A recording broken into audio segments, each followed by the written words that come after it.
Good day, everyone. How y'all doing? I'm right here. I ain't going anywhere. What's up, Sin 7 Sin? I'm right here. Good day, everyone. This is the Wildest Wake Up Show. I am your host, Sharon Bracey, and every single day we rebel against remedial rhetoric, and today will be no different. But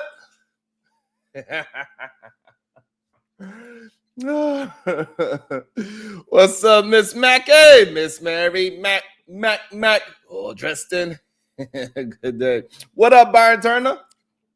Today we're gonna have a good conversation. We're gonna make sure that you ain't just regurgitating information. You're gonna have to substantiate your thoughts. Yesterday we had a really good time. Man, it was wild yesterday. We didn't even get through the 10 minutes of the video. I will try to do better. So I could do is try, I could attempt. Don't be my fault. Maybe it is. Maybe it is. What's up, Zero Tolerance? Good day to you. So yesterday, man, especially at the second show, that was wild. Had some wild people hop up on that damn thing.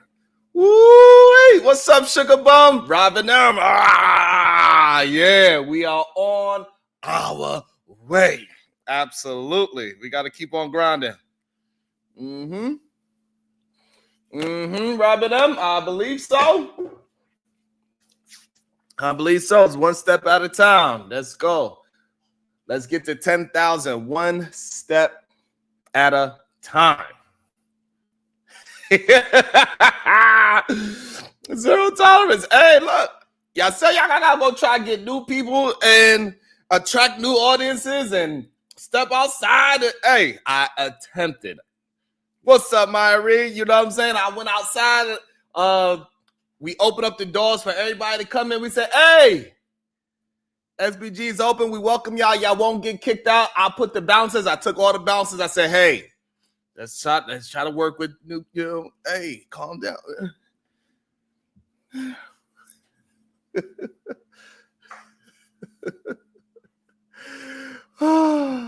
Damn, Sugar Bum. I'm gonna say I need to send Sugar Bum the goddamn link so she could tell me the tea of what happened. She said she found the goddamn Hannah Cobb people.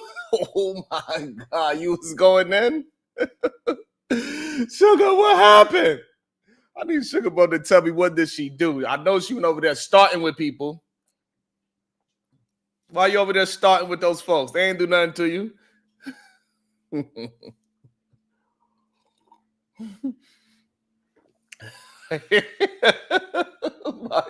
They weren't crazy, but we attract crazy people sometimes, and we got to get new people in, and we just got to do what we can. Oh man, Sugar Bun, what? They was on Twitter doing what? Oh man. Robin M, that is a strong possibility. A lot of people, Robin M, a lot of people try to act like that is not, but over here we create good conversations, and we get all different types of people to come in, and we'll try to let them have their conversation, and we'll check their nonsense when it's time to. Well, we want to hear the crazy thoughts, because there's a lot of crazy people out there. Just what it is. People act like my content is not a content strategy for them to talk about, but hey, it's up to them. It's all good. We're just going to keep on grinding, keep focusing on what we do. He provided us some fun. He was acted up. He was acting a fool, and we enjoyed it for the most part. It is what it is. I think we got down to some things. Clearly, some of y'all can't stand them. I get it. It's not easy to deal with. I get that as well. I understand. But today I want to talk about this issue that I seen. I seen it on. Somebody told me to go watch this guy called Coach Greg Adams. Do y'all know who this person is? Organic Lies. I thought Cuz Brownsville cooked them up beautifully. All the nonsense he was saying. What's up, Unc Rico? Anybody know this Coach Greg Adams, because somebody was like, hey, why don't you go over there and talk to them? You bet you can't have that conversation. And I was like, okay. Let me see. I don't know what's going on with this thing. I can't do nothing over here. Anywho, I don't know. Yeah, CG. I don't know. You said not another coach. Okay, Robin M says she know him. She said she don't like him neither. Okay. Greg Adams is a dating clown. Okay. And so I seen it. I was watching it, and I thought it was very interesting that he was going in on black men. I was like, holy shit. What is this? But he was going on black people in general. Then he brought up this stat of black women being the highest of single mothers. Black women are out of 100% of single mothers. It is about 47% are black women, and 31% is other, 18%, and so on and so forth. And I just thought that was interesting. He's a dating grifter, Rico. Okay. I get it. And I just thought it was interesting that, so he's an angry divorce bandit. Okay. And it was just wildly interesting to me that so many people want to try to bring that stat up as if that is a slight to black women. And I don't look at it as a slight to black women to say that they are 47% single mothers out of the single women that's having. No, that's not what the stat says. What does that say? It says that it's 47% of black mothers are single, 31% of other are single. That's what it says. Not the whole, out of the whole mothers, single mothers. Out of each race, out of mothers, 47 single, 8% Asians are single. Okay, so what the stat is saying is that black women, out of all the mothers and black women from the ages, I'm assuming 30 to 40 or whatever the ages, that 47% of those mothers that are black are single mothers. And somehow these men bring up this stat to make it seem like it is a black woman fault issue. And it's just weird to me because when we had the conversation, it's not weird. It's kind of like it's on brand with what these content creators are talking about. When we just say it is a man's body, his choice first. He's the one that takes his bodily fluid and inject it inside of a woman, and then he leaves it all up to her. He say it is her fault that she allowed me inside of her without any kind of protection. And what I'm going to do after that, it was so good that I could not get out of it. I had to release it inside. So I don't know. It's just so weird to me. But it also goes with our culture as well. Our culture says that, we try to do things on our own, and we do not want to be a part of other child support system and all these other things. Another thing about it is that 47% of mothers in the black community are single mothers. But also, I think it's weird that it correlates with child support. Out of black men, only 47% of them are on child support. And so it raises the question for me. So why so many men online, especially black men online, complaining and crying about child support if the majority of y'all are not on child support? Where is the correlation? Why do y'all cry so much? I don't understand. The majority of black men are not on child support.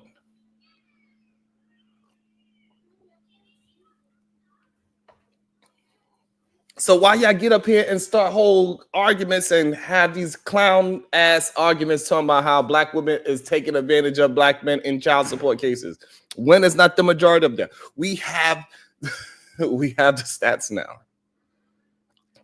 Actually, I got beat up not too long ago about this goddamn stat.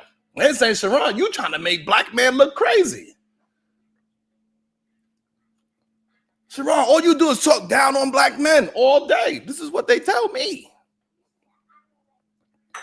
Even though they don't have no evidence of me actually talking down on black men. This is the weirdest thing. Show me your evidence, sir.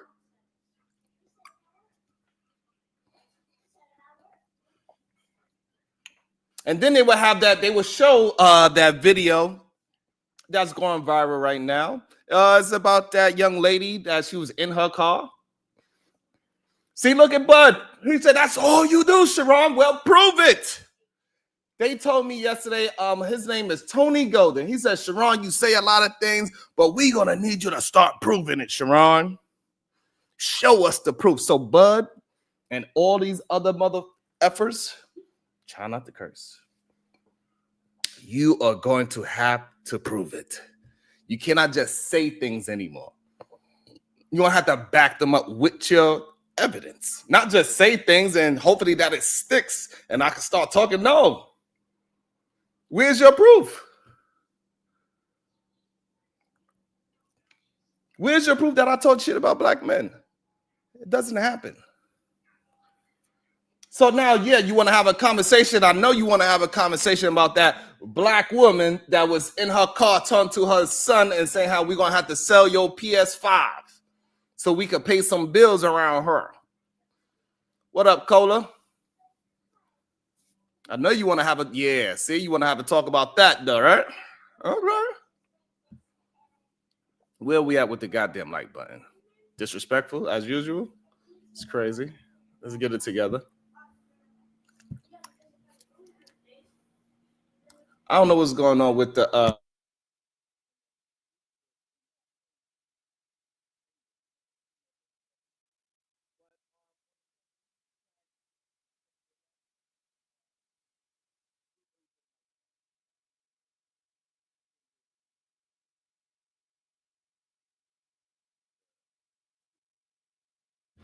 I have to do the.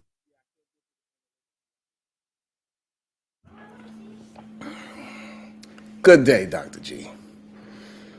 Hit the goddamn like button. So the Gail, maybe she did sell everything else that she can sell. I have no idea. That mother right there, I think she's a 100% foul, incorrect for selling her son's PS5. That's some foul, but she's going on hard times. I don't know what's her real life situation and why she can't call on somebody. Hey, Bud, I just want to know, where is her support system? That's what I would like to have a deep conversation about. She don't have no support system. So what? It's a $500 system. So you probably could sell it for like $300 to $200, $250. Davey said that was a fake story any goddamn way. Thank you, Dr. G. Maya Reed, that's what it seems like. It's very easy to convince these black men to go against any black woman, even if it's a skit. They were like, see, but this is what really happens. Black women is selling young boys PS5s. And then Buzz said, that's her fault. She chose a hood dude. But the problem is that it ain't just the hood dudes. There's a lot of black men that are in these great spaces. They saying the same thing. So it ain't just these so-called hood dudes that y'all keep trying to put it on. It ain't just Pookie and Ray Ray. It is you too. Y'all want to do the same thing. Y'all want to prop yourselves up to act like y'all, you know what's crazy about it? I'm starting to see that a lot of the nerdish type of guys, the 9-to-5 kind of, y'all be tethering to the goddamn Pookie and Ray Ray. Y'all try to simulate and act and look like them and move like them, be a degenerate, talk with degenerate ways, listen to degenerate music. And then y'all do the same thing. Y'all go ahead and leave. And leave these women to bear your children by themselves. To me, that stat that black women are 47% single mothers, that says more about black men than black women, in my opinion. That's just my opinion. Shout out to Lou Loco. How many black women with 3 kids by 3 men? I would think that it is a minority. I don't know what's the number. I would love if somebody did have the number so we could mine that out so we could just deal with the information. Because it is a thing. I don't know. I think it is the minority of women, to be honest. Lou, if you have some information so we could just mine it out and so we could just deal with the honest information thing, hey, we could deal with it. If it turns out to be that majority of black women have 3 children by 3 different men, hey, we're going to have to mind that conversation. The truth is the truth. It should not hurt regardless. So I don't mind us minding that out. So somebody bring the information and we're not going to just throw ish on the wall. See, because like, even though you said that, I didn't bring up no, because I seen a man right now, a young black man, he got 2 white women pregnant right now, a mother and a daughter, both of them pregnant at the same time. They expect to give birth weeks apart from each other. It's plenty of videos on the internet right now where we see one man, and he has about 15 baby mothers, and they all proud. I believe at one point he had like 6 of them pregnant at the same time.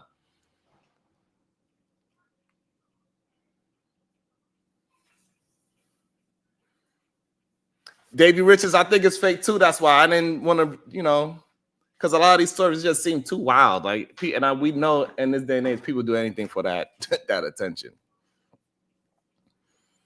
And so that for us to act like majority of black women have 3 children by 3 different men is insane.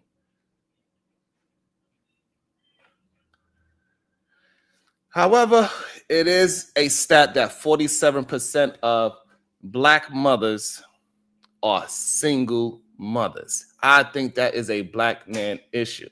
And it is a black woman choosing issue, without a doubt. And however, with that being said, it is still not the majority.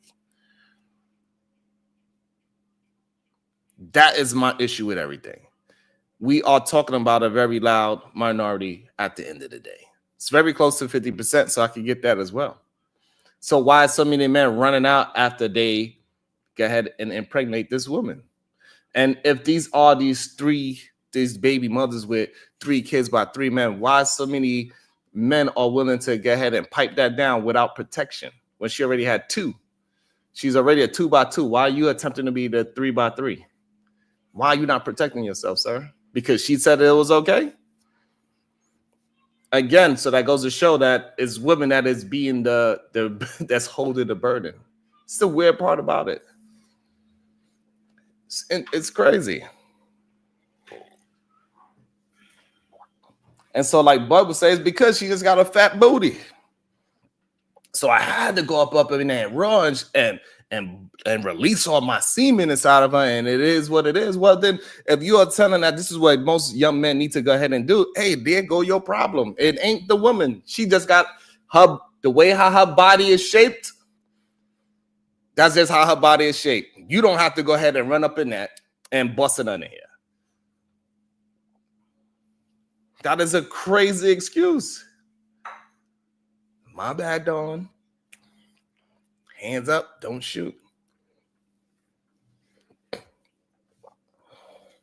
Bud said he had to. He had to go ahead and create single mothers by any means necessary. If she has a big old booty, she's walking down the street, she's talking to him, and he could get up in there, and he's going to make sure he go up in there no matter what the situation is.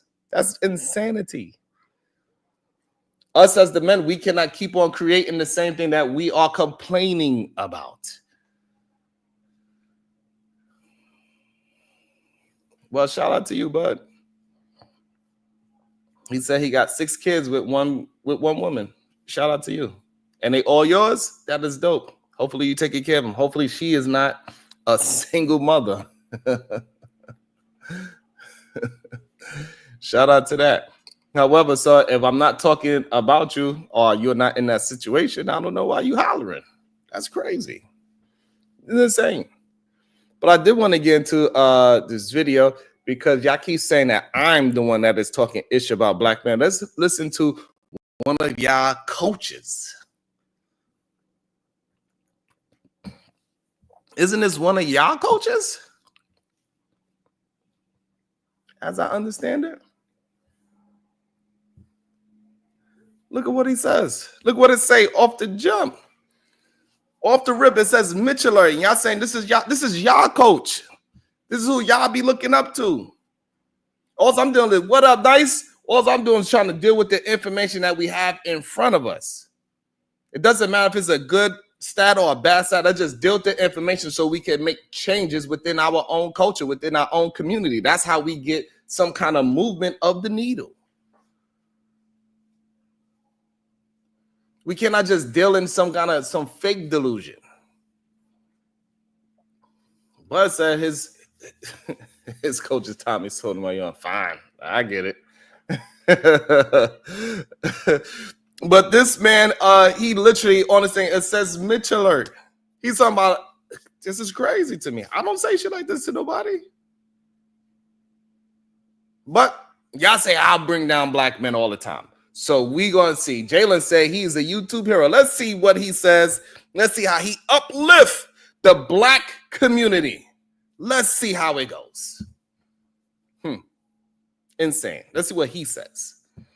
Hope strategy. Okay. Hope. Here these niggas come with their nigga shit. All right. Keep an open mind. Keep hope alive, ass nigga. All right. You need to keep a hope alive. All right. Here we go. All right. Already cooking black people. Keep hope alive, ass niggas. This is the issue that we have for real. That black men, for some reason, y'all tend to like and listen to men that beat y'all down, literally.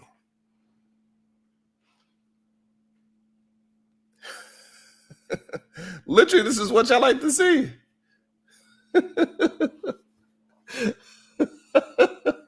Omar's a nut.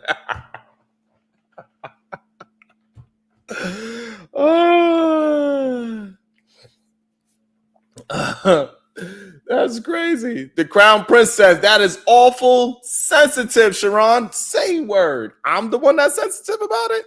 That is crazy. That's crazy to me. I can't believe you said that, Crown. I don't know why. I guess this is another one of these black man heroes that they love to listen to, and they allow themselves to get beat up down by. But when I just tell y'all the goddamn truth of the information that we are having in front of us, that's the shit that y'all want to push back. But when I say, hey, you need to take your fat ass for a walk 15 minutes that way and 15 minutes this way. Do 2 push-ups a day, start there, and you keep on increasing by 2 to keep that goddamn estrogen away. And when cuz come up there and tell you need to recalibrate your value system and take out lust and degeneracy off the top and replace it, that's when y'all have a problem. When we just dealing with reality of how we can actually move forward, that's a problem. But guess what? This man want to talk ish about black men being niggas.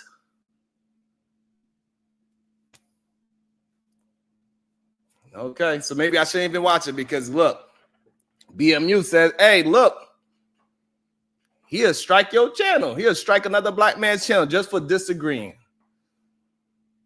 So maybe I shouldn't even play the goddamn video. That's why I don't play videos, because I'm always nervous that somebody, when you disagree with them, they're going to have a problem. They're going to strike your channel. Especially they see people in the audience that people watched it. The girl said he wouldn't do that. BMU said he would. I don't know what to think. But this is a lot of people heroes. And hey, we got to just start calling things out and be honest. Like, this is not how you're supposed to be talking. You're not supposed to be talking down on us as a culture, as black human beings. This idea that we're supposed to respectfully ask to view something that is on a public platform is crazy. You don't have to do that. You think I get any common courtesy when people use my content?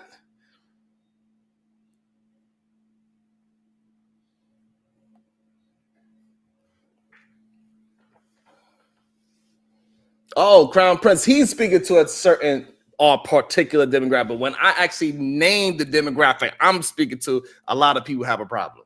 When I say I'm speaking to the red pill incel, the manosphere, the no good suckers, majority of the men have the problem. So when I'm particularly specifically talking about somebody, all of y'all have a problem. I don't get it. Maybe because y'all just like him because he talks shit about black women. Maybe that's the problem. It's crazy. Well, we'll play a little bit more. If we get strike, we just bring it down. We'll see. Make sure y'all support the show just in case I do get strike. Let's see. Our people doing great things. All right, really? All right, you want me to pull up the stats of how great your people are doing?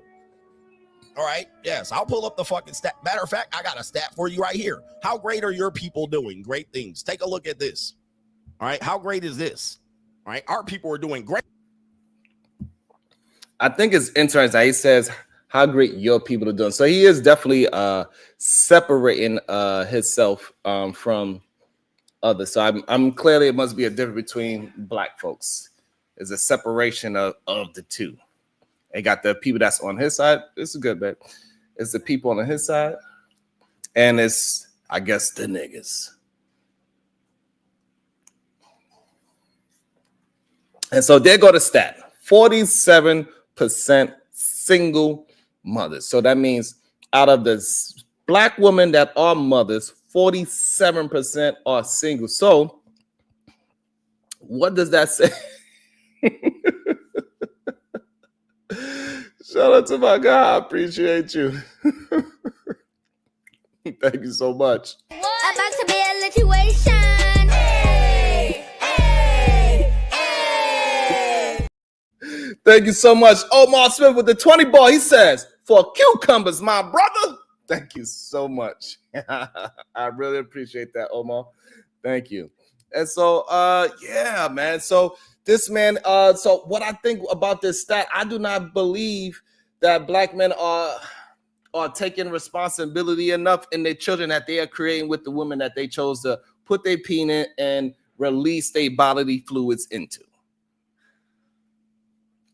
Yes, Reese. So that means a majority of black mothers are not single mothers.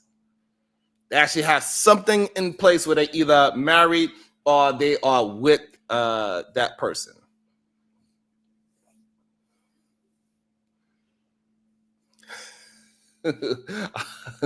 I swing a broadsword. Hey, it is what it is. I gotta swing the Excalibur sword. Some people got to get cooked up. It is what it is. And we got to start just being honest about what we hearing and saying. This man is being divisive and not actually bringing any truth to the conversation. He just out there beating down, on us as a people. And he even separate himself from the people. He said, your people, you want to keep hope. You people. That's what he is saying.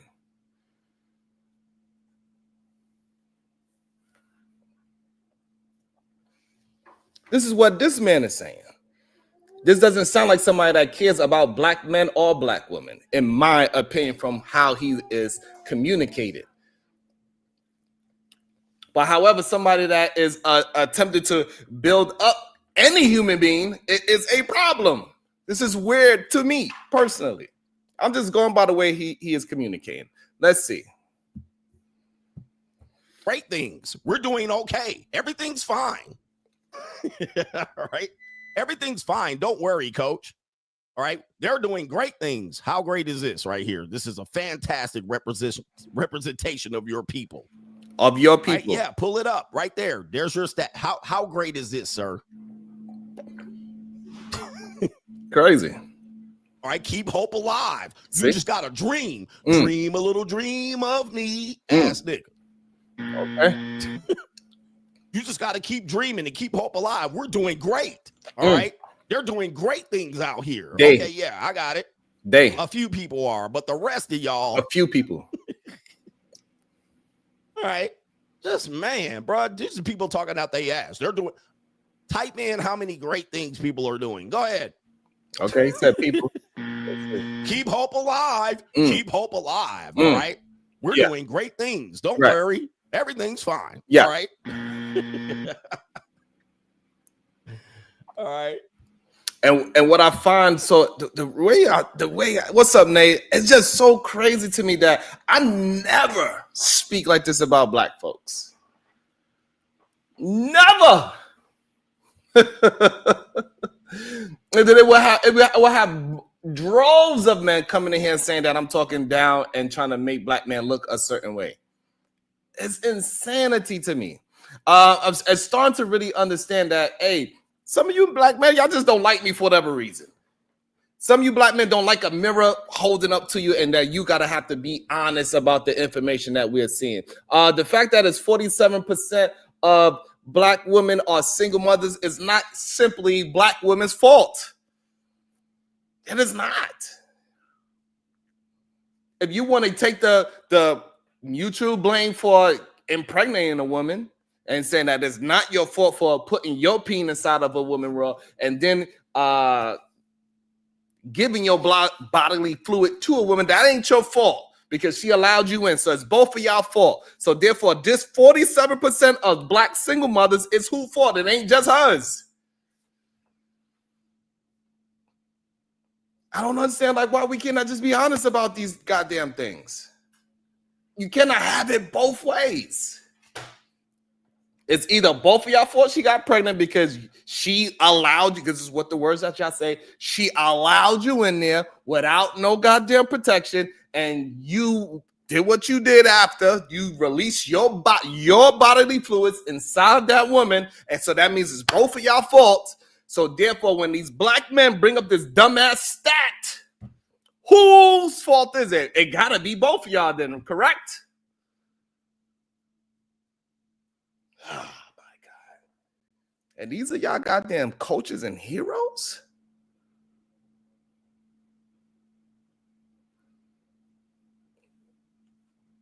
Now I gotta watch all of his content. Now I gotta have some history of watching all hundreds of thousands of hours of his content to get the gist of it.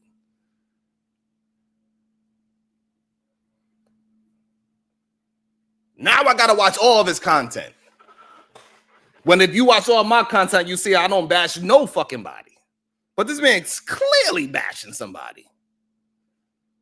What you want, more proof of him saying it? Oh, you want to give him some more excuses? Let's see what else he say. I don't know. I didn't watch the whole thing.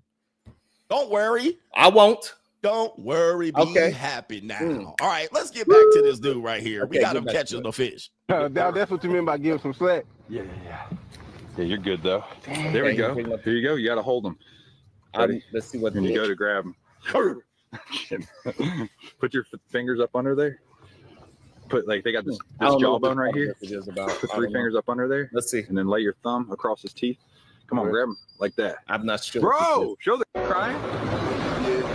You all right? All right, there you go right there. Okay. Right? We're doing great things. Mm-hmm. All right, leading in homicides. 13% of the population, 50% of the murders. Wow! That's crazy! Yo!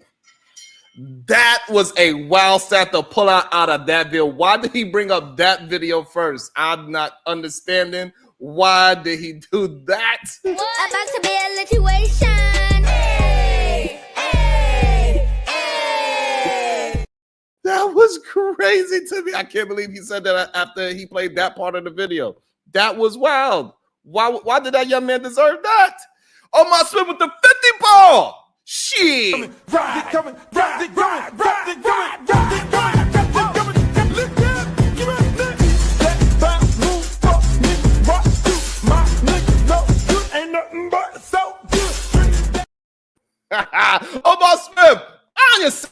she only shops at Trader Joe's. Get the good cucumbers, my brother. Thank you so much. Oh. But I don't even understand what was the correlation of that. How did this man go from this young man going on a fishing trip? He went on a fishing trip to say, hey, wow, 13% but 50% of homicides. Where was the correlation of that? What are you trying to say? That this young kid is a... That's crazy to me. From this young man going fishing with this man on the boat, which is, why is it not another black man teach him how to fish? Why is it not a father or uncle of this man teach him how to fish? We are going to just negate that part. That's crazy. Fighter complex with the 499. Admit that 13% of the pop and 50% bodies is wild. That is a wild stat, but I just don't understand why that stat was put in at that moment. That don't sound like he's trying to uplift a goddamn thing. That sounds like he's trying to weaponize the truth at a part where it was not necessary. Maybe I have it wrong, but maybe he's going to explain why he said that at that moment. It's going okay. Everything will be all right. There's other kids doing fantastic things. But the extreme side is so ridiculous. All right, anyway. All right, we'll just hope for the best. All right, there's 3 kids doing good and 7 doing shitty. But we'll just focus on the 3 here over here. Wow. That's kind of crazy as well. So clearly he's saying that majority of black children are not doing well. He's saying the majority of them are doing... He's saying 7. So out of 10, 7 of them are doing bad. That is crazy. Maybe it's a real stat. I don't know. Maybe it's something we're going to have to deep dive into, but this doesn't sound productive to me at all. Oh, crusty, extra salty Uncle with the 5 eyes. And that stat was wrong, as black men are only 6 or 7%. Nigga don't know half of 13. Damn. Shit. This is crazy to me. I can't believe that they allow these men to say these BS stats day in and day out, and nobody's challenging it. For real, for real. BMU, we have to do something about this, don't you think? That this man is just spilling out hate? You know what? Maybe I'm the one that has it off. I would drop the link. How about that? That's what I gotta do. Of course. Maybe if I drop the link and somebody can explain to me what is it that we are seeing. So maybe the gal can let me know, hit the link and tell me how am I off? I really like to know. Because I'm misunderstanding what we are seeing right now. And that's fine. Sometimes it happens. I could be wrong. I ain't above reproach. We need 100 more likes though. We need 100 more likes though. So I'm not sure what we are seeing right now. Let's see who's going to be willing to express and explain to me where am I off at. I want to see. Yeah, say I don't be giving people the opportunity. Let me see. Where you at?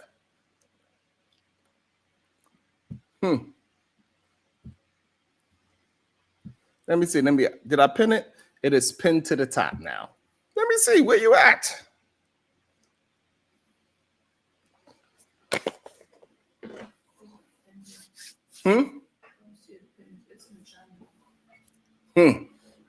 Ooh, look at all the brave souls. Because I think a lot of them know that it's these these men that's out here just spewing hate is BS. But for some reason, it fuels their negative thoughts about Black women, and they get some kind of justification from it. That's what I believe. Thank you so much, Gail. You staying on camera? All right, appreciate you. So we can have the conversation. I appreciate it. Good day, son. 1 second. I think I got you in the background. Do you hear yourself? You sound good at this moment. You sound good. So tell me where I'm off at. Yeah, no. So CJ was reviewing. He was reviewing a gangster who went. Hold on. I keep hearing myself. I got you in the background. Let me pop out and pop back in. Okay. I want to hear what this young man has to say about that. We also have the beautiful, oh man, she did such a great job yesterday. Thank you so much. Koja, how you doing today? Good morning. Good morning. How you doing? I'm good. Thank you. You did so good. You dealt with me. I appreciate you. You had some patience for me. Thank you so much. I have a hard time listening to a whole bunch of lies because I know what people tend to do. They do a long soliloquy, so you can only address one of the 10 lies that they say. But thank you. I really appreciate it because, hey, listen, I understand why. I understand why. And so I appreciate for all the patience that you did display. Even though I know people are going to try to pick it apart and try to say like you didn't have patience, but I know what's really was going on. He did a soliloquy. With his educated self. Making up words like Jesse Jackson, though. But we could sit there and say about 3 baby mamas, whatever. The thing is, they never keep the stats, which somebody pointed out in the thing. I say, why they have the stats about single mothers, but they never have the stat available about how many single fathers. And she conveyed they don't sign birth certificates, which means they don't accept accountability. Their favorite words. Damn. Accountability. So you can't really say if they got 4, 5, 6 baby mamas because you don't know. But I know the guy who was younger than me. I guess he about 45 now. He got 14 or 15 children. No way. And you could go Google Kenny Murph. I think the judge was glad when he got up vasectomy. He came before. So you can never say. And a lot of the women he had children with later were much younger than him, not of his generation, who probably didn't even know he had that many kids. So, and I don't understand why so many. I'm assuming that they just want to listen to somebody that's willing to be on one gender, and it validates their problems with raising a child is the ultimate accountability, and having a child support order as opposed to receiving child support. I stopped counting about 2 years ago when I went to the courthouse and my child support order was for $88,000. So I know it's over 100. I probably need to go and check, but it really ain't worth me going to the courthouse and checking. I guess I could call the number. I'm telling you. And my daughter ain't number 13. Woo. So you know how much we got to go. Okay. And her father is not a Pookie, is not a Ray Ray. He's a master's degree. The irony is he's an assistant principal. He was an assistant principal. Damn. So, I guess so that whole idea that it's only the Pookie and Ray Rays doing it is a myth as well. And at least with your anecdotal experience right now. And his children, it was after he had divorced, because my daughter is way younger than his children. His children are adults. They had, in the divorce, they agreed for the children to get braces. He wouldn't even pay the braces part after they had got it. In addition to, he had to pay it directly to the dentist, not to her. So, this thing of it's a certain type of person or whatever, you don't know nobody's character till they show you their character or lack of it. Damn. But I really want to say, it's a 25-year-old Black man who was what they call a snuck punch when a white man attacked him. And he is facing homicide charges. It was just posted 2 days ago. That's how my algorithm set up. Basically, they saying, and they send the precedents that even if you defend yourself, Black man, you are gonna be. So we really going back to Emmett Till, and if they can't see the deconstruction of what they're putting in place, I mean, I like the gender bang with the best of them, but it's a whole lot more conversations that need to be had. Go on. Absolutely. Give me 1 second. Also, on the Cash App, absent fathers affects the kids and the community. Absolutely, I agree with that. And now I got him back up. You want to check your mic? Make sure you're good. Miguel. Oh, my bad. I'm on a delay because I couldn't figure out how to get on YouTube, so I got an echo. So I'm trying to deal with that. But go ahead. What you got, Sharon? So I want to know, what is your point? What did I get wrong? You said I got some things wrong. I would like to know what I got wrong. And I got two people in the back, but I'm gonna bring you up in a second. Okay, yeah. So I watch CGA daily, and he's fair. He goes against the males and females. He's not like most of these other manosphere guys who like just down the black women and all that. But in this particular video, the video is talking about a gangster who goes fishing for the first time, and it brings a tear to his eye. So he was talking about how our people, we don't get to experience vacations. We never go fishing. And when we say white people stuff, snowboarding and all that other stuff, white kids do that at a young age. Like they do that at 5 and 6. So the stuff that we call white people stuff, we don't get to experience that. So that limits us, right? So what you talking about? I went fishing with my grandma, dug baits, everything. What are you talking about? Okay, Coach. I ain't nowhere near white. See. And also, he has a slight delay too, so we got to give him a chance to catch up to when you say something. Go ahead, Gail. Right. So when we talk about okay, there's the echo again. Sorry. So when we generalize, we like to bring it back to ourselves. We make it anecdotal, right? But we can also talk about the majority without always referencing ourselves, right? So I went fishing too, but that doesn't mean like 80% of the other black people out there that haven't experienced that, right? I've been on vacations, but I can also understand how a lot of our people haven't been on vacations, right? I got cousins who will probably never be on vacation because of the situation they're in. So I can't just say I've been on vacation, so it's not true, right? So that's what he was just talking about. Right, but also vacations for grown folks, right? So, but comparing that to a young man, my children had standing. Hold on, and clearly, somebody had to step up and say, "Hey, I'm going to take you fishing." So, where are all of the black men that's willing to take the young man out and mentor them out and take them into fishing and challenging and broadening their mind to newer experiences? Where are they?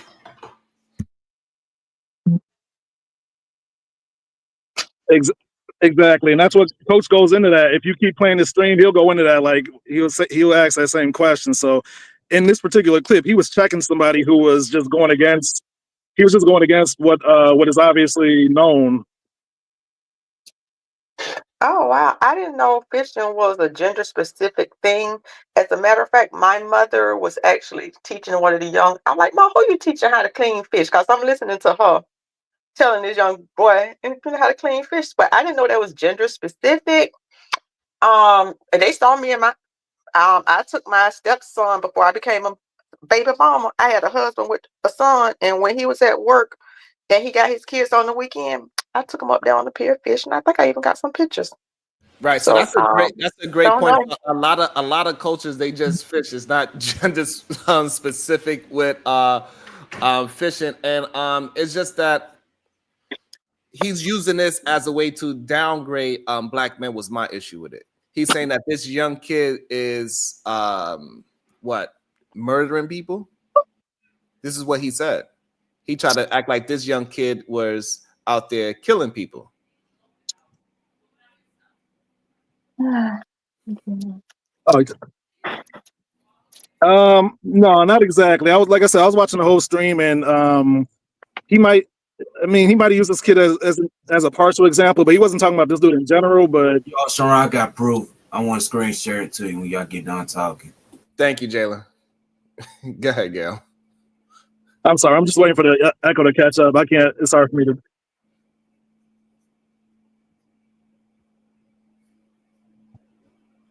Where are we at? Okay, so what I'm saying is that I just think that it's weird to see this man just down a bunch of black folks and act like it was okay. That's the issue that I have with some of these content creators that just, and we just ignore the fact that he just kept beating down brown beating black individuals is my issue. Right. Well, he calls himself the Mitch slapper, right? So a Mitch is basically a no good sucker. How you guys call these guys no good suckers for having a bad mindset on some of these things. So at that point in time, somebody commented in there, and it was like it was an ignorant comment. So he was just checking them, and that's what that was. So he had to go in. He was going in on black people. Well, he was going in on. There he was you going go. in. Well, he was going in on black people. There you that was go. obvious, but it was not. And so that's the big difference I have, Gail. So I do not separate no good suckers from the, like, they are all like whoever's the white version of the red pill, they are part of the no good suckers. Whoever is a Spanish person as a part of the incel group that's saying that hate truth things, they are part of the no good suckers. All the manosphere, no matter black, white, Spanish, or indifferent, they are part of the no good suckers. I'm not trying to just beat down our black people to make it seem like other people are just so much better than black folks. My kids have had season passes to visit that stinking rat, and we went on vacation before you tell me about that. Hold on, Coach, because I want him to explain that to me, because like Coach Greg Adams, he was saying something very detrimental to black people, especially black men, and I had a problem with it. Oh, man.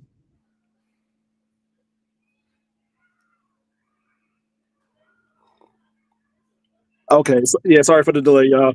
But yeah, I mean, I see where you're coming from, but also I know where he's coming from, because again, like I said, I watch him twice daily, and I watch you too right before he comes on, so I can see where you're coming from too, so I can see the difference, and I see the miscommunication, but you're not wrong and he's not wrong. I can see both sides of it. Okay. Also, old crusty salty Unc Rico, what you got to say to it? Then we bring Koja. She got something to say to it. Then I'm bring up one more person. Hey, Sharon, thanks for letting me up. I don't have a bone to pick with Coach Greg. I just hate to see what he did in his video of how he would take a stat and use it to support and push a narrative. The stats that he's bringing up, whether it's about the 47% of black women or the percentage of black men that's incarcerated for, the homicide rate, it can be used multiple ways. I think he's more intelligent enough to have used it better, but it seems not just him, but other content creators, they use it to weaponize. In particular, in this case, he weaponized it against black people. He didn't use it accurately. And it's getting exhausting listening to people do this day in and day out, especially when they beat down on our own people. I, as a person that's very well rooted in other communities, I can tell you, they have horrible things that go on all the time, and you don't hear their content creators take these stats and beat their people to death with it. I could talk about the high rate of of adults that mess with children. That's not a big thing in the black community, but it is in the Caucasian community and Hispanic community. But they don't weaponize that stat against the totality of their community, and we have got to stop doing that to us. Yes, we have problems. We have no more problems, no greater than anybody else. But I hate that he has a big platform. He could do more positive shit than the shit he's doing. That's my issue. Okay, yeah. I think he does do positive things. Like I said, that instance was a particular moment where he was checking somebody from something that he previously said. So like if you rewind it before that clip that you started to review, you would see that it's not just he doesn't down black people all the time. He doesn't down females all the time. It's all situational, and it's depending on what's being said in the chat. He was replying to somebody in the chat. So the problem that I have with it is that if he was just talking about that one person, and he was going back and forth, that's fine. You speak to that one person and y'all go at it. And make sure you come back, because I wanted to bring you up at a certain moment. I have somebody in the back waiting patiently. Please come back. And so the problem is that if you're talking about that one specific person, then fine. That's fair. But what he did was take that one person that he had an issue with and he used that as a way to beat on black folks as a whole. That is an issue that I really have with that. He had an ain't shit maybe single mama. He can't paint all us as having ain't shit single mamas because we went to New Mexico, we went to Washington, we went to Seattle, Washington, we went to Mexico, Louisiana, Connecticut, all Disney World too many times, Georgia on vacations with my whole single mama. So I don't know why he trying to paint black people like black people don't do that. Even if we going to the family reunions, that's vacation. So I don't know where his ain't shit family come from that he be trying to paint all black people with a single brushstroke. Right, and we just got to call it out, Gail. Go ahead, Gail. Yeah, like I said, it's never all. You can never paint all. And I don't think he was trying to paint all black people. He was whatchamacallit. He was, like I said, he was referring to somebody in the chat. He was saying that, I can't remember what he said in the chat, but it wasn't. Yeah, it's out of context, basically. I can't, unless you. Yeah, and so we do understand that this is what people do. They will wait for somebody that they don't like to say something. Then they was like, "Oh yes, I finally got the excuse to fire back at them and tell them about themselves." And that's what this person was for him. He was just, "Hey, I'm not really talking about black folks. I'm just talking about this one." But no, your words said a lot. You separated yourself from black people. You said, "Oh, y'all people, y'all this, y'all that." He separated and say, "Oh, that hope doesn't float," and all these other derogatory things. And he's having this white man's mentality, these white words coming out of his black mouth. And he's on the World Wide Web, right? But doing this to all people who may not even know Black American people. This is what he's sending out. And if they're not going to say, if he's saying it about his people, it must be true. Right, so we have every right to fight back against that because he included me in it. Let's be clear. That 47% single motherhood is a stereotype that they paint on the totality of black women. And that is a very bad stat. They're saying so many things about black women. They're saying they're promiscuous, they're loose. You know, there's a lot of inferences where you keep regurgitating that stat. And that one in particular is extremely troubling and harmful. And as a black man of his age, he should fucking know better. Come on. Was his wife the one who was the single mama? Was his wife a single mama? That doesn't. His white wife. Maybe. Yeah, I'm not sure. I'm just saying Coach Greg is what, in his 50s? They all sound alike. I forget them. So he should know better. That's all I'm saying. He should know better to paint. I would never, whether it exists or not, leave that up to, the people, the statisticians. He doesn't need to be repeating and regurgitating that stat as if, black women are loose, they're easy, they're irresponsible, they're reckless. We know how we got here. And I'm not going to paint all black women that way. It's bullshit. It's even harmful to the percentage of black women who don't have children yet, because they will be treated a certain way based on that bullshit. Right. He knows better.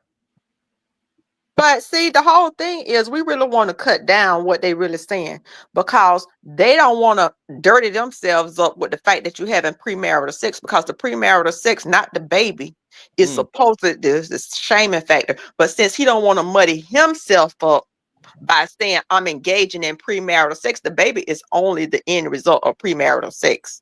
So we could shame baby mamas in that you bring in their sexual past, when that person may have 2 kids by 2 different men, but they really could have been the only 2 men she ever been with.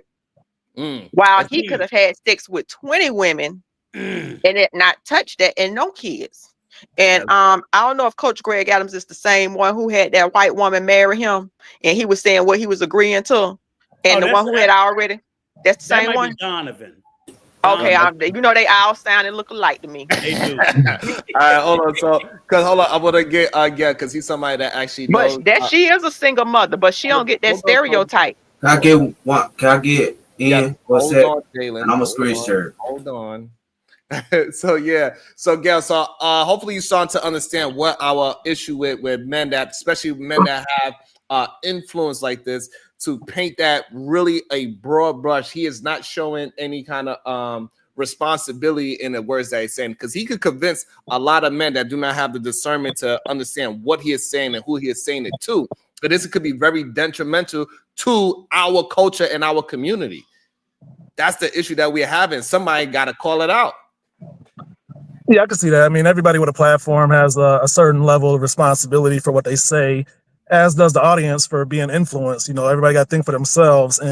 But again, like I said, the more influence you have the power to sway people. But I mean, the truth is the truth, right? If you speaking facts and it hurts your feelings, then what can you do? But Perfect. Let's stop there. So now, what true facts he was speaking when he was saying you people are 50% of murders and only 13% of the population? What truth was there?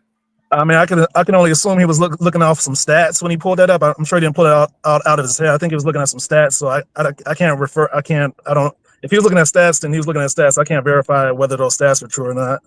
Okay, so regardless, have you ever taken the statistics class? Let me have a conversation, please. So, regardless of that, so do you feel like you are part of that stat? I'm part of it. I mean, everybody's a part of a stat, right? There's either 100%, and then you're part of the majority, or it doesn't apply to you, right? So I'm a part of it, but I don't qualify for what he was talking about. So, but that's not what he's saying. I don't think that's what he was saying though. He was talking about statistics, right? 50%. He was talking about black people. He said, yeah, black people are doing good, right? Yeah, 13% of population, but 50% of the deletions, black people are not doing good, is what he was saying. Do you agree with that? 50%. I guess I would. You said not doing good is in terms of what? In terms of what? That's the word. I don't want to put no words in this man's mouth. Well, that's what we kind of doing, right? Because we kind of assuming I'm talking about what he said, and then now you want me to try to analyze what he's saying to a deeper conversation where he's not here. I'm just going about what he said, and I don't want to add anything to it, right? Because then that would be me painting a narrative. But this is what he said, right? So I'm just going about the words that he said. Right. It's hard for me to accurately answer because I don't know what he meant exactly, and I don't know what. That's what I'm trying to clarify before I can answer.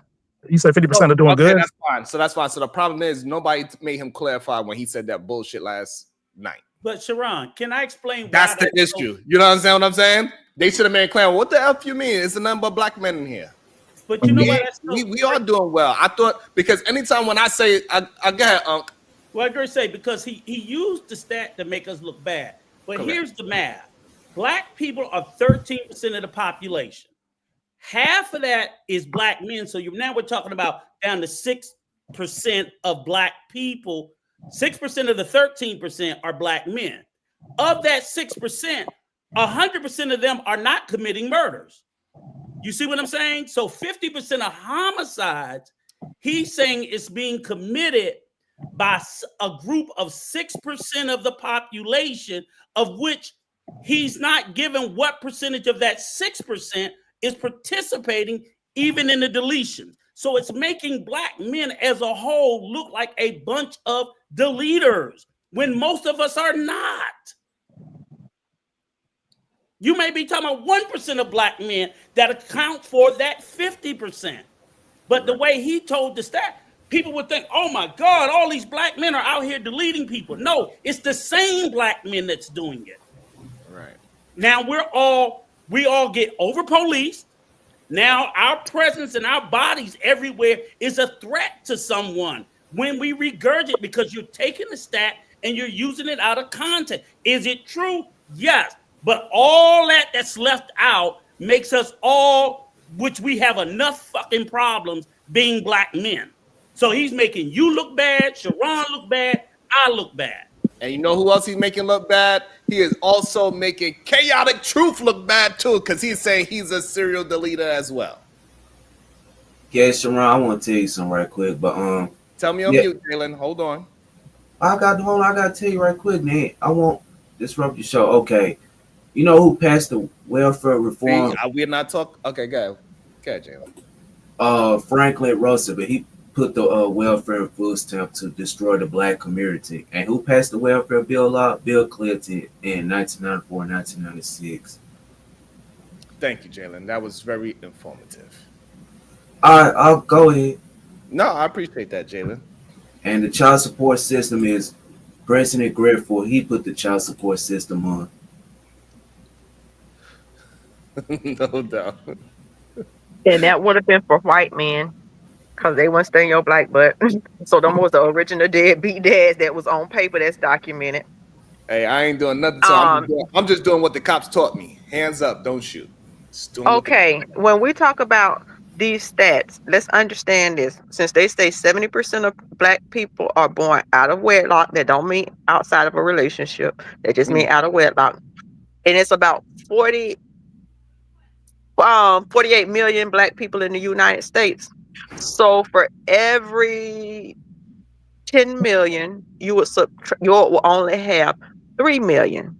So that will give you about 12 million black people in the U.S. While those are you denigrating those people born out of wedlock. So that means you will have less voting power than you actually do. We would probably be less than the Asian population in the United States. So I'm telling you, be careful what you all ask for, because we know it's the numbers game. The whole reason the United States laws are now is because white men are afraid of it being less than 50% of white people in the United States. So while y'all denigrating, y'all better get that fucking, because Hispanics the number 2 population and it's the fastest growing. Now y'all can do with that what you want to do with it. Sharon, are you muted? Yes. Oh, okay. Okay, so y'all could do that what you want to do with it, but be careful, because these same people that say they say women that come from a single mother are no good. You cannot parcel that out. They say children that they not good for marrying nothing because they want to create a system of deplorables within the black community that they could run through. But that also goes for men that were born of single mothers, that you are no good. So you can't, they want to cherry pick and do these partial statements. And that's the hole they be going down. So, be careful, because you can't just cherry pick the rules. I agree. Good day to you, Chaotic Truth. How you doing today? Pretty good. I'm on day 2 of my suspension. Why did you get suspended? Man, they struck me from a video from August. They said it was hate speech, and it wasn't even. It was and 2 if guys. I'm gonna find your channel, and every hate speech you got, I'm gonna come and put one strike against you. So you better watch your language, because you have been forewarned. Okay, I apologize. Yeah, but I want you to keep it up, because a man in the LGBTQ told me, he said, we don't organize for nothing but the march for y'all, but we need to start organizing to come against y'all channels and do this hate speech. So you've been forewarned. So you want these 2 days to turn to minutes, you better modify that language and get it correct. I ain't following your channel, but I'm finna find it. And Sharon, and I wish on you sisterhood flag, man. I'm striking channels too. Sharon, ain't nothing on my channel but some gardening, so strike away. Sharon, I just saw the title, and I just came in when Koja was speaking, and I actually agreed with Harriet Tubman for a minute or two, but then she had to undermine me, but that's fine. Sharon, when I was growing up as a kid in the beautiful 90s, man, the beautiful 90s, almost every little friend that I had. Let me write that on my mirror before I forget, because I got this dry erase that I write on my mirror, so I want to make sure I do that today.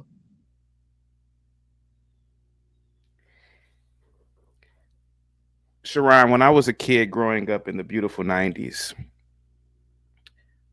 almost every kid that I can recall was in a nuclear family, black kid.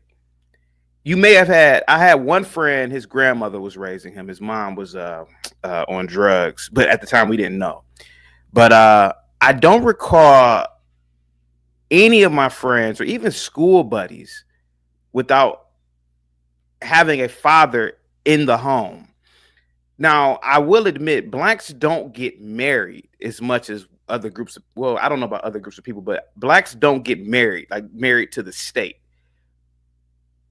Sharon, I've said this on my channel, and the racist white supremacists have even said that, oh, that's just an outlier. That's just your life. And I'm like, no, I believe it's possible, Sharon. I'm about to throw a little monkey wrench in here today. I believe that those stats are bullshit. I don't believe it's 70%. I believe it's a lot. I believe it's a lot smaller than 70%, man. I believe that a lot of black men are in the home somewhere, some form, not married to the state. Not on the, like when the census come around. People don't even add people to the population in the house, but I don't see a big single mother. I know this may sound crazy, man, but I don't see a big single mother problem, bro. And what I surmise is that the media, which I will admit does do nefarious things, it overemphasizes single motherhood within the black community, along with these supposed stats. And I will tell you this, man, a lot of whites that I knew growing up, they didn't grow up with fathers. A lot of them grew up in actual single mother households. So it's really weird. Now, don't get me wrong. I was a teacher. I was a case manager. I went into the projects, and those kids didn't have single fathers. A lot of those dudes' fathers were in jail, et cetera, but most blacks don't live in the projects either, Sharon. So I think that they might just be using a pool sample from the projects or the real downtrodden aspect of black culture. Most blacks that I know, man, even when I was in college, man, they had their fathers in their life, man. I mean, unless their father died or, a lot of like millennials, I think we're like the last generation where, you could have a dad who's 50 years older than you, but a lot of it's weird, man. I really believe it's over exaggerated, man. It's done for some reason, some specific reason, some maybe to further to make you feel downtrodden in society, or I don't know, man. I don't see it. Now I'm pretty sure you got some white supremacists in the bushes here, but I don't know, man. But anyway, go ahead, sir. What do you think about that, Sharon? I'm surprised at what you said, and I appreciate it. American millennial with the $2 sign. I don't like you talking, so I'm striking CT. Damn.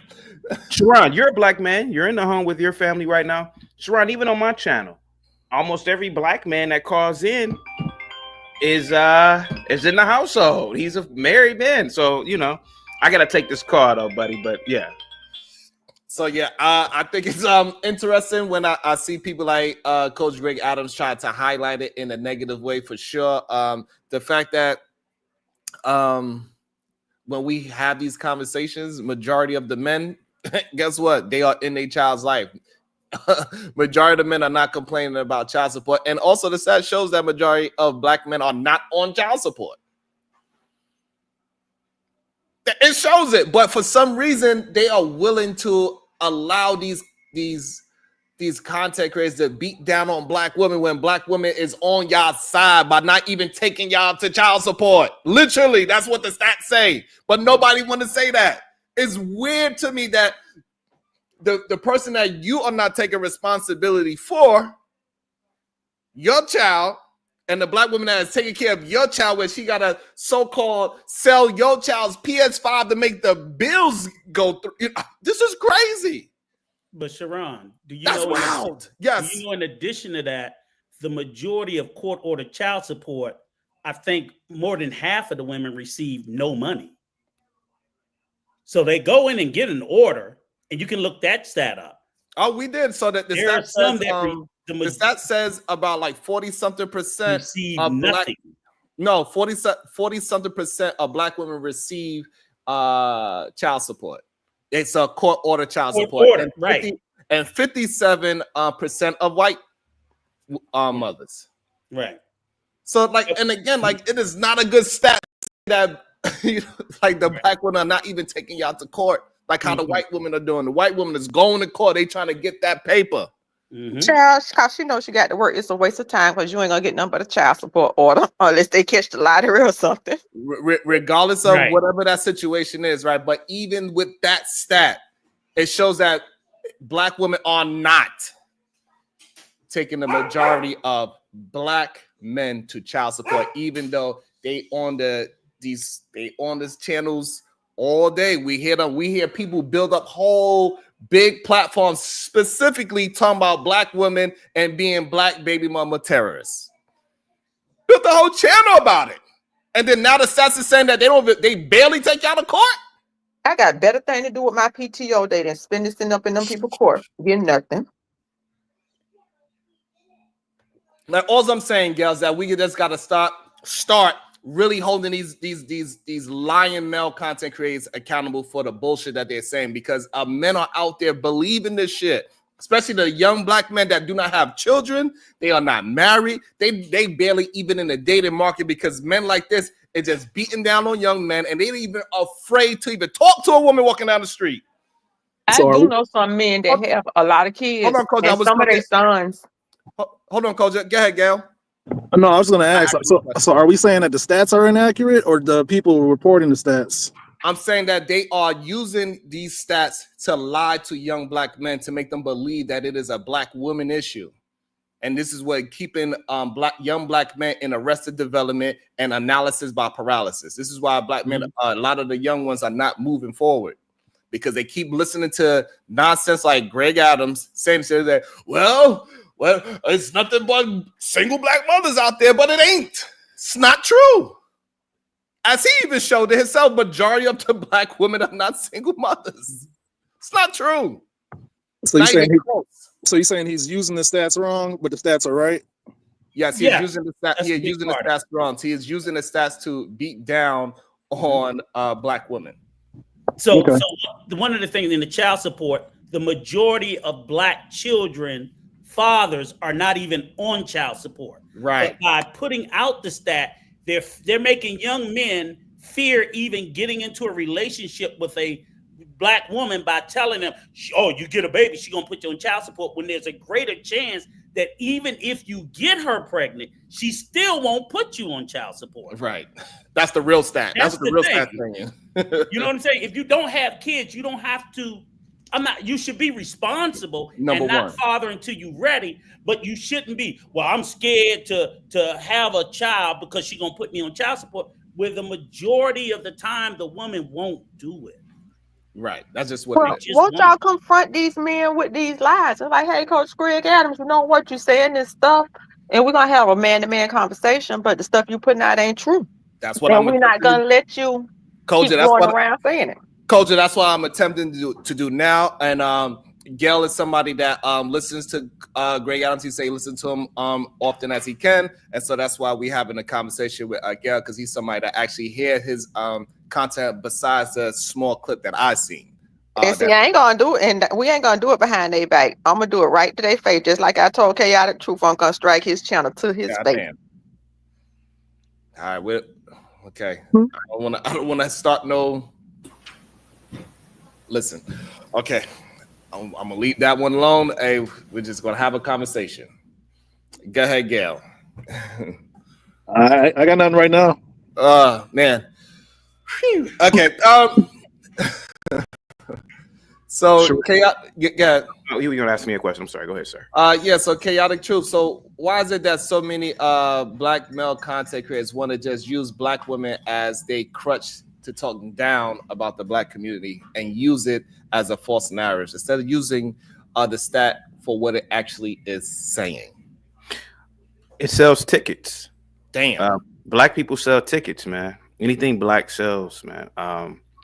And we are partially to blame for it, but I don't know why, man. Like there's I talk about it on my channel a lot. There's some sort of dude. I did a show the other day about Greenland and how Trump wants to purchase Greenland and how it might be an opportunity for frontier real estate and the idea that we can possibly even terraform Greenland. We talked about the ecological effects. I mean, think about all the polar bears there. Should we have to kill them to make room? We talked about all types of things. The panel wasn't full. Nobody cared. Nobody cared about this stuff, right? I've done shows. The other day I went in talking about Arabs for 2.5, 3 hours. Panel wasn't full. It wasn't full with blacks. It wasn't full with whites. It wasn't full with anybody, really. I've done shows kicking in the back. Saying you don't have the personality and the content to make it exciting to attract the people, because if you were that guy, you would make it interesting. I thought you were asking me a question. Why is Cicely Tyson talking to me right now? I mean, I didn't. That's okay. It's the role, son. I kind of look like her. Hold on, please, Koji. I'm actually on your side today, Koji. Hang tight, sweetheart. Please, hang tight. Keep in the heat of the night in rotation while I'm talking. Now, I've done shows and I get good views, but the interaction is never intense. Nobody can keep the conversation going. There's this obsession with Black people in this country, man. I don't know about the planet, but definitely this country, there is this obsession. There is this love-hate deification about Black people, man, that even Black people have. If I'm not talking about anything Black people won't even call in. So we kind of give importance to the Coach Greg Adams and other groups of people. Now, Coach Greg Adams does talk about women in general. You know, that's something that we are forgetting. He talks about women. He kicks in the back of all women. But it's something about Blackness that I can't really get my finger on. What I really believe, Sharon, and you know who Ben Thorpe is, right? He's even said it. White people are boring, bro. Sharon, they are boring. And I really do believe that Black people add a flavor. So just bringing them up in conversation probably adds to that flavor. You know, it's boring for some people to talk about, oh, what are we going to do with Greenland? You know, can we terraform it and make it a tourist attraction, blah, blah, blah.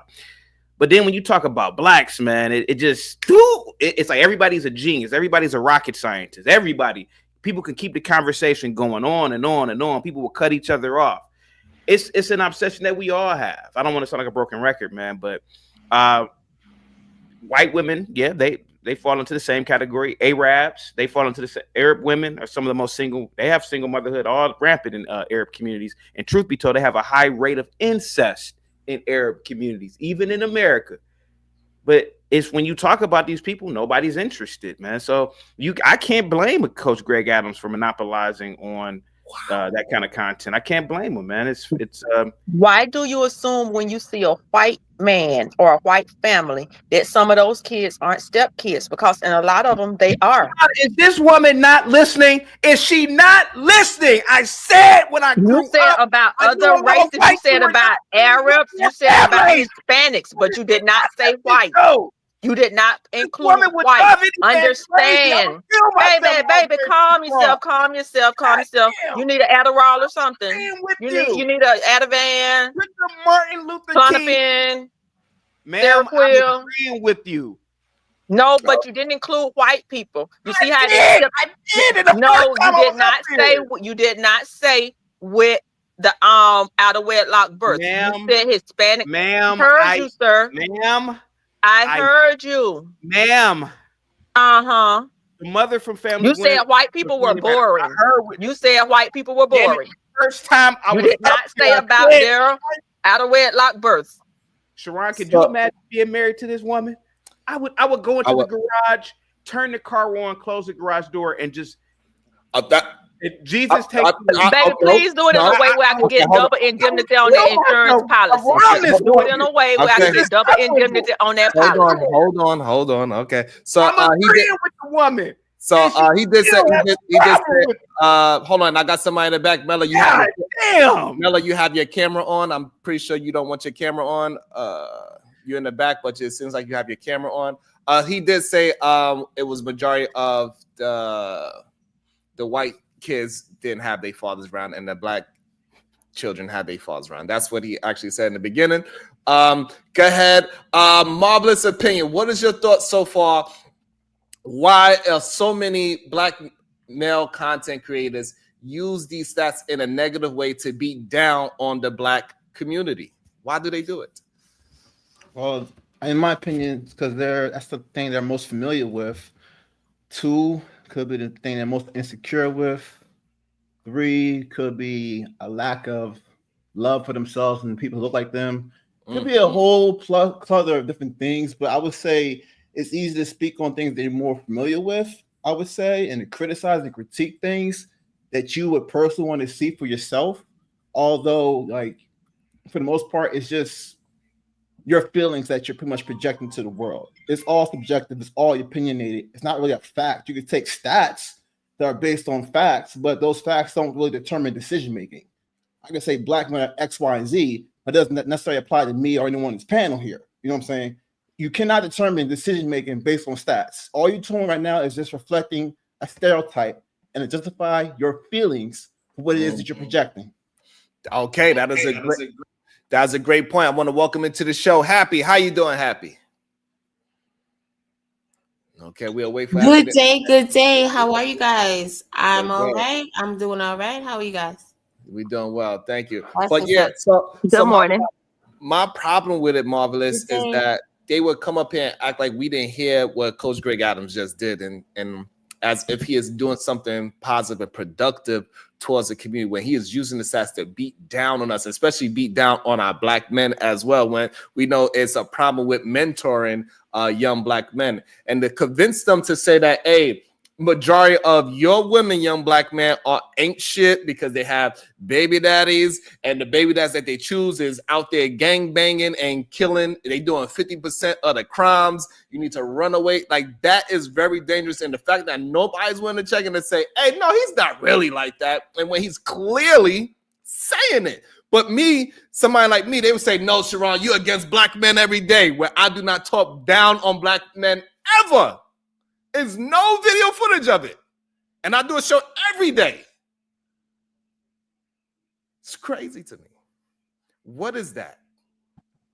Yeah, so like I said, I didn't when he was talking, I didn't get any of that. Maybe my perception is off, or I just thought he was speaking to like I said, are we challenging the stats or what he's saying? Because if he's going off of stats, then the stats are the stats. How we feel about it is up to us. But if the stats are wrong, then that's a whole different topic. But I don't know what we, Okay, No, but Sharon. the way how he used the stat was wrong. So the stat is true, but the way how he used the stat was wrong.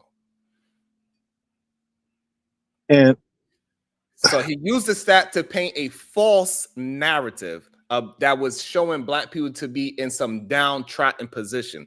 Like for the fact that he said black people are not doing well because he said you got 7 out of the 10 doing bad and you want to focus on the 3, whether in real life that is not how it's going. Majority of black human beings are doing well. We are in the middle class. So him saying that 7 out of the 10 are doing bad was a false narrative. yeah, and I can agree to that. I would say in the heat of the moment when he's slapping Mitches, as he calls it, no good suckers. He was, like I said, he was checking somebody in the chat who made a goofy comment. So yes, when people are in the heat of the moment, they may say things that aren't factually accurate 100% of the time. And I don't think he meant it the way that we're talking about it today. He could have. I can't speak for the man. I watch him quite frequently. That's why I felt like I could come up here and kind of give a little more clarity to the stream. But okay. But you just kind of double talked yourself, because either you here to just be somebody that's paid to say you agree with everything he said, or you're not. Because and just that fast, you had 2 different sides that quickly. Not for nothing. Me personally, everything you said before this guy, the Gale started speaking, Sharon, is a fact. I know because I'm here majority of the time. At least 5 out of the 7 days of the week, I'm usually here. Even if maybe I'm not here on Thursday, like on the panel, I may just be in the chat. I have to work and make a living too. However, come on now, you guys know darn well, and you men coming up here trying to cat or whatever, like y'all know for a freaking fact. That's why it was just that easy, and I'm only using you, the Gale, because you the last man that spoke on it, to change from 1 second to like literally less than 60 seconds. You agreed again with your, and then you also admitted, well, I don't really know, but I'm just here to. No, you see, They talking out of both sides of their mouth. I mean, exactly. Thank you. And talking out of both sides of your neck, boy. Sit down. Yeah. Like this. It's a little. And it's nothing against anybody that listens to anybody. Content creation or whatever is nothing. But the person you follow, just because you watch their show, does not mean they're always right. You get what I'm saying? It's nothing. I mean, it costs you nothing to literally think for yourself, to do your own research, especially if your phone is on, right? I mean, it's so easy to Google, you know, and you just have to understand it's like what you really want. It's literally up to the individual themselves. And this is the thing. And that's why this is the problem. And I need people to see that this is all Sharon is talking about. The issue lies when all of these followers, for these people, for somebody, the responsibility of it all, right? Because this guy has all of these different followers. No, he's pushing out the wrong thing, these false narratives, and then it leads down. What does it do? This stuff starts actually happening because it's like, oh, it's already happening. Oh my gosh. No, when that's not the case. And I don't understand what's so hard for you guys to let the person you're following know, like, man, no, wait a minute. You get what I'm saying? We don't need this. We don't want this. But it's like you guys are just ushering it on in like, yeah, it's a free for all. No, we're trying to avoid that at all costs. We know it's bad, but we can make it better if we actually take the time to make those steps. It costs you nothing to not get on the panel and say, oh, well, I agree with everything he says. No, you don't even have to join the panel. But what they don't, you know what I mean? If you really don't want to work towards doing better, you get what I'm saying? He may say, oh, well, I agree with you, sister, but I don't know why you act like, no. Let's not try to take away from the issue. When we know he did wrong and he's spitting out false, anybody, and this goes for anybody. Let's not just put it on him. This goes for any content creator you put a period on it too, goddamn. They are putting out the false narrative and all that. It is our job, our duty. I don't care if you're not a content creator yourself, but put it out there. Let it be known, baby. No, that's not right. You get what I'm saying? Because we don't want the world to end up in this mess. So we claim. So if we don't want it, we need to do what's right. We need to nip it in the bud. You get what I'm saying? I get what you're saying. It doesn't get done if we don't do the work. And okay. One thing I can say is cost them their credibility. Because the thing is, if I want to work with you and I see you cannot be credible in your words on a panel, how much can I trust you to get down in the fight? And if you have no credibility in a conversation, how can we move forward? So when you're doing that and you're talking out of both sides of your mouth, they say what the Bible say about a double-minded man or whatever that quote is. I don't even know what past Sunday school in Genesis, but a double-minded man cannot be trusted. Absolutely. And when you do that, it costs you your credibility with Black women if you want to build. Ooh, that is a great point. And so that's all I'm saying. I just want us to start really recognizing what people are saying. Stop letting people just play in our face and act like they are for something when they actually destroying it. You are not building anything. You're not building anything. I needed him to tell me what's going on, trying to put the blade on my weed whacker, and it's still vibrating. I thought he could tell me since I'm a woman who's supposed to be in the dishes, and I missed it, and he ain't up here to tell me. Okay. Oh shit. Sharon, Yeah. You know what's even so crazier about what he did with the stat? Even when you talk about when he spoke about that deletion stat, we already explained how it was less and less. What he left out, and while it was accurate, the information he gave, he left out of the fact that we have a homicide clearance rate in this country of 50%. So half of the deletions in America are not even solved. He was only speaking to the percentage. So if 100% of that half that's unsolved were committed by white people, that further decreases the image of the Black man as being a deleter. So when he put that stat out, as Black men, you should be offended that, look, he's making us all look like deleters, further jeopardizing our lives. And while we have mass incarceration, he didn't speak about the over policing in Black communities. It's just a lot of that. So he took the truth, but he just so poorly weaponized it against Black people and left all that context out. That's where he needs to do a much better job. I was just at my daughter's school. Was it yesterday or day before yesterday? The three white boys had counterfeit money. And I'm overhearing the conversation. They say, well, I'm going to put you in ISS and call your parents. Do you think if there was 3 13-year-old Black boys with counterfeit money that they had went and bought? You know how they sell the candy for the school, that he had went and bought candy and passed it out with counterfeit money. You think that was a black boy? They would have did that. Nope. 3 black boys. I'm sorry, 3 black 13-year-olds. So yeah, so that's my problem with the stat that they try to use. It doesn't make black men look good that that black women have the highest rate in single mothers, right? Like it doesn't make you look good. So it's not a good stat for you to even pull up, right? To try to make it seem like that is the woman's fault. Black women have a problem because they are the most single mothers. That is a mutual issue. Ron, go ahead, Marvelous.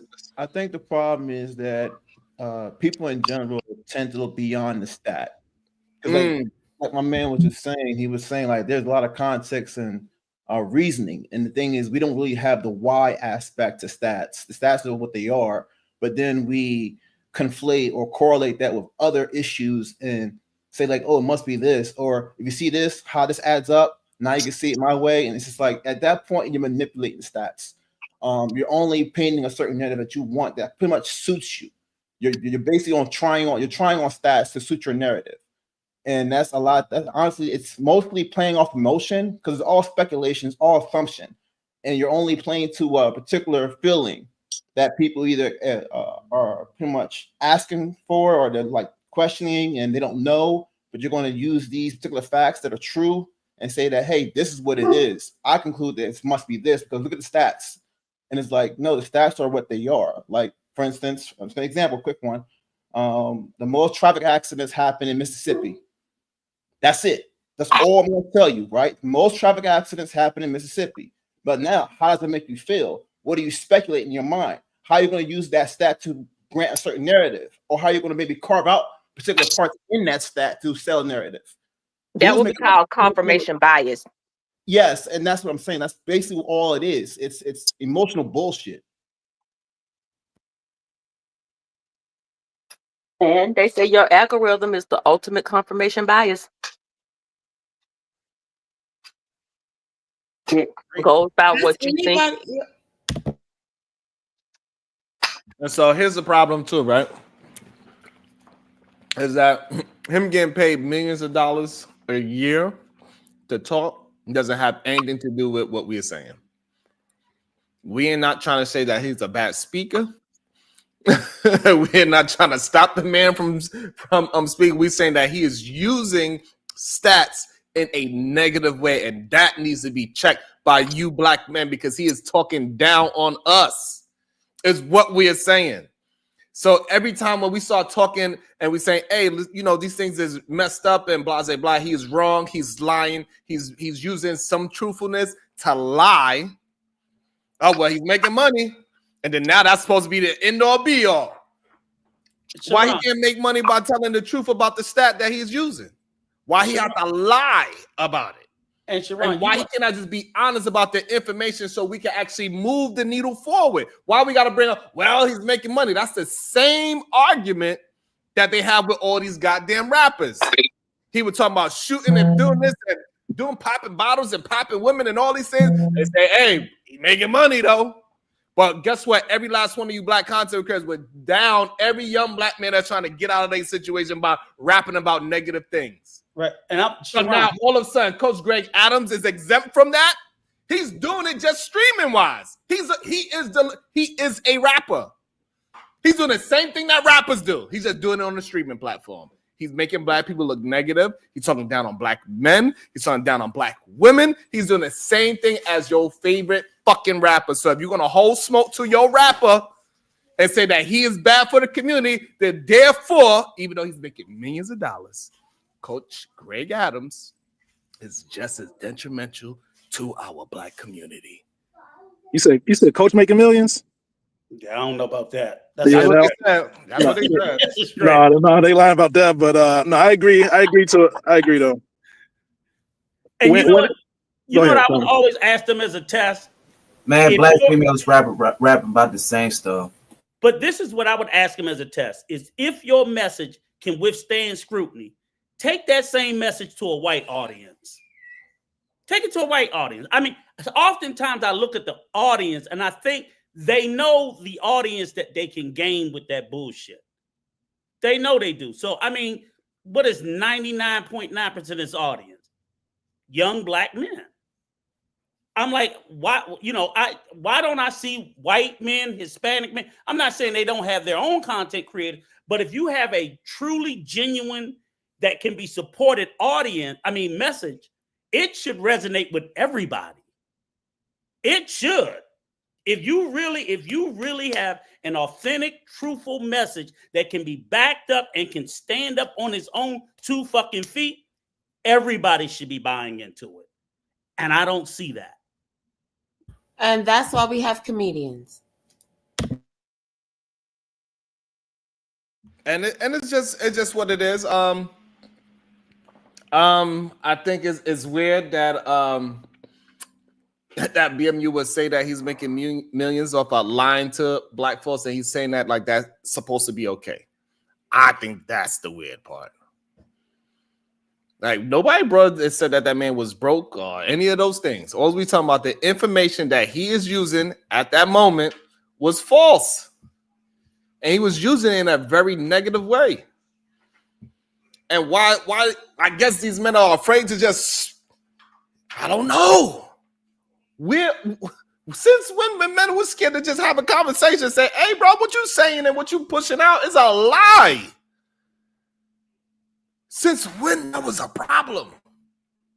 I don't understand that. And hey, I don't believe us as black folks is doing that bad because we are moving the needle. However, everybody else is moving their needle as well. So we still in the same goddamn positions. And that's what we really need to talk about. Like, yes, black men is making more money than 10 years ago. But guess who else is? That goddamn Spanish man too. So we need to move a little faster. We need to work a little harder. Let's get together and start moving in the right goddamn direction as a team. I'm listening, Marvelous. Oh, I was going to say, the only thing I was saying to myself was that's going to be hard to do. The team thing anyway. I think we need foundation, and it starts with the family. I think once families become strong, then you can have a strong community. That's all. And like we gotta be able to compete with honesty. Like, hey, we are not going to get nowhere as human beings that we keep allowing the so-called celebrities of our space to keep lying about us. And then other people's using this lie and say, look at Myron Gaines. Look how he talking about the niggas. Look at Coach Greg Adams. Look how he talking about the niggas. Look at Angry Man. Look how he talking about the niggas. And if we keep going down the list of all these predominant, strong, supposedly great black men going down the list, it's beating down on us. It's not, no, absolutely not. Not on my. Okay, can I just add one thing? I want to add one thing to that part, Sharon, if I may. He said you used the term beating down a nigga, right? And my thing is, we, and I speak for myself and others, are not the niggas at the end of the day. And I think first of all, we need to change our mind. If we change our thought process, the better off we'll be to begin with. Because when people say the N-word, that does not include me. You understand what I'm saying? Right. That's it necessarily includes, honestly, not for nothing. No, it includes the people you were just talking about. Okay, so the problem is this: it's not about you as an individual. It's about I get it, but listen to what I'm saying. You're not getting it because this is why I just said you're not getting it because you're talking about yourself. And I'm talking about the overarching point what they are pushing. When they are talking about, I know, but if you would have let me finish, if you're telling me that you know, don't tell me about your personal. No, but I'm not talking about me personally. I get it, but listen. I was getting it. The ending of what I said right before you came in, Sharon, is what I was saying. Thank you very much. And what I was saying was, that's how everybody needs to be, though. But you know what, Sharon? Because no, you're not about to confuse me.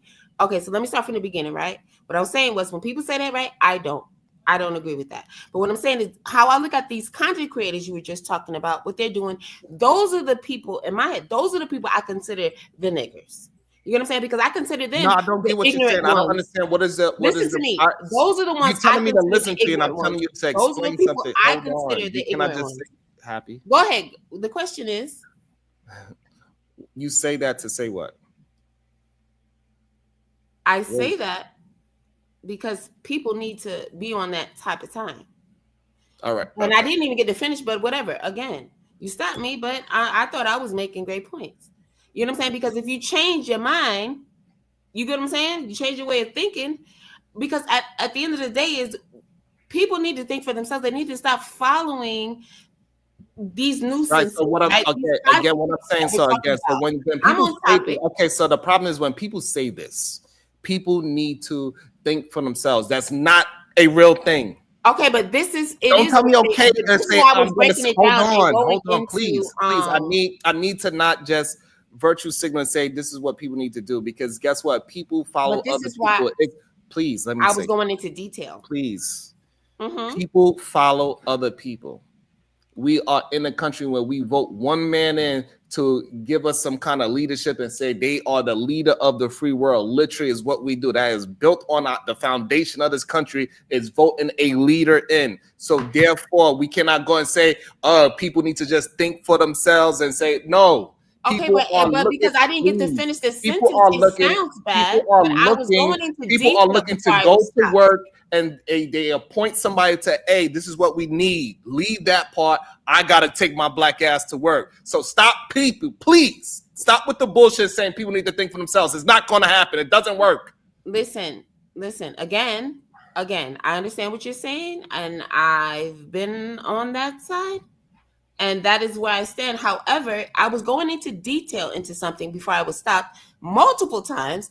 And it is what it is. I get it. You're very passionate about this. I am just as passionate, if not more. But we wouldn't know if you keep cutting me off every time, correct? No. Right? Because I couldn't get everything out. Again, that's why I was going into detail. That's why I wasn't leaving it just there at that point. I was going into detail for a reason, so that way people could understand exactly what I meant by that. Okay, you know, so I will make sure I do that next time. Because I don't understand what we do. Great, I appreciate you. Though. Now you're just having a conversation about what you because it's right. Happy, you got to be able to. You got to be able to direct your words. I don't want to have a conversation about the conversation, please. Exactly, we're not. Okay. All right, so give me a second. So, BMU, welcome to the show. You tapping in. What is it that you want to bring to the show? Yeah, good morning. Can y'all hear me? Yes. So what I wanted to say was to respond to what I put in the chat. I think that you took it the wrong way. What I meant by my comment was, in order to stop someone and slow someone down, you have to hit their bottom line. And if you want them to go away, you have to be willing to be powerful enough to hit their bottom line. Now you can hate on him all day, and people, when people go see Mayweather fight, when he used to fight, a lot of people went to see him lose, and he made the majority of his money from his haters. And if you want to hit a person's bottom line, if you hit Greg, if you hit Coach Adams' bottom line or whatever, he'll go away because he can no longer make money off of it. But what he will do is you'll play the video. Once you play the video, that's another view for him, which adds more money to his pockets. Then people are going to be like, who is this Greg guy? People are going to start Googling him. Then he's going to get more attention. The more attention you give him, the bigger his platform gets, whether you're against what he says or if you're for what he's saying. So what I'm saying is you have to hit him hard where it hurts his bottom line. And if we're not doing that, we can talk about him today, but tomorrow he's going to do another show and have 12,000 views, 24,000 views. And then also to say to Rico, when he said, tried it with a white audience, sir, you have to do your research before you start saying this stuff. Because Coach Greg Adams, he does a conference every year. He does the 21 convention conference in front of a whole lot of white people, an audience full of white folks, because there's other white speakers. So women and men of white, Caucasian descent that does these conferences every year with him.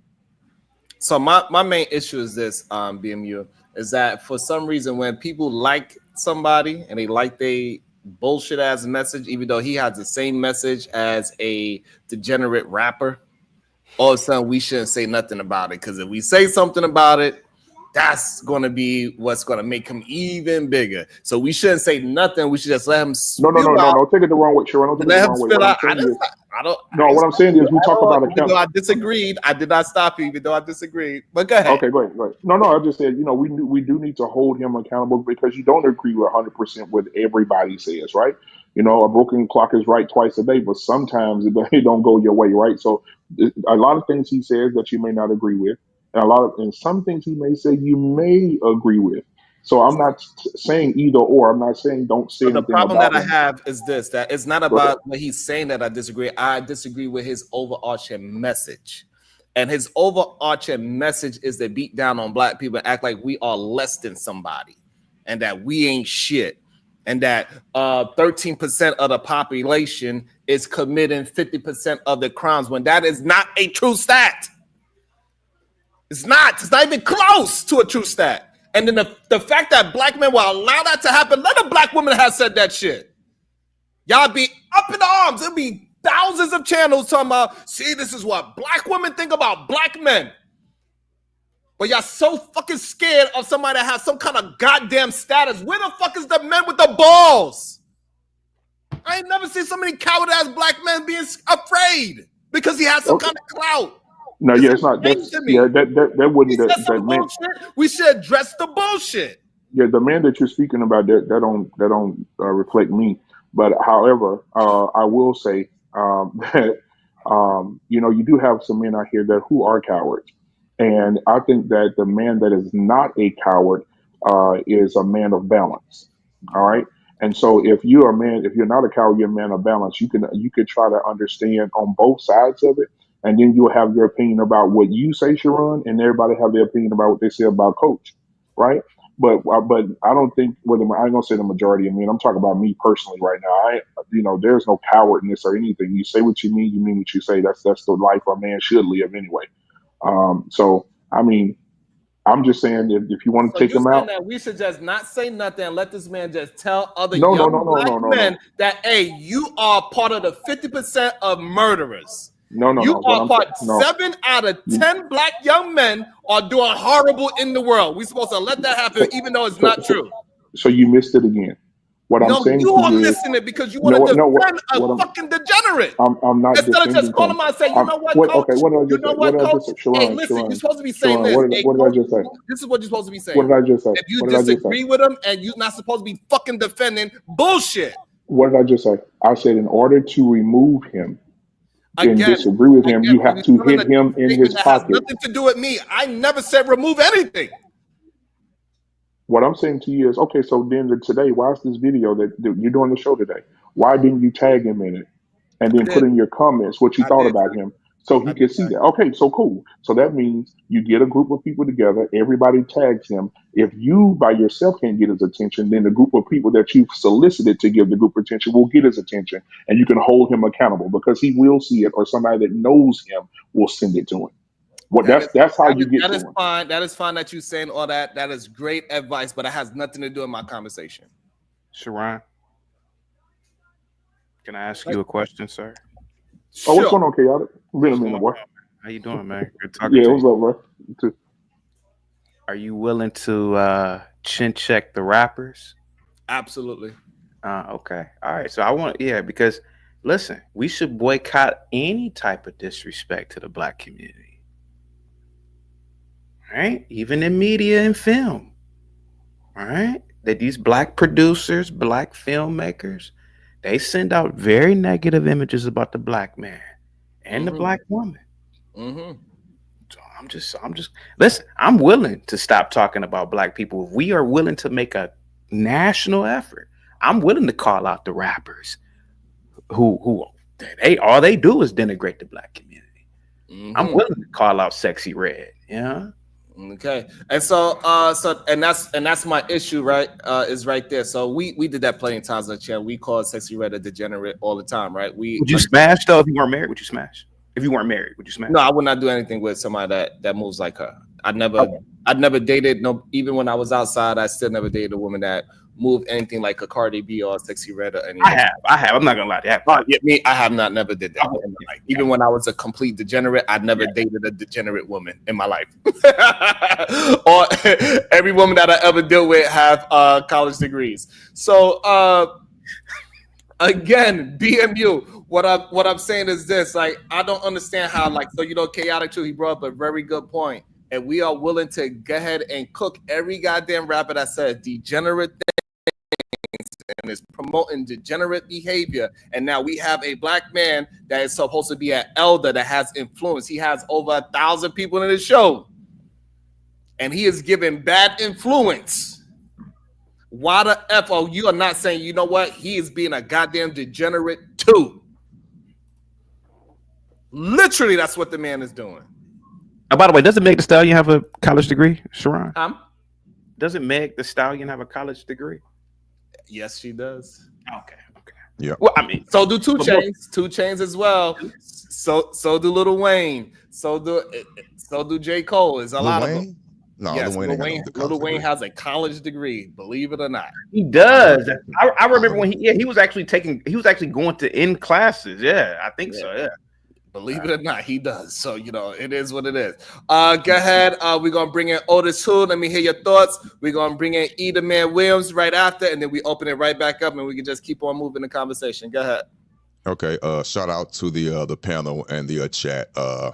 A lot was said. I'm just going to just address one thing. I'll just make one observation, and I'll turn it over real quick.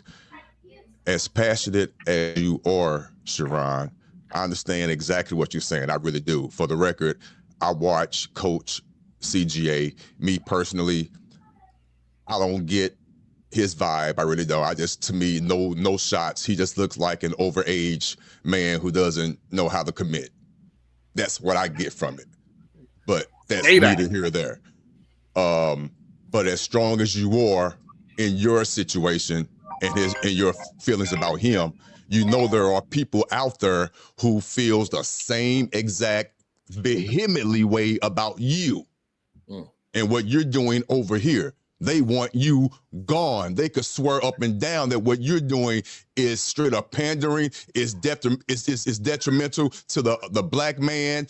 What you're doing is just wrong. You're allowing the women to just run rapid. You agree with this feminist views and all that. And they serious about it.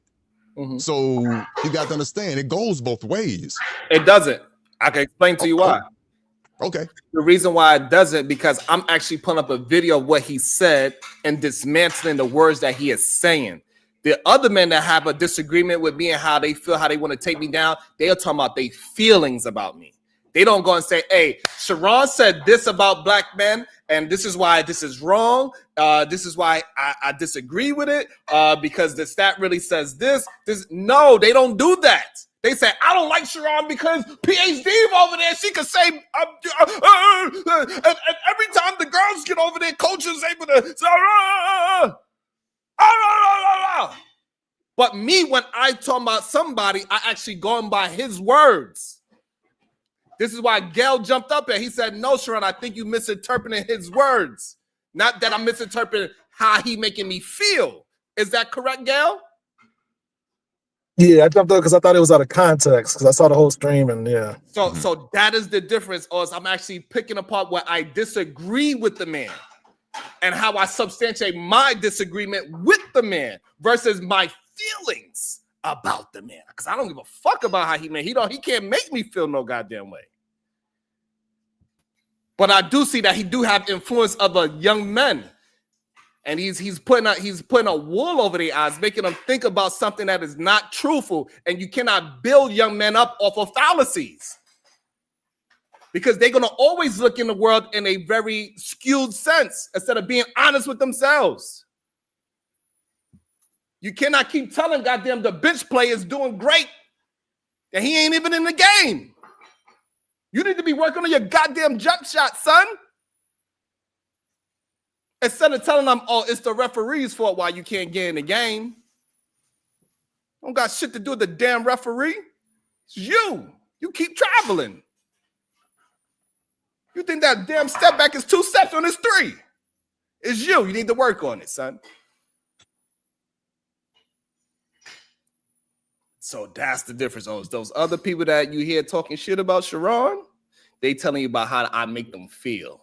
Because I make them feel a certain way, which I shouldn't be making that man feel anything. But I make them feel. I don't let me do it how Otis said. I make them feel. Hey, I ride with Coach Greg I was Adams, allowing bro. you to land your plane. I didn't cut you off. I'm just one quick comment, and then I'm gone from it. One would say on the opposite side, the opposition, that they would disagree with everything you just said. They feel that they have the evidence. I'm just playing devil's advocate, but that's neither here nor there. I land my plane though. Right. So, and again, the reason why I was able to get Gail, somebody that watches Coach a lot, and he's saying that I might be misinterpreting, but I'm using the man's words. I didn't say Coach Greg made me feel like this is what Coach Greg is doing. Coach Greg is doing this. I said, hey, Coach Greg said this, and that is a lie. He used that information in a negative way. That's not what the stats are saying. It's what I said. I didn't present it how and paint a narrative of him. You know what I'm saying? He used this young man going fishing with a white man that's clearly probably mentor him or something. He started crying, and then he said, well, oh, look at this gangbanger. He did 13% of the population is creating 50% of the murders. That's what he said. I feel you on that. Yeah, that's supposed to have been a positive moment, but he easily took that and turned it into a negative situation when it clearly should have been a positive. I got you on that. So I'm using what he said, right? And then again, even with that stat that he's saying, 13% of population is creating 50% of murders. Again, he is using that stat incorrectly. Because when you peel back the onion, you turn this into a cry fest. The people that is actually committing that 50% of the murders is not the 100% of black men. It's a very small percentage of black men. Then he needs to say, hey, it's 2% of black men creating 50% of the convicted murders is what he should have said. Because that's the true stat. And that doesn't that is. You understand? Not saying 13%. That means all black people are creating what? Murders on a 50% level when it's not true. Right. Okay. And they keep saying that I'm doing some shit to black men. It's fucking ridiculous. Well, I'm giving actual stats of what he's saying, not how I make them fucking feel. The problem is they use stats and they use them wrong. If he didn't use stats, we couldn't argue it. But he gave us something tangible to tear apart. Half of homicides are not even solved. So even if you said that the 13% accounted for 50%, that only accounts for the 50% that's solved, which is actually 25% of what was committed. So if 100 murders happened last year and only 50 of them were solved, and then 50% of that 50 is only 25. So he should have said 13% commit 50% of 50%, because you can only count what was convicted. We don't know who did the other 50%. They go completely unsolved.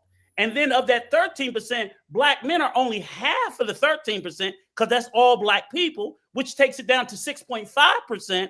And then 100% of all black men are not committing deletions.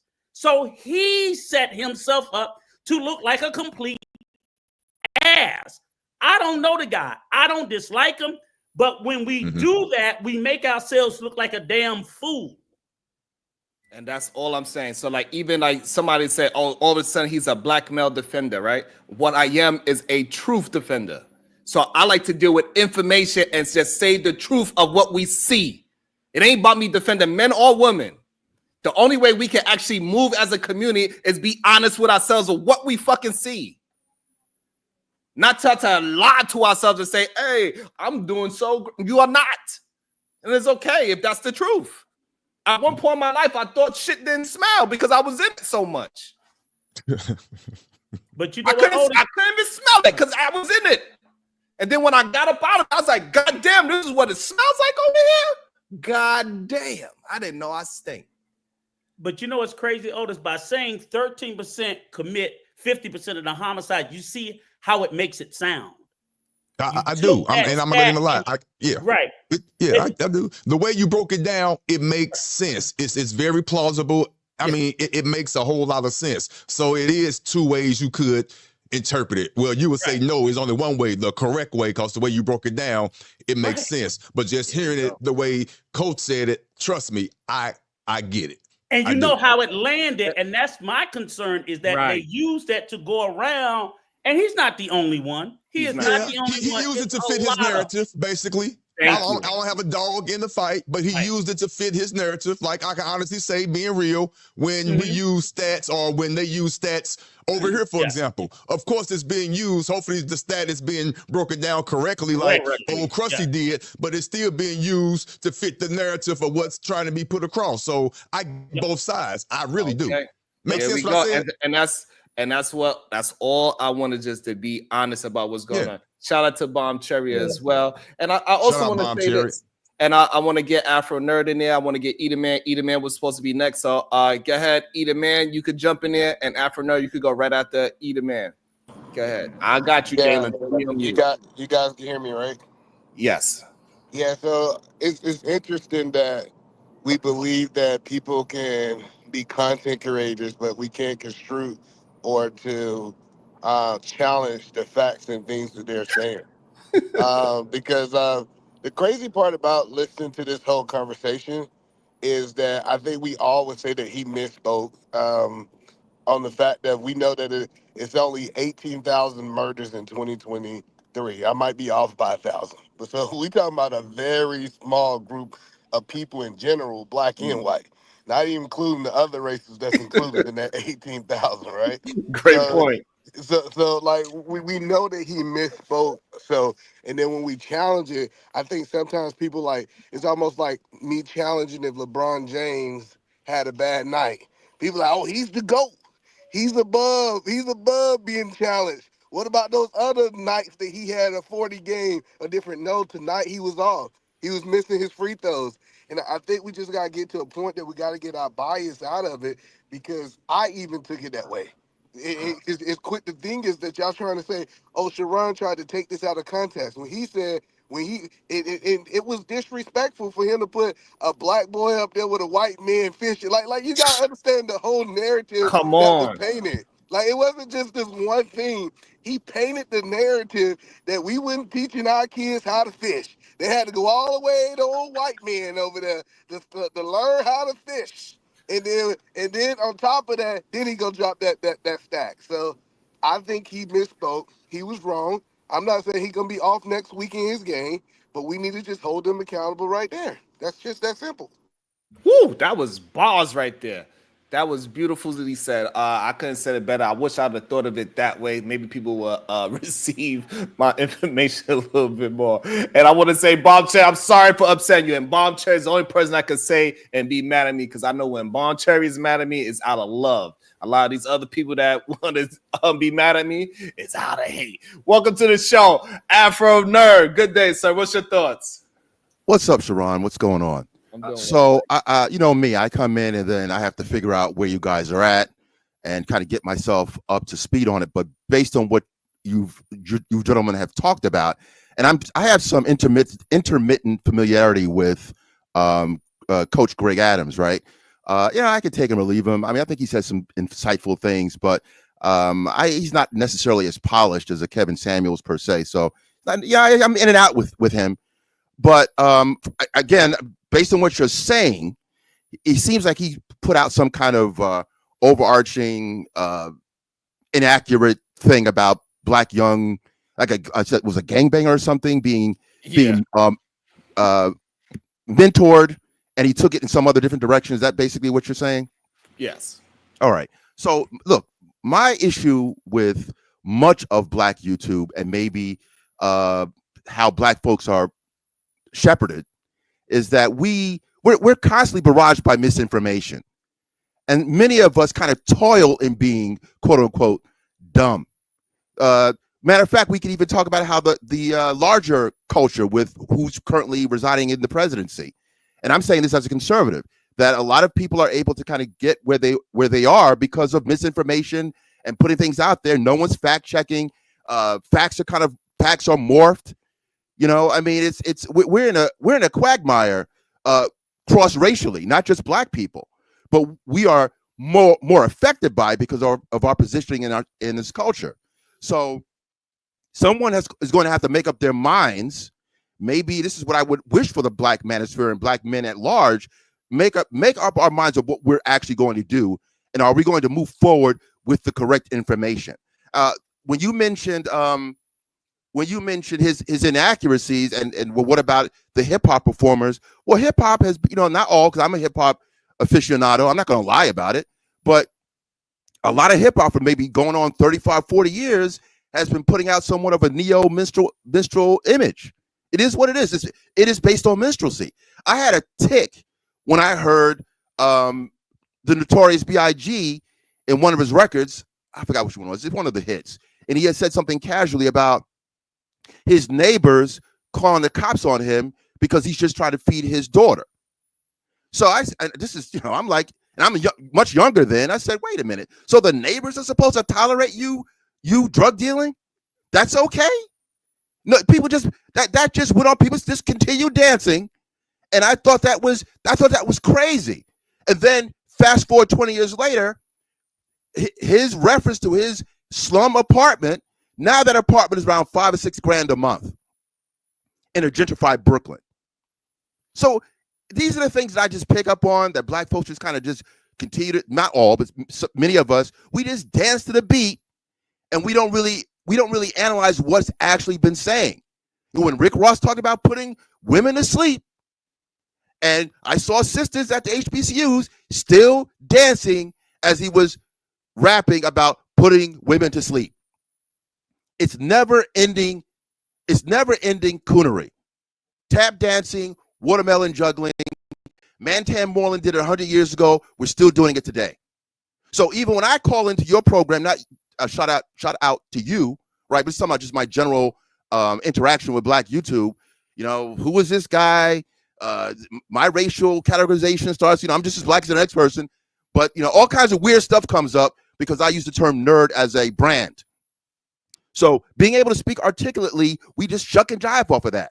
I have a problem with the N-word. I use the word occasionally in-house, right? There's in-house.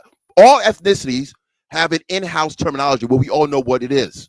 But when you start saying it outside, like you have quote-unquote nigger Tourette's, every second word you got to use the word because you don't have enough of a articulation or vocabulary, and then you also make money off of that. Right? You sell, quote unquote, the nigger as a term to the Japanese man, to the Native American man, to the white man, and then you want to be respected. I don't know how the math don't math on that. See, when I speak on this stuff, oh, look at this guy. Maybe even some of your I don't think it's going on now, but maybe some of the chat.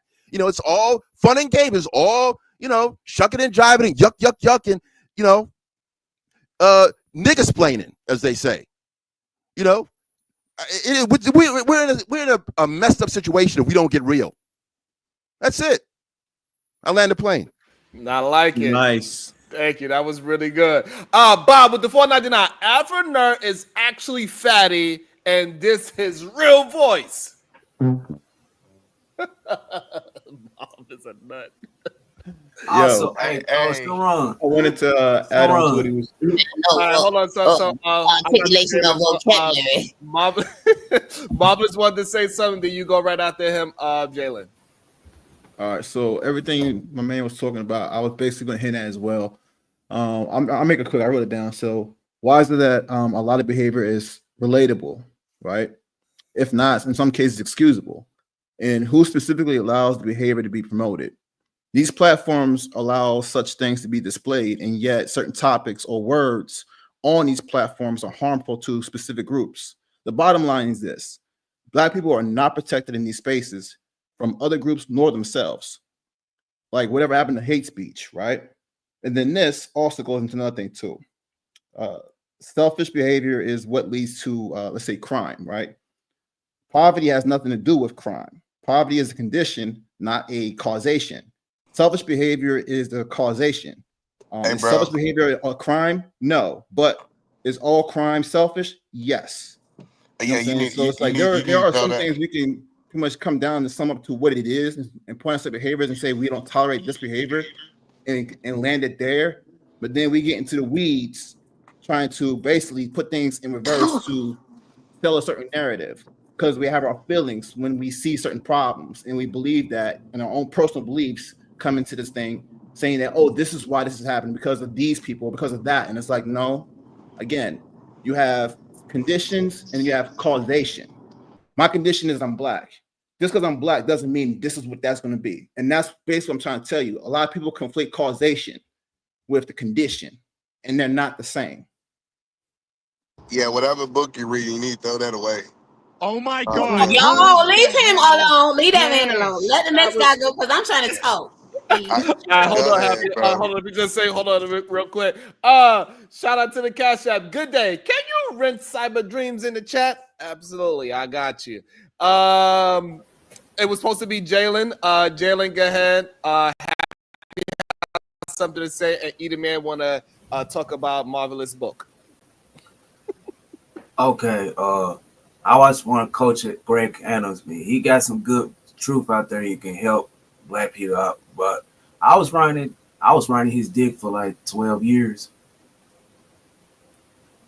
Pause.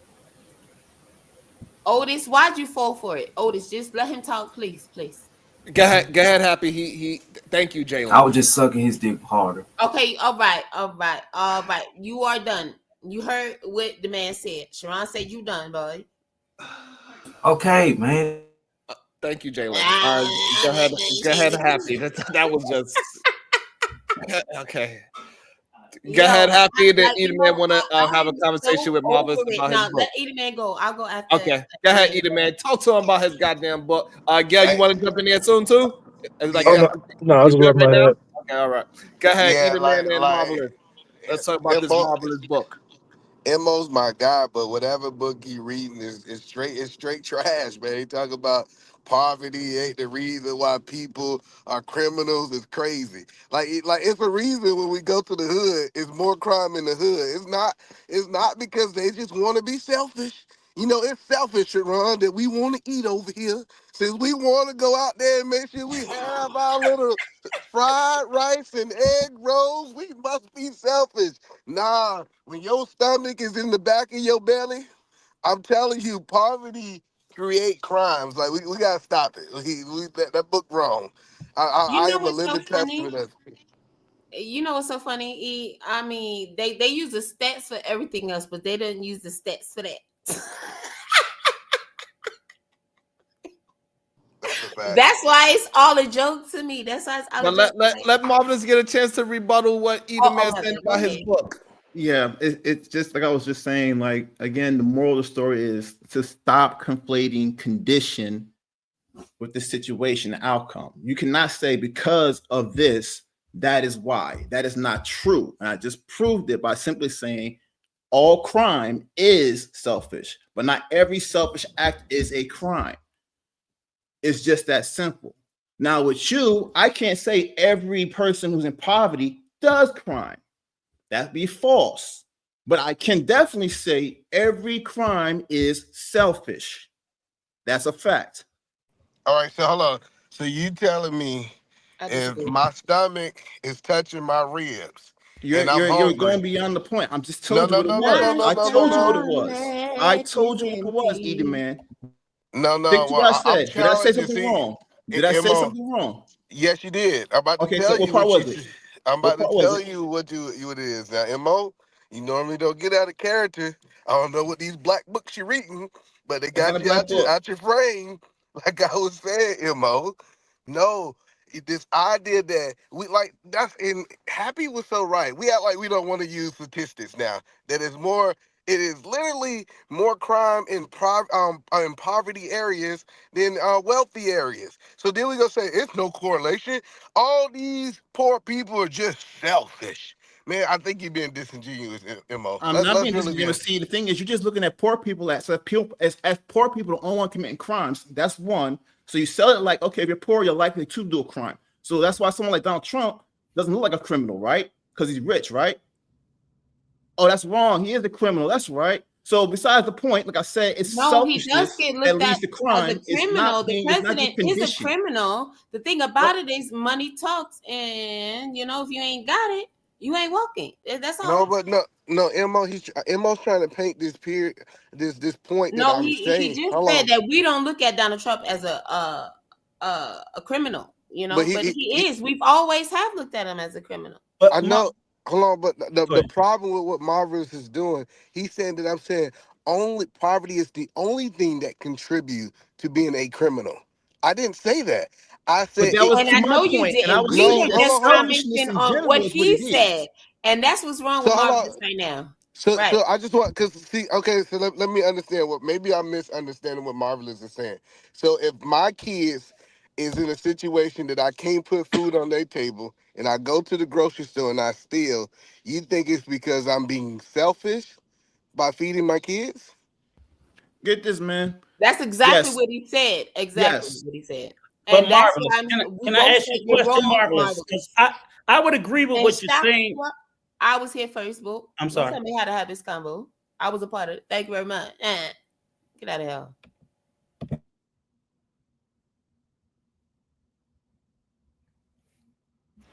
Go ahead, This is why Marvelous. we're not supposed to pay attention to the chat. Go ahead, Marvelous. Explain that. Because you All can't right, take so it back now. oh, I'm not taking it back. Times. It's all simple. It really is. I'm No. simply saying you can list a bunch of conditions and scenarios and correlations and conflate them all day, every day. But you look at the bottom line and it sticks to it. I said selfish behavior in general is what that is. If you want to try to tackle the crime issues, try to tackle selfish behavior. Try to promote less of it. Try to lean people to be more selfish, more considerate of others. Then you would have less crime. That makes sense, right?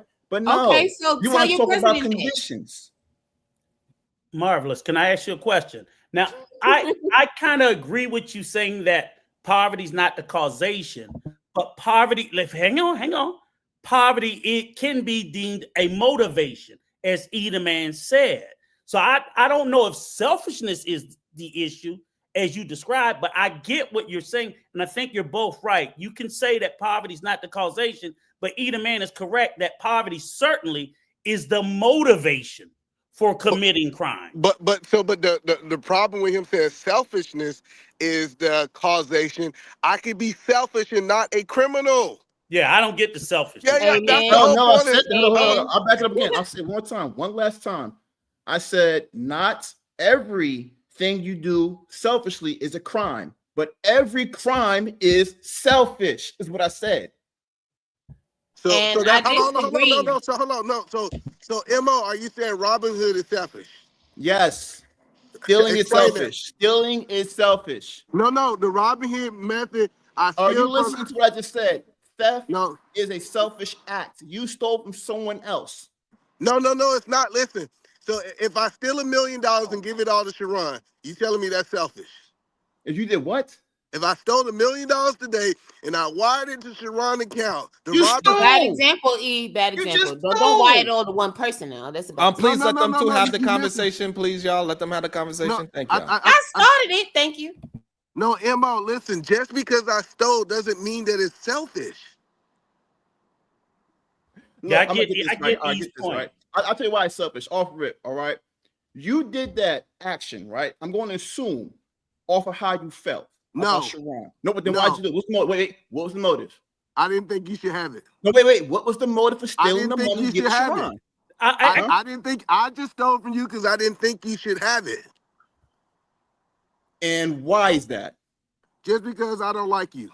Thank you. How you feel? No, Edelman. That's what I'm saying. Can y'all please let them have the fucking conversation? You're Damn. being selfish based You know upon what, how you Sharon? feel. It takes from me to get to Sharon because you don't like me. That's some selfish shit. No, that's not self. See, I think we got to start defining bro. words. Or you're wilding. You No, did you're something not. completely Mo, irrational. listen. Mo, you're not listening, Mo. Just because it was an emotional doesn't mean that it was selfish. That's the whole point. Like Mo, you trying to paint this period, and I say, hey, check this out. I really, truthfully and honestly, I just don't like you, and I want to take from you. Doesn't mean that it's selfish, especially if I don't reap the benefits of it. Mo is just sitting up here just talking this morning. I don't know what I told him. It's Black History Month, and they start reading these blackity black books, and I've been reading them too, so I can't knock Mo. But the point that I'm trying to help people understand is we can't prove that it was selfish unless you had a motive that benefits yourself. I can't prove it's selfish. This is easy. Simple as this, bro. Any feeling, listen, serious, any feeling you have, you can always justify. You can justify your own feelings. Now, you can try to convince others to sympathize or empathize with you, and they can give into that bullshit if they want to. That's if they resonate with how you feel. But at the end of the day, what you feel doesn't even have to make sense. As long as people can resonate with you, it is self-justifiable on its own through your words. Just your word. If you can convince people, sure, you convince them. But if I say, yo, this is what it is, now you're trying to convince me that I'm crazy. Trying to gaslight me, like taking my money was a good thing. No, you're not going to convince me that taking my money was a good thing. Even though it's good for you, because again, how you feel, you can always have how you feel. At the end of the day, your feelings and how you feel is all subjective. I need truth. I don't need confusion. You're stirring this whole thing about justifying things based on how you feel. Then if that's the case, then you can't say that white people were right or wrong about what they did to our ancestors. Yes, they may make you feel bad, but you think they felt bad doing to us? No. They felt what they did was good. That's why I say it's bullshit. I just want to make sure. Okay, so listen, hold on. No, bullshit you're talking about is completely irrational. Hold on, no, because you said all crimes, right? All crimes are selfish. Okay, hello. So I'm riding down the street. This is my last one, and I'll let you have it. I'm riding down the street, and I run the red light. It's because I'm being selfish. All right, question. It's easy. You know what the red light's for, right? No. So why are you driving? No, see, no. You guys know what you're doing. The whole question. I'm trying to land it. You're telling me you don't know what you're doing when you're behind the wheel of a car. Okay, I say that. I don't know what I'm doing. Me running the red light, tell me how that's selfish. Wait, this goes into a bigger thing. I have no problem with someone being like, if you don't know, you don't know. But the thing is, someone's gonna be held accountable because you shouldn't be driving in the first place. Well, that's not the point, though. Your point is that you gave a scenario where you said I ran a red light. I'm like, okay, wait. I was gonna say that you were honestly being stupid. You being foolish. MO. So it's okay. You call me foolish. You can say that I'm this, but me riding through that red light and becoming a criminal is not selfish. But it's not a crime, though. That's exactly. But just agree. Hello. Say that's a traffic violation. That's not a crime. Running the red light is a crime. No, it's a traffic violation. Okay. All right. So you telling me that if I break the law, you're not going to jail for running a red light, bro. They're not going to send you back to jail and question you for nothing. It's a violation. Okay, I got you. Violation. Mo, I got you. Mo, so if I drive 140 miles an hour, if you want to go to a crime to get me in jail, I got you, Mo. If the police limitations. There are limitations. Once you've gone past 30 plus, you are now getting arrested and going to jail. No, listen. Okay, now I'm a criminal because I did 145 miles. I'm selfish. That's selfish. Yes, it is. Why? Okay. We have laws, do we not? Okay. Wait. Yes. Do we have laws? You agree? Yes. Do you know the laws? No. So again, this goes back to why are you even driving? No, but see, no, because you're trying to play ignorant, but then you put something where you shouldn't be doing things. You didn't see the left hand coming. Listen, the left hand. No, you are simply avoiding accountability. You don't want accountability. I'm trying to make you accountable for your actions, and you don't want it because you say, but you still, I don't know. Hold on, you still ain't telling me why it's selfish. That do this dumb thing. So Mo, the problem is now you're trying to justify something else by moving the goalpost. What am I justifying? I'm going with your words. The question that I'm asking is real simple. Go ahead. Me decided, I want you to prove to me why me driving 140 miles is selfish. I just told you the speed limit. Holy shit. He don't need no help. He don't need no help. No, are you serious? You said it was selfish because I didn't know the laws? No, it's selfish. This is what I told you. I said, bro, I knew it was going to go this way. If you keep claiming ignorance, that is still no excuse on your part for driving something you're not supposed to drive. I'm not giving myself an excuse. Oh my God, bro! Why is it selfish? You want to break the scenario? Why That's is impossible. it selfish? It's an impossible scenario. Why is it selfish? Why is it selfish? 140 plus. Why is it selfish? You have a car. Oh, I don't know the speed limit. Wait, you don't know the speed limit. Why are you driving the car? Well, I just thought it'd be. Oh, so just go by how you feel. Is it selfish? You go behind the one in the first place. Hey, why is it selfish? I just told you. Oh my God, bro. If the speed limit is, I don't know, 45, and you say, fuck everyone else on the road, I'll drive how I want to drive, that's some selfish shit. What if I'm the only one on the road at night? Oh my God, you are so unbearable, You bro. lost, E. You are I'm not sorry, trying you to lost this accountability. one. You are You lost this one, E. Just give it up. The point. GD, Hold you on. The lose point this that Moving I the one. proved. Hold goalposts. on. The Just, reason what I just proved stop. is. Hold on. Let me show you what I proved. You're just trying to What convince me. I You're not got going you. to Hold on. convince me, bro. I went to in the screen because in his mind, any criminal, anybody that's a criminal, they automatically what he said is selfish. So this I use those examples for a reason because if I don't pay my child support because I ain't got the money and I become a criminal, now I'm selfish because I didn't have the money to pay child support. I could have used a whole bunch of examples. I just used that one for extreme measures. So this But idea if he you said, go yeah. back far enough in your scenario, just being Thank playing you. devil's advocate, the reason you have to rob or whatever do that because you didn't go get the job that was probably accepted to you or whatever the situation may be. I don't know, but we can always come up with hypotheticals. So I'm not gonna lie. I have to agree with MO. At I some got you. I point, got you. majority, not all, but No, majority of crime is committed from but the bookie selfishness. was Can you at least admit that? Not No, that's all. what I'm There telling. are That's the point one-offs. that that's the point that I'm Can telling I you, weigh on Otis. this? That you wrong, Otis. I got you, Otis. The I reason have I got information. Okay, hold on. All right, hold on. so a bunch of people want to get in on this I have topic. information. We'll go ahead and we'll do this. We'll go let the gal he want to say something in it.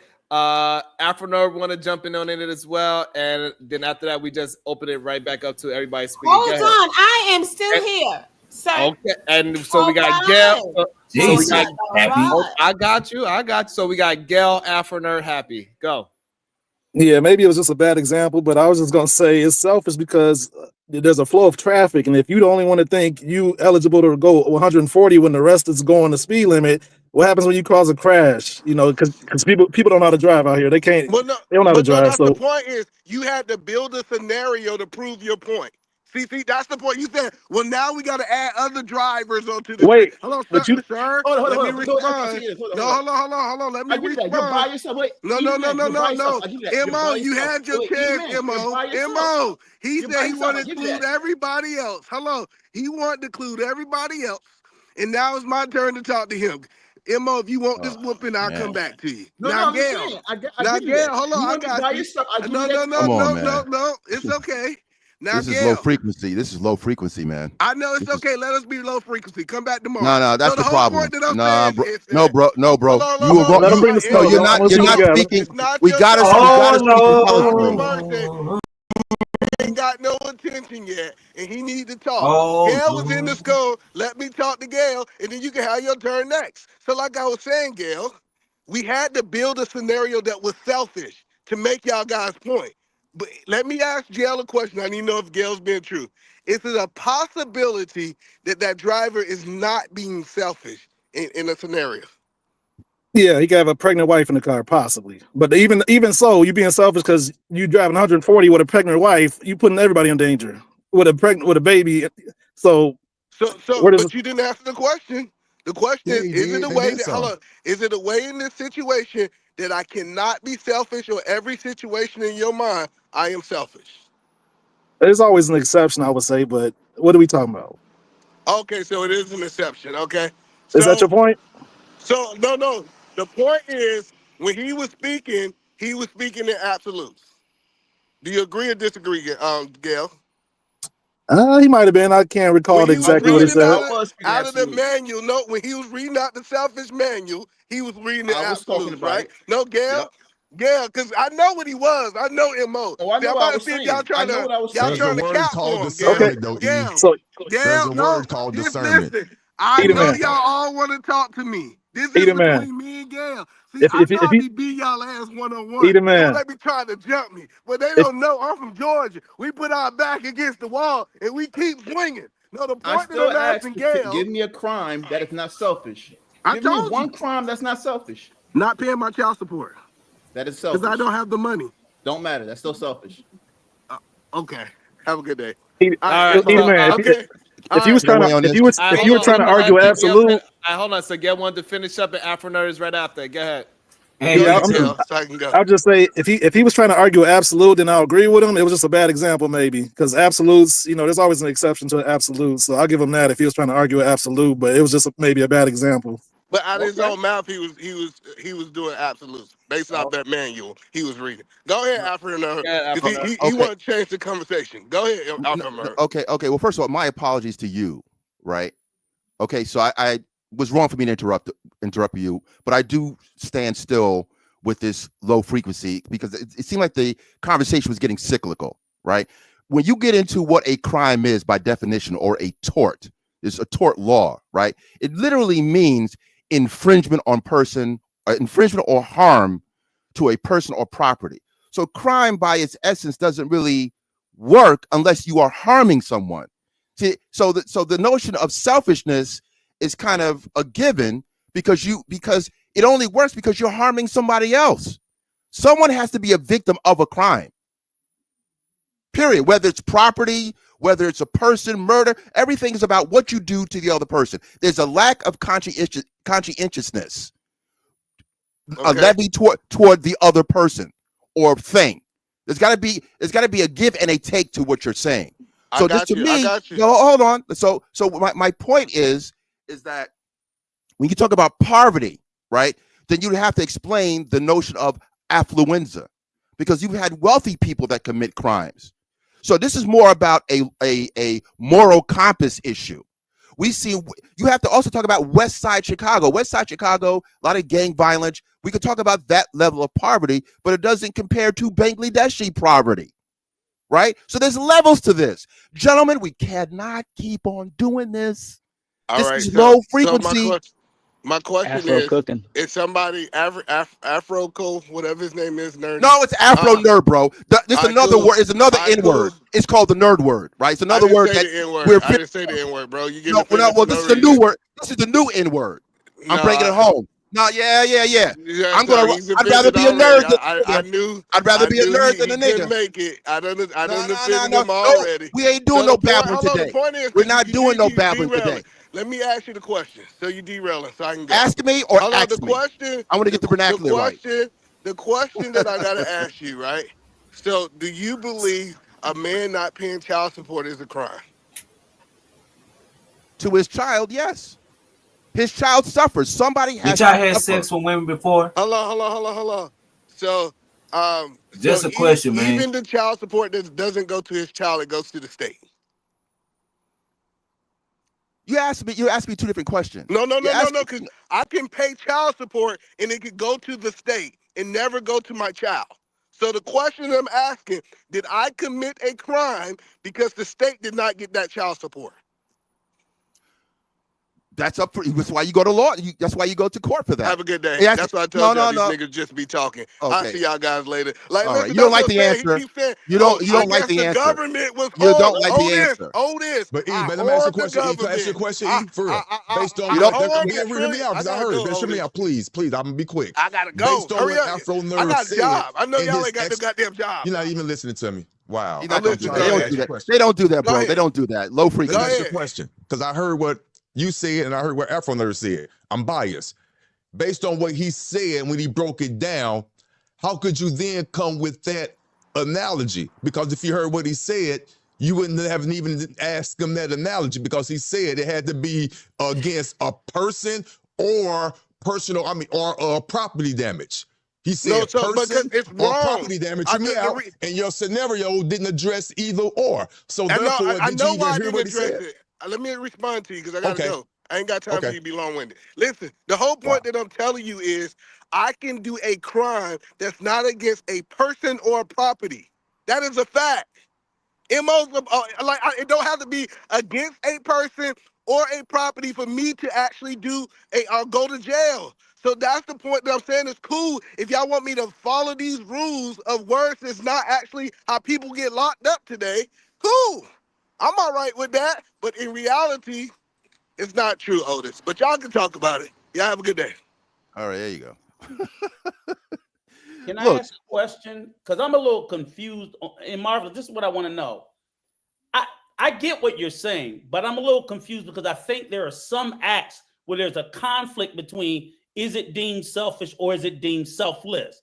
I think everybody on the panel know the difference. One you do for yourself, one you do for others. So even when Eda Man first gave the example of If I went to the store and I stole food so I could eat, I would say that's a selfish act. But if I went to the store and stole food for my children to eat, I would deem that in my mind a selfless act, or at least motivated for selfless reasons. The same as if, I'll give one other example. My daughter came home crying because her boyfriend smacked her up. Well, now I got to go touch him. Is that selfish or selfless?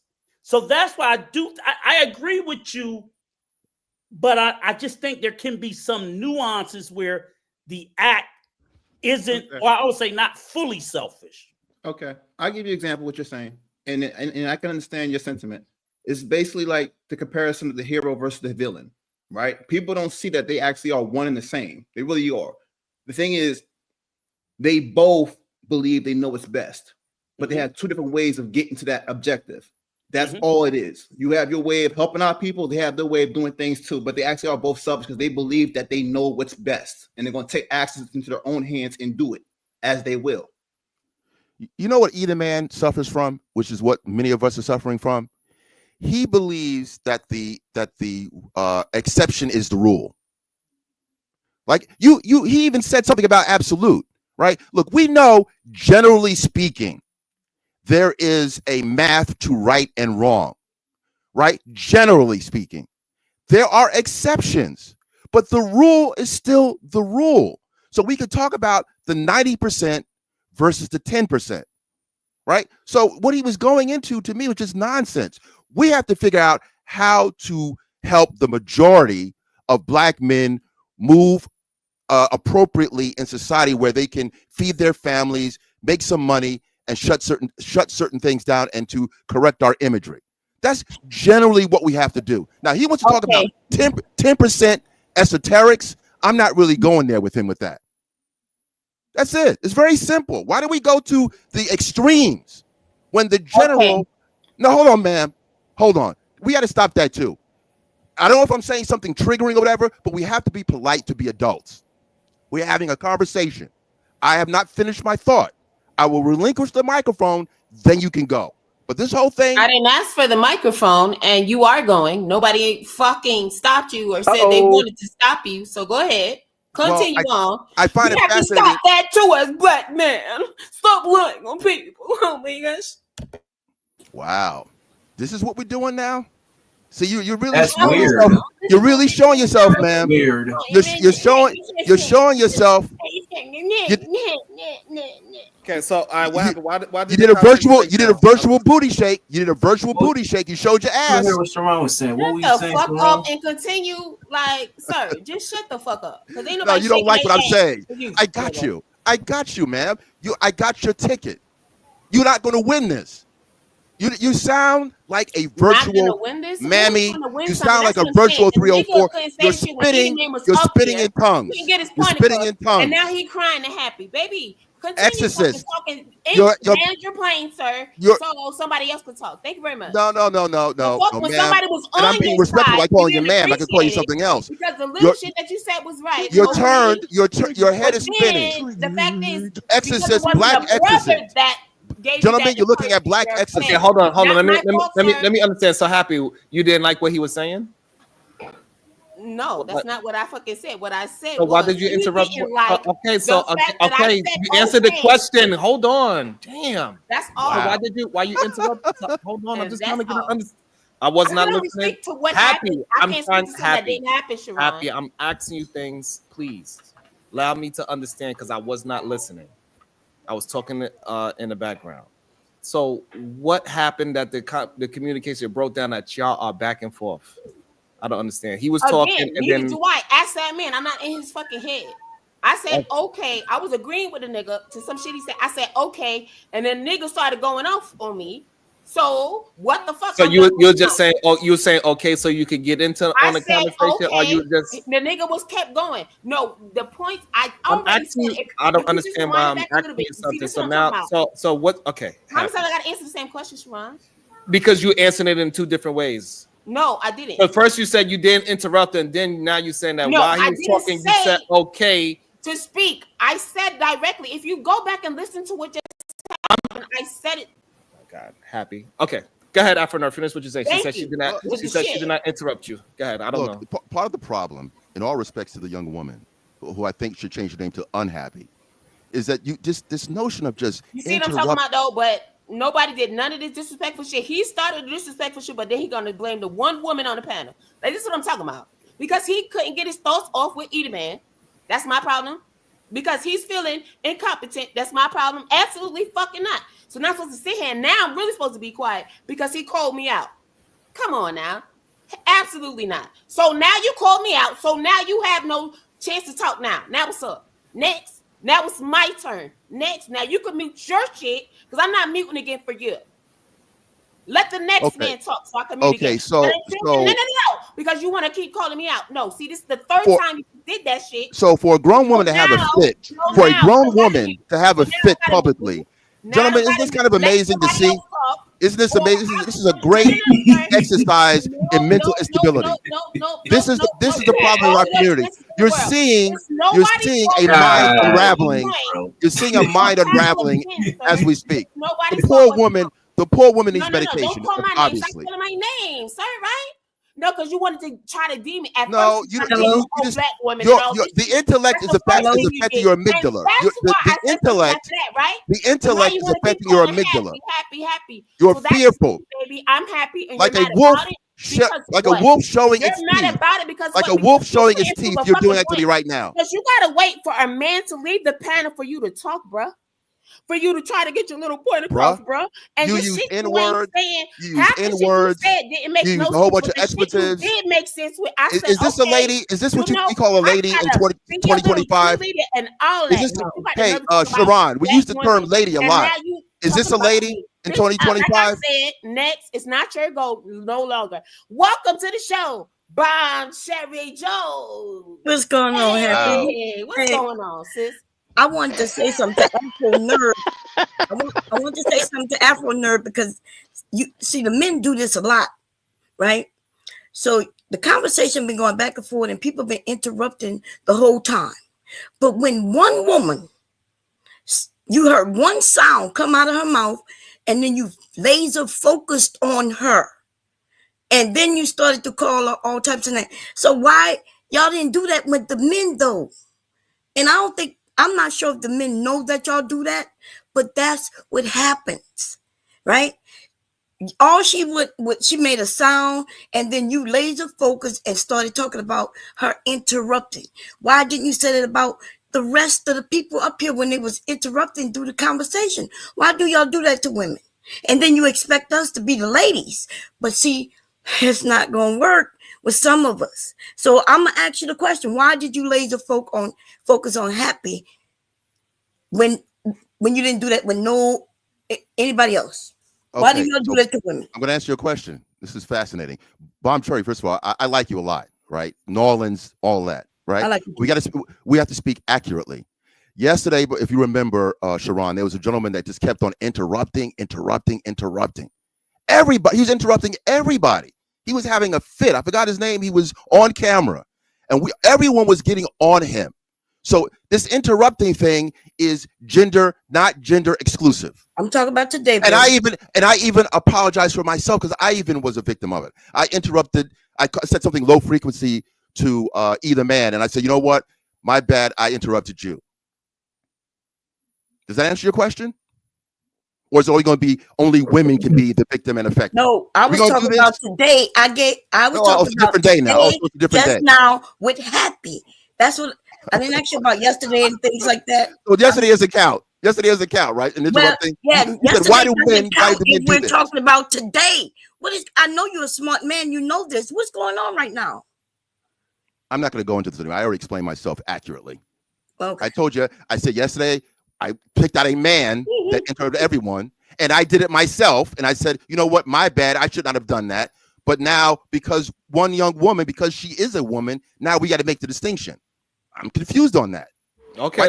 Why can't we call a spade a spade? Why can't we call a spade a spade instead of saying because she's a woman? I think we got clarity, and sometimes just a misunderstanding. It seems like as when Happy said, okay, that you got more laser focus on her interrupting, and that part, sometimes it just can get misunderstood. You said that you corrected yourself earlier when you interrupted somebody today, and you say you held yourself accountable. Okay, so now we can move on to say that Afro, maybe he personally did not do a laser focus on happy, but however, Bon Cherry is talking to the fact that it does happen very often when a woman wants to just interject in a conversation with men full of panel of human beings that it kind of get laser focused. Maybe it didn't happen this time. I'm sorry I didn't watch it, but that's what it seems like possibly could be interpreted as. I believe Gail wanted to say something as well. Yeah, no, I mean, I get what happened, but I was just gonna say that Happy checked somebody earlier too. She was talking and she was like, excuse me, I was talking. So, and then the panel got quiet. So the same thing happened to Happy, and I think she just didn't like how he checked her while he was still on the mic. That's all that happened.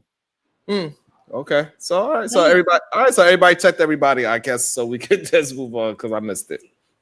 Okay. That's fair. I don't know. Yeah, everybody got their point of view. Okay, but I don't know this guy Gail. I've been listening for a couple of hours, and he seems like his point of view not always leaning the right way sometimes. And what's the right way?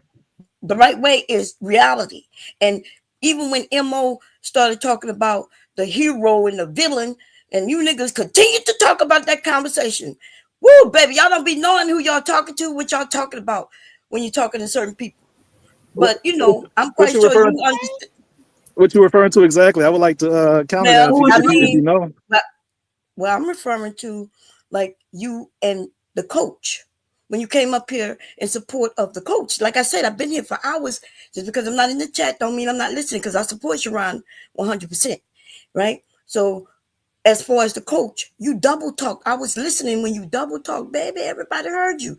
When 1 minute you was on his side, then you said, well, you was giving an excuse to what he said, and then you said, well, I'm not sure how he took it, how he meant it. I'm sorry. So that was a double talk, and so that's what I'm referring to. The same thing everybody else. If I can speak to that, yeah, I was double. If it sounded like I was double talking, it's because my perspective was being shifted as we spoke. I jumped up to Sharon's panel because I watch Sharon daily before I watch Coach. Actually, Sharon comes on before Coach Greg Adams. He's on right now. Actually, I would be over there if I wasn't here right now. But anyway, Sharon is kind of shifting my perspective on what was said. So as I'm speaking, I'm trying to account for all things. Like, I know Coach. I feel like I know him because I watch him twice daily. I watch Sharon daily, so that's why I jumped up because I thought Sharon was out of context from his review. So yeah, I'm kind of on the fence. So yeah, you're right. If I'm double talking, I'm on the fence on that particular topic. And nothing wrong with that. But when I just pointed out that your point of view isn't necessarily, a certain way, I was speaking to the double talk, and now you're admitting that, yeah, you were double talking, but nothing wrong. It's okay. But when it comes, yeah, it's all good. Thank you for being here. We like new people coming on. Hey, I'm here for this conversation, but did you say that to discredit what I was talking about earlier? No, because I was the one who told you was double talking first, right? When you first got up here, when I first got up here, I say, right? I'm the one who said it. So it felt some type of way, but I didn't have anything to say. See, I was quiet because everybody has their opinions, correct? At the end of the day, you agreed to it then, and then you just reverted back to it again. And Bomb Cherry just brought it out of you again. So you admitted to it. So you shouldn't have no issue.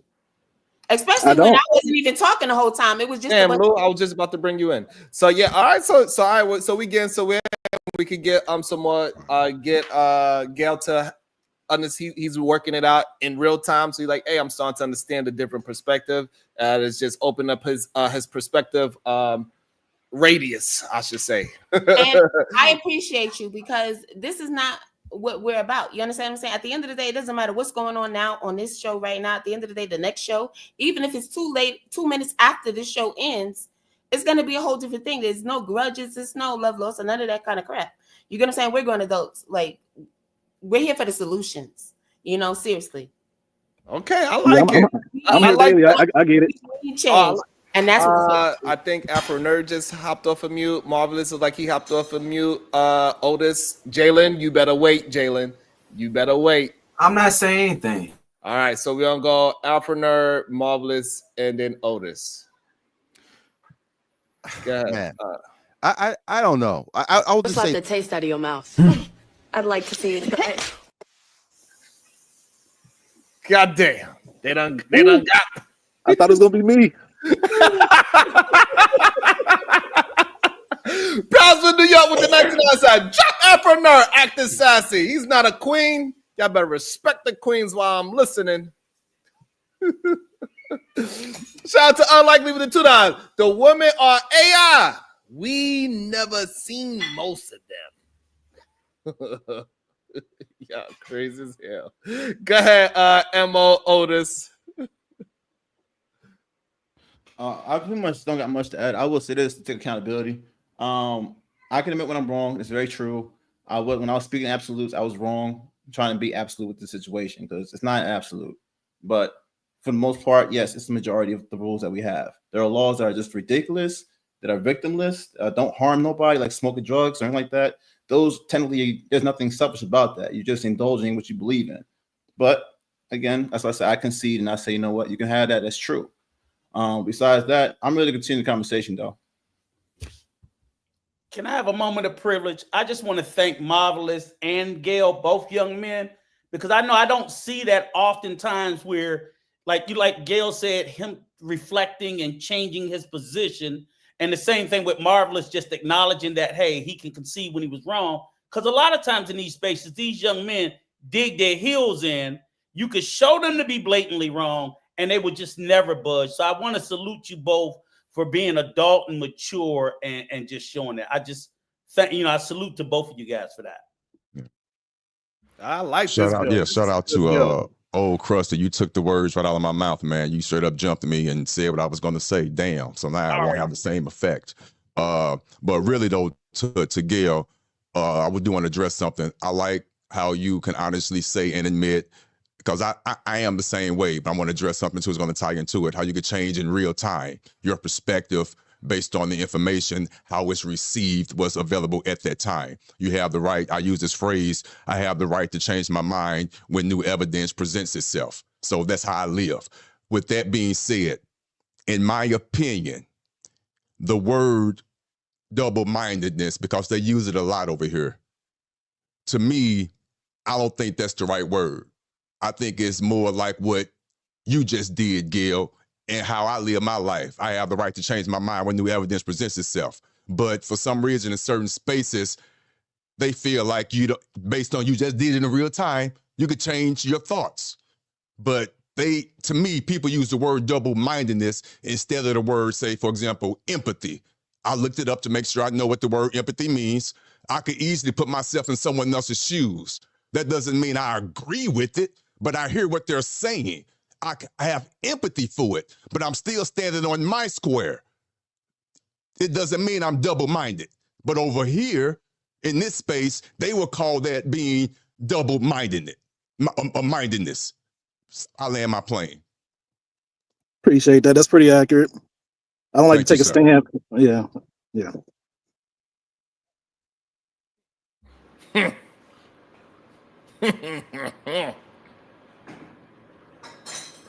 It's okay. I don't think I think we are breaking the double-mindedness as we mine through these information. That's what I think is happening right now. And it is okay for it. It's Great okay for it to conversation, Fred. I happen. love this. Great conversation. For real. I love it.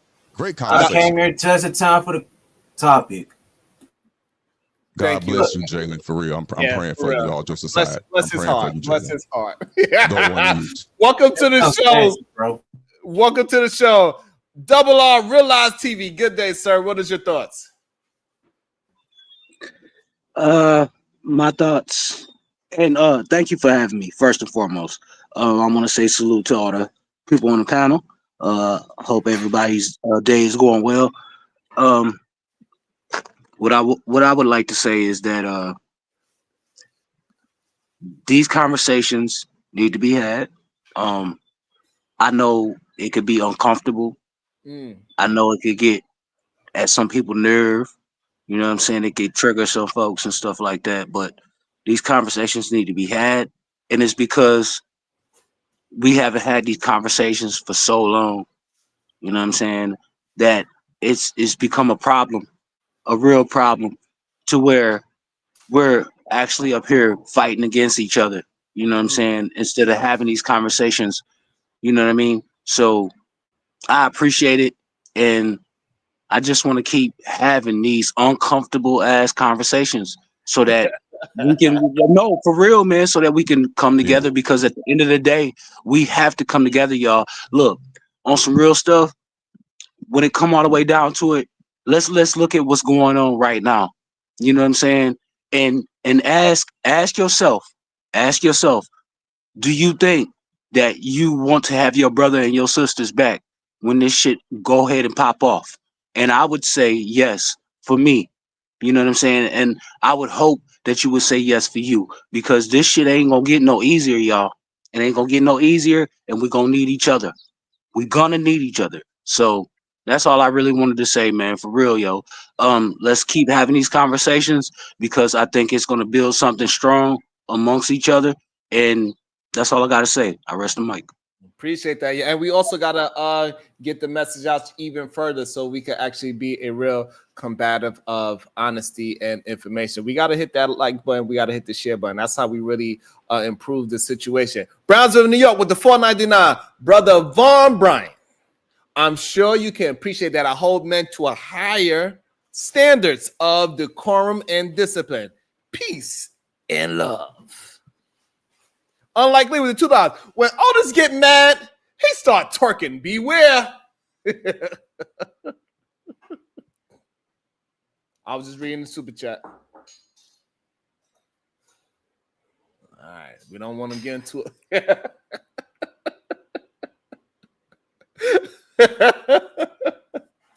The new culture empire with the $1.99. Who on a panel support Saint and Sinner show? Do anybody on the panel know who Saint and Sinner show is? I know him. I'm aware of him. I know him. I don't support him. So let's start with Gail. So Gail, you support him? No, not so much anymore. I seen a few videos and it kind of like, I don't know, not so much. He seems like a kind of egotistical. He's part of the manosphere. Okay. Some of the stuff he says is true, but then it's just, I don't know, the way he goes about things kind of shady. I don't know. That's just my current perspective. I don't know. Okay. But no, short answer, no. Okay. Go ahead, Bomb Cherry. Do you know Saint and Sinner, Bomb? Okay, Bomb is not there as of right now. And I'm assuming that this is to bring himself back. Don't provoke me to anger, or else you'll be in danger. Afro Nerd with the 20 ball says, sassy is the new you hating. So the counterpunch for some unruly deep voiced woman is stud work or shadowboarding. Oh, shit. She elaborating. Sorry, you know I can't pronounce these damn words. You're trying to make me look. You know, I don't want to go there. I don't really want to go there. To be honest with you, they're calling Neo. Pronounce these words, Afro Nerd. I didn't invent she elaborating. That's just when they say mansplaining. Okay. There's got to be another version of that. It's called she elaborating. Right? We can do this. Look, I'm not into going back and forth. I think it's kind of juvenile, right? But I just find it fascinating that anytime there's a disagreement, they pull out that word, and I keep on repeating this. I don't think it's that easy to go in that direction. I think sassy is a kind of a nasty work, because hard bottoms and weird stuff in the bedroom, that ain't an easy thing to do. You got to be built for that. Everybody can't be sassy. Neo has a harem. Lord. Maybe he has to be critiqued for that. But I've heard women say, "Oh, that's sassy." So having 3 or 4 girlfriends is sassy now. I mean, where are we going with this word? We're just throwing it out now. I gotta say that sounds like stud work. When I see some of the masculine energy, the bull rings, the tattoos, the multicolored hair, the deep voices, that sounds like stud work. I just, my opinion. If we're gonna go there, the new culture empire $1.99. Bomb Cherry supports him heavily. Really? We're going to find out as soon as she get off mute. The new culture empire also says for the $1.99, that's why I asked. Hypocrisy. Did I say that word correctly? Sharon, let me just give you my quick spin because I'm about to leave on them. I do think the Saint is an intelligent young man. I think that he speaks a lot of the things he speaks is not false, but I think he's purely performative and an entertainer in the way he presents the information. So it's not very useful. I think him in the same vein as the Cooley guy, they bring on they bring on a particular type of women to debate and argue and simply trigger. So all of a sudden, it gives them an elevated sense of importance and intellect because they're not arguing among equals. So that's the thing is I can't call him dumb because he's not. I think he's smart, but you go out there and you argue with dumb people. That's just, I think they go out and they bring them in. You don't see him bringing on, he's arguing with a bunch of OnlyFans girls and shit like that. It's like, it's the fresh and fit model, all of them. So we see far less intelligent men look intelligent when arguing with these particular types of women. And I think he could do a lot better. I don't think he has to bring on this type of women to still do okay. And I would respect him a lot more if he did. And that's really my only spin on it. Okay, I like that. Otis, you know who Saint Sinner is, and do you support him? No, I have no idea who he is. Of course, I heard the phrase before the name, but I never sat and watched. No, I'm trying to visualize who he is. I'm gonna pull him up in a second, but no. So I'm just listening. Okay. I'm still trying to figure out based on what people are saying, what's his stance in the community. What does he Gail believe? said that he's a manosphere type of dude, and Old Krusty said he argues with OnlyFans, Myron, Fresh and Fit, Cooley type of a guy. So got you. Yeah. Okay. And unlikely with the two, I said I don't even like Bracy, but I support. Voila! Shout out to we. What up, Marvin's Opinion? You look like you know who Satan the Sinner is. No, I've seen him before. Don't follow his work. I don't really get involved in the manosphere. I think it's weird that it's weird, but it's not for me. It's not my thing. Not my cup of tea. It's not your MO? No, it's definitely not my MO. Sarah, I know Saint. Yo, can I weigh in on this? I can explain. I can give you my. Okay, yeah, go ahead, Afro Nerd. Jayla, you could go after Afro Nerd. Go ahead, Afro Nerd. All right, so I'm familiar with the guy. I think he's a performer, and I saw him have a battle with, if you would call it a battle with Destiny, and Destiny is alternative, but he's got wits about him. He's got wits about him. He knows his stuff. Very fast talking, like the Shapiro character. They're high speed talkers, right? But the Saint acted as if he won that debate, and he did not. He didn't know by no stretch of the imagination. So I think he's kind of a little extra with it.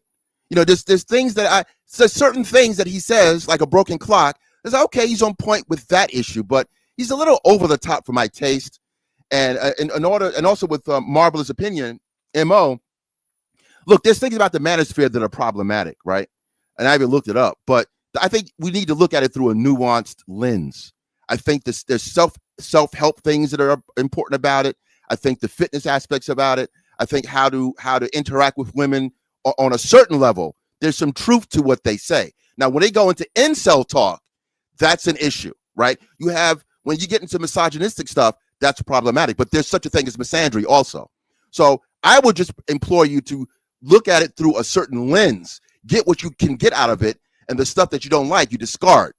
But the notion that black men, especially black men, we need to have spaces where we can figure this stuff out and gather around because of our particular predicament. But I'm just hoping that the manosphere could do better. I wouldn't necessarily eschew what they're trying to do.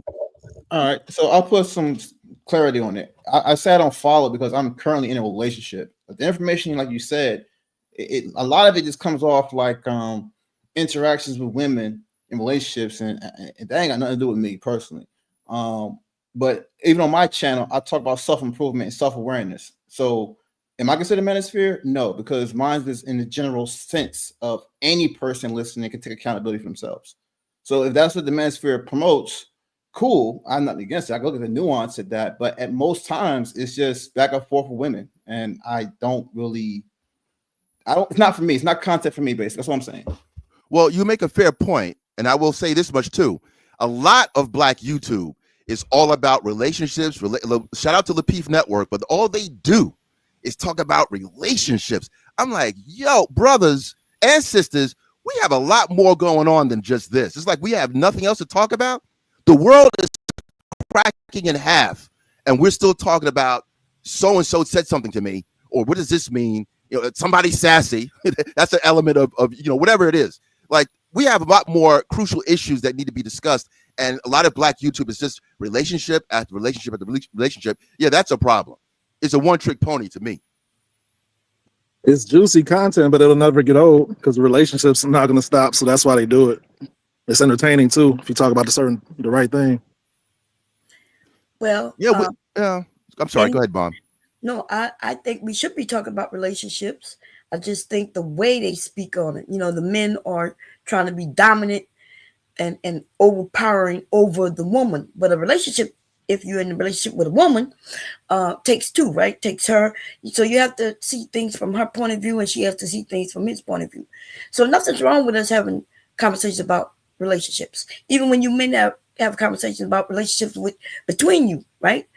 When y'all come together, that's building relationships. So nothing's wrong with talking about relationships. It's better than talking about just sex and and crime.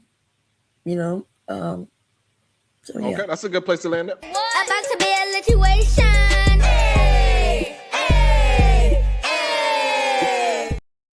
Very Sexy Red TV sliding through with some love. Thank you, Sexy Red TV. Oh shit! What?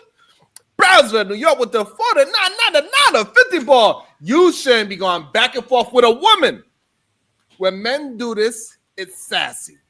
Men should remain stoic, disciplined, and less emotional. If you're willing to admit to the error in your ways, then you can stay. Otherwise, take a break for 30 minutes. And I'm assuming I believe, I'm not 100% sure, but I believe that was for Afro Nerd. Mm-hmm. I know. Hey, Just like the taste out of your mouth. I'd like to see it. That's what I'm assuming that was for.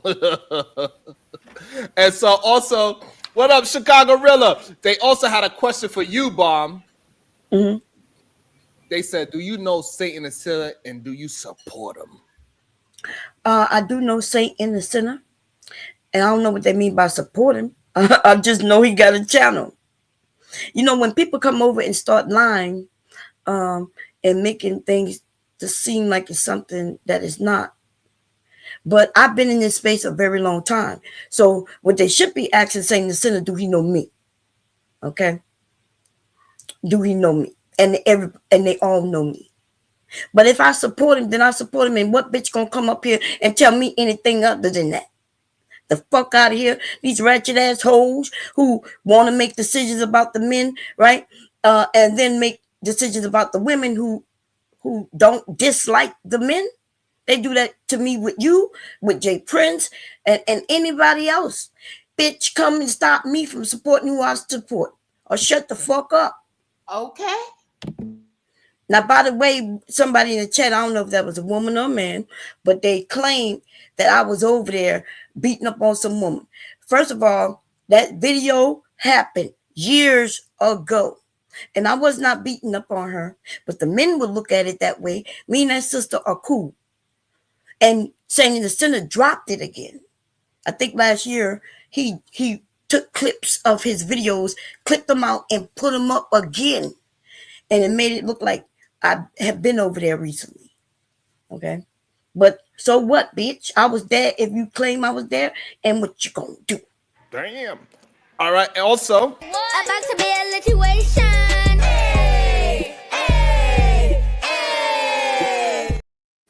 I don't think they want their name to be shut. It says, bring them back. They put the 50 ball back up for you, Afro Nerd. You got some support, Afro Nerd. Bring your ass back. If you're still watching Afro Nerd, bring that ass back in. Since No. Hey, Sharon, I want to tell you something. I came across Saint the Sinner because I watched Kevin Samuels back in like 2015. Okay. And usually when I'm gonna do this for my guy, since he out there, he's touching grass. Hold on, hit the ball. What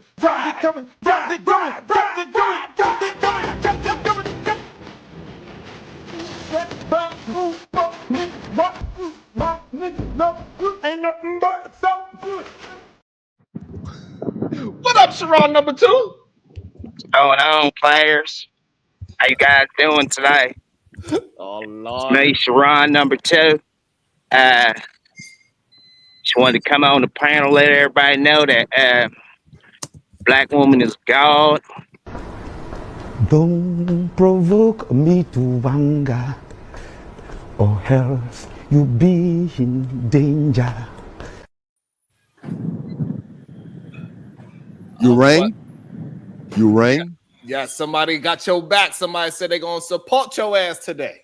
I And appreciate shout that. out to Sharon number 2, walking his 15 minutes this way, 15 minutes that way. Get that estrogen about your body. Look at that. So I know it's all about jokes, and I respect Brownsville to a certain degree, but he seems to come with a bit of a shtick where, women, especially black women, are goddesses all the way through. And that we have, if we were to use that logic, that we have to include Sexy Red and, Little Kim or any of the newer artists, Cardi B, they are queens too. They can do no wrong. They're above criticism. The black community right now, to me, suffers from a matriarchy, wholesale. So we don't have, our sisters, this is my opinion now, some of our sisters are down with the patriarchy along with the white feminist talking points, but you don't have a patriarchy to be against in our community. Many of our homes are led by women. So I'm confused on this need to lean on women to this degree where we don't even have such a thing as a patriarchy. When we saw the Baltimore rebellion in 2015 with the young man that was killed in the police, I forgot his name. Freddie Gray. Freddie Gray. Freddie Gray, right? Thank you. Freddie Gray died tragically under police Shout out to custody, Bob. right? We saw it looked like a black Lord of the Flies, nothing but young boys, and a young boy's mother came out and made the news because she slapped him up. That shows you that there's no patriarchy there. We're suffering from now. When we get a patriarchy, then it can be critiqued, but not to have one, and then to call someone sassy at the drop of a hat because men want to be able to have some kind of authority like other ethnicities. Other ethnicities are so-called more successful than us, and it just seems to be coincidental they have a patriarchy. We don't have one, and we're at the low rung. We're at the low rung without a patriarchy. I don't get it. Someone got to explain that to me.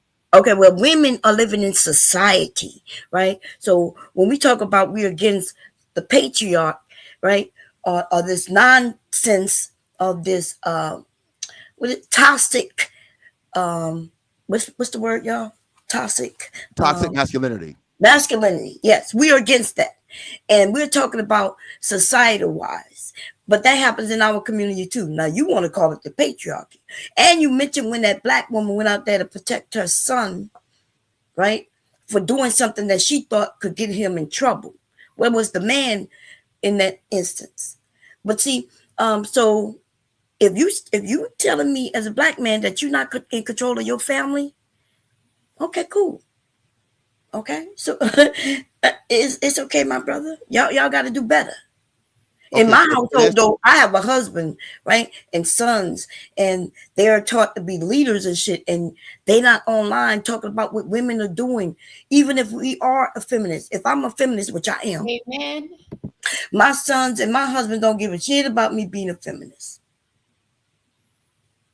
Can I respond to that? Bro, what the hell? So first of all, as far as my personal, right, I come from a solid 2 family background, and I'm old enough. I would classify myself as Afro nerd. You meant 2 parent? Yeah. Or you said 2 family? I'm sorry. Pardon. Thank you. Thank you. Yeah, that's the alternative. That's the problem. I was like, wait a minute, No. You're right. My pardon. No, we ain't doing that. That's right, Neo. go ahead, brother. Still thinking about Neo. All right. No, 2-parent household, and I'm old enough to remember that in my neighborhood there were a number of fathers still helming their households, and even my friends who did not come from a 2-parent situation, because they were able to witness a 2-parent situations or multiple 2-parent situations, even they were able to kind of figure it out, and they have come up to my father, even the present day. Hey, I thank you because I saw what you did with me, and I saw the way. Now you go further into the future, you go into the present. There's no men around. It's all women. And I think when did that start? I'm sorry to cut you off, but when did the no fathers in the household start? We could say it really got intensified in the early 80s. You could talk about the late 60s and what was it, that report? Which you could attribute the Moynihan report. You could attribute some of that to the Vietnam War, right? Right. If you say late 60s, I would say Vietnam War. Right. You could say the beginnings of it, right? Yeah. But you also have to be real about that too. The numbers, like I think they said maybe it was like 20% of black households at that time were female led, right? Now, fast forward 60 years, white families are at 30%, but no one's calling that a problem. So with us, it was that number was somehow a problem. We would pray to have 20%. Now it's 80%. It's the other direction. But I could say up until the early 80s, I still recollect seeing fathers in the house, but they were slowly getting divorced. You saw it. Now it's a mess. It's a mess. But I'm asking where I'm trying to pinpoint it, because where would we have to attribute fatherless homes to now, right? Like we certainly couldn't say the boomers in that instance, right? Would that land at Generation X feet? It starts with Generation X, yeah. Okay. All right. We agree. It lands at our feet only because we the survivors right now, right? The boomers are pretty much too old.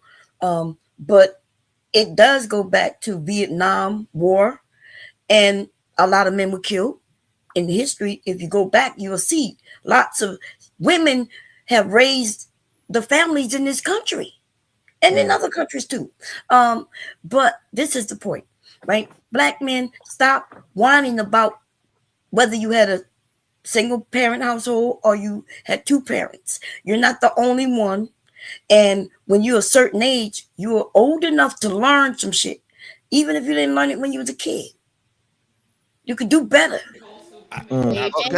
So you want to respond to that as well, Afro Nerd? Yeah. So the only problem I have. Slap the taste out of your mouth. I'd like to see it. I think, but it might not be a drop. I'm gonna ask him to have some clarification. It might not be. So just wait. Mr. Ron, you ain't shit.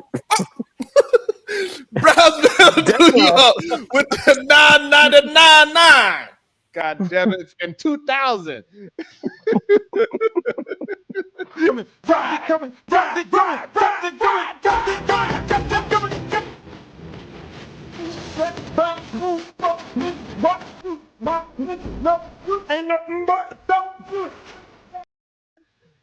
Brownsville with the 100 ball.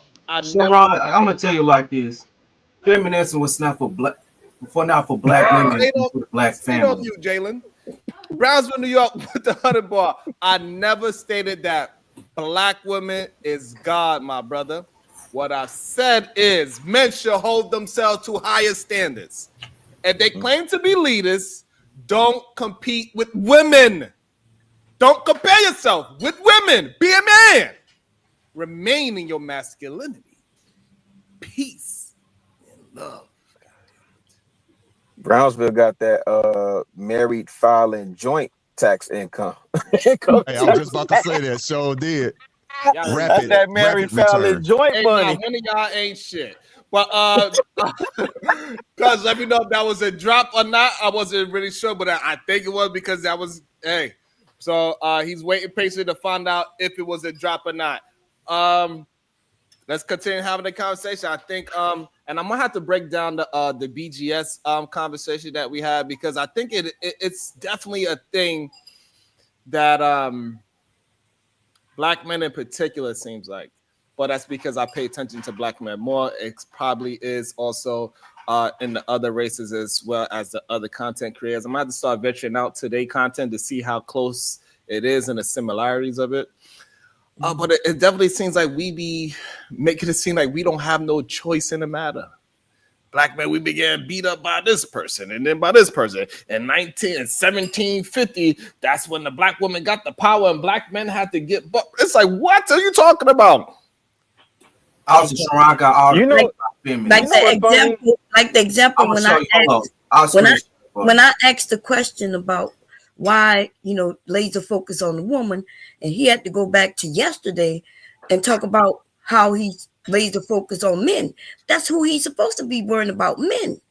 He shouldn't be worrying about what the women are doing or saying. You was having that conversation with BGS? Yeah, he came over here the other day. We're gonna have to start. Word. Interesting. Yeah, he was over here. We had I had a brief run in with him before, and we cooked his ass up. Shout out to BGS. That dude said some most crazy stuff. He said he'll grape a man. BGS? Bomb, ain't BGS married? You better not, Chicago. Thank you, Jalen. And why you up here too, Bomb? I heard he got married like recently. No, I thought he was married. I could be wrong. Oh no, he was divorced. He was angry. Oh. The reason why some of us women didn't like him because he had daughters and he called his daughters thoughts and things.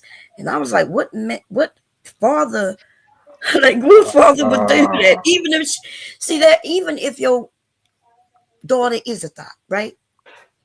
That don't mean you go to the internet and tell people that. Yeah.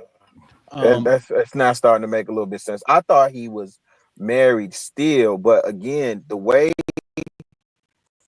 people present some of this information in these spaces, when you start learning the background and the source of their passion for this type of discourse, it starts to make sense. It definitely does. When you learn, you're like, oh, now you see, I'm up here like, oh, I didn't know that.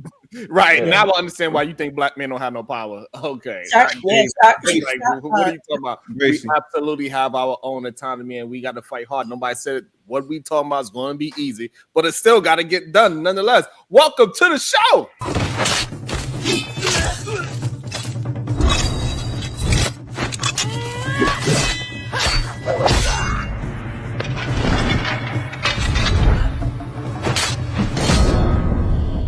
Good day, beautiful Supreme Goddess PhD. Hey, PhD. Hey, what's up? Hey, I don't hear Bob. no water running, PhD. Hey, Bracy. I'm actually in the car now. Love. What's up? Hey, Sharon, what is this? The thing. This is the thing I don't get. What? Okay, we 5 years. Well, for me, I'm 5 years into this thing. Bond probably been around since 2016, 2017. My thing is, what is niggas building? Yeah, but what are niggas building? Nothing.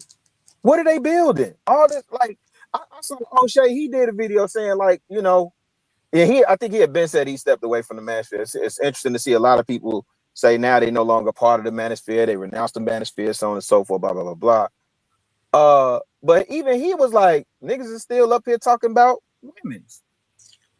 He stepped away when the black manosphere got on the FBI list, watch list. A lot of cats started stepping away. Oh, I'm manosphere adjacent. Yeah, I was scared I was going to jail by that hate group. Hey, you ain't want to get that Enrique football numbers. But I just find it. I always find it funny and interesting, right? Is that like we just building off of like the information that we have, right? And we just say, hey, what's going on? And let's try to move it forward from there. So many of our men seem like they don't want to build off of a truthful fact. They want to say, oh no, somebody else did this to me and this happened to me. Yeah, this other person, like, hey, calm down. But what about you? You keep being in this same situation all the time. The only person, no matter what is going on, You are the common denominator. So the only thing, even if it ain't your fault, the only thing you could change is yourself. But Sharon, if they talk about, okay, the red pill is understanding the truth and having knowledge and power and all this other stuff, right? Where are the political action? Where are the men's rights advocates? All these super chats and all this money flowing around. Where's the movement for the men at? Why y'all ain't marching down on Washington? Or why we not seeing people in the states capitals and all this other stuff? And I don't want to hear somebody wrote a white paper and delivered that to their congressman, and that was a movement. Or some state changed the law that they was working on that anyway, and you ain't really had nothing to do with it. I don't want to hear about that. Right? Like, I'm just like, what are niggas building at this point? Like, this shit is a farce. I'm on mute. I agree. And I think it definitely got to start with us just really. I think it starts with these type of conversations, just being honest with the facts that we see. Whether if it is bad on all of us as black men, right? But let's just start with the foundation of the truth, and then now we can start fixing where we need to go. And we keep saying that it's somebody else's fault except for ourselves. And we're supposed to be community based. If you're community based, somebody got to take responsibility. It cannot be a dual responsibility. And the problem that I see oftentimes is that it is okay for me to be 100% responsible for what I'm 100% responsible for. And the woman, she's going to have her 100% responsibility for whatever that is, whatever we decide as a people, because the saying goes because a lot of people mess up these sayings.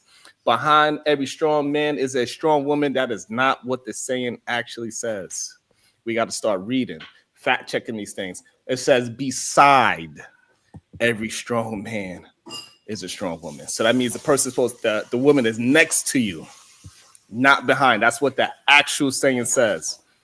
We cannot allow people to gaslight us and make us believe in some fallacy, because once we start believing in those things, it changes our philosophy and our mind. We think that our woman is supposed to be behind us when they're supposed to be with us.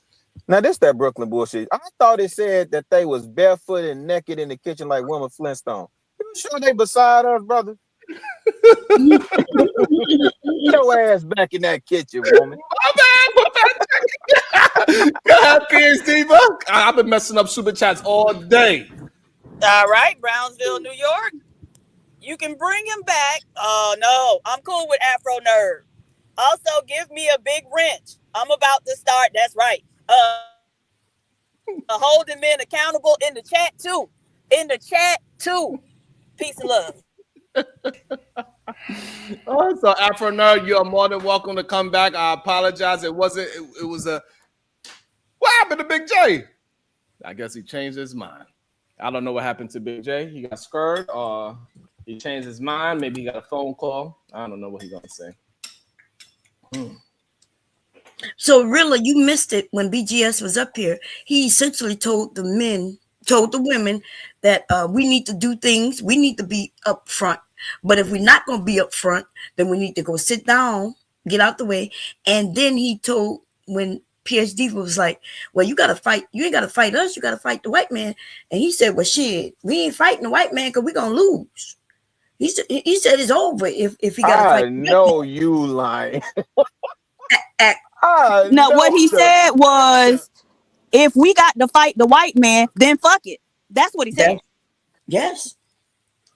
Fuck it. Oh, yeah. You know, when I hear young cats saying, yeah, you old niggas gotta go, I don't even get offended no more, man. They the ones who taught this manosphere stuff. He is the master teacher in the manosphere. That's why they know about the Monahan report. Oh, dude who was up here and mentioned that Afro Nerd. His talking points, you don't even understand where they come from. But Bomb, if we saying, you know, the nature of men is supposed to be competitive. I mean, you certainly don't have a problem with getting on the basketball court or the football field and competing. Mm-hmm. Why wouldn't you compete in other spaces? Why wouldn't you compete in business? Why wouldn't you compete in academia? Right. What you mean, fuck it? Why wouldn't you compete with building better communities? Right. What you mean? Like, I just had that conversation the other day about how them folk go and they build. It's crazy. I see them do this time and time again. they will go to rural spaces, and it's not that they better at this, but you know they get the resource and they got the complexion for the protection. But some jokers will go and build, then the niggers will come right behind because they want proximity to whiteness, and them folk just move further and further out, and they go build something else nice, and niggas get close, and then they go back in the city. It's all cyclical. But what you mean if we gotta compete with the white man? Then fuck it. What's that? They want us as women to go get the jobs and then give it to them. Like I'm supposed to go. What you telling the young? I'm saying, like now I'm getting pissed off. What are you telling the young bloods if you say some shit like that? Like what does that mean? Hey, I was my bad. I'm surprised. going on mute, man. That's crazy. Hey, Sharilla, I was surprised when he said, because at first when he was talking, right, I was like, oh, okay, he sounds, and then as we started peeling back that onion, I was like, whoa, what? You sure that wasn't like out of context? Diva, what Diva? Diva, I think you saying that out of context. I don't think he meant it like. I'm telling you, that's why I said I don't have to break that. I'm about to break that. I know a lot of times when I be saying things about what these people be saying, the people think that I be lying on these men. They always do. All I do is go by their words. They swear that I'm against black men, and all I'm saying, I'm against that remedial rhetoric that a lot of them spill out. Right? Even when there was a bunch of Coach Greg Adams supporters come like, no, that's not what he. I'm just going by his words. What did he say? He did say that, but he meant what? Go by his words, not by what you believe he is. That's what I wanted to ask. So I didn't, really see the video that you played, but was it one where he talked about how he was married to a white woman and she divorced him, took his kids and his money and left? No, it wasn't that. He wasn't talking about that? Oh, no, okay. he wasn't talking about that. Wait, because that's the source of all of his angst. Yes. No. Coach Greg Adams. Now I'm talking about him. Wait a minute. So wait. Now I know he was divorced though. He was married to a white woman. Absolutely. And she took him up through there. No, I'm asking Sharon because he be like, I didn't know that. I'm listening to these cats now because he be over there saying about what do you call them, the cheerleader girls in college. Like he be talking about getting at them all the time. He got a name for them that he calls them. So wait a minute. It's not Becky. It's like so I have no idea he existed. Somebody, just like with BGS, right? It was like, Sharon, you can't talk to BGS and hold your own because you can't really have an intellectual conversation. Then he come over here, he got cooked. So by a woman. So I guess CGA is the next person that they want me to try to, And I saw somebody sent me that he was live yesterday, and I'm listening to him talk, and I'm like, wow, this is what the men want to, like, he literally said that, oh, you black men are doing good. You niggas are 13% and committing 50% of crimes. That's what you are. I was like, what the fuck is this? He meant 6%. Because him saying 13%, acts as if the women are just as likely to be out there murking folks as the men, and we know that's not the case. So he meant that's number one. And then after that, then you're gonna have to put in account the percentage of that 6% that's actually doing those crimes. Steve, I caught you saying murking. You must have been up top for a minute. I caught you saying that. You know what I'm saying? Nah, everybody say murk. We used to say murk. Nah, they don't. Go ahead, my bad, Sharon. So you know what I'm saying? Like it's a lot of things that's like, yo, and the man was like, yeah, black men ain't shit. And I was like, what the fuck is this? Nothing but black men saying it. So it was very weird for me to see. Man. If I could just interject for just a spell, just wanted to say that those trophies that I showed you were young black boys and young black girls who acquired those trophies. So I just wanted to say to anybody having any negative altitudes or complaints about the black community and the black women raising their child and the black man raising their child, I just want to say these kids out here doing a pretty damn good job from what I can see. And I think we should pay homage to that instead of magnifying all the negative things because that plays into the propaganda that we all know is meant to destroy us. Thank you, Sharon. Number 2. And welcome to the show.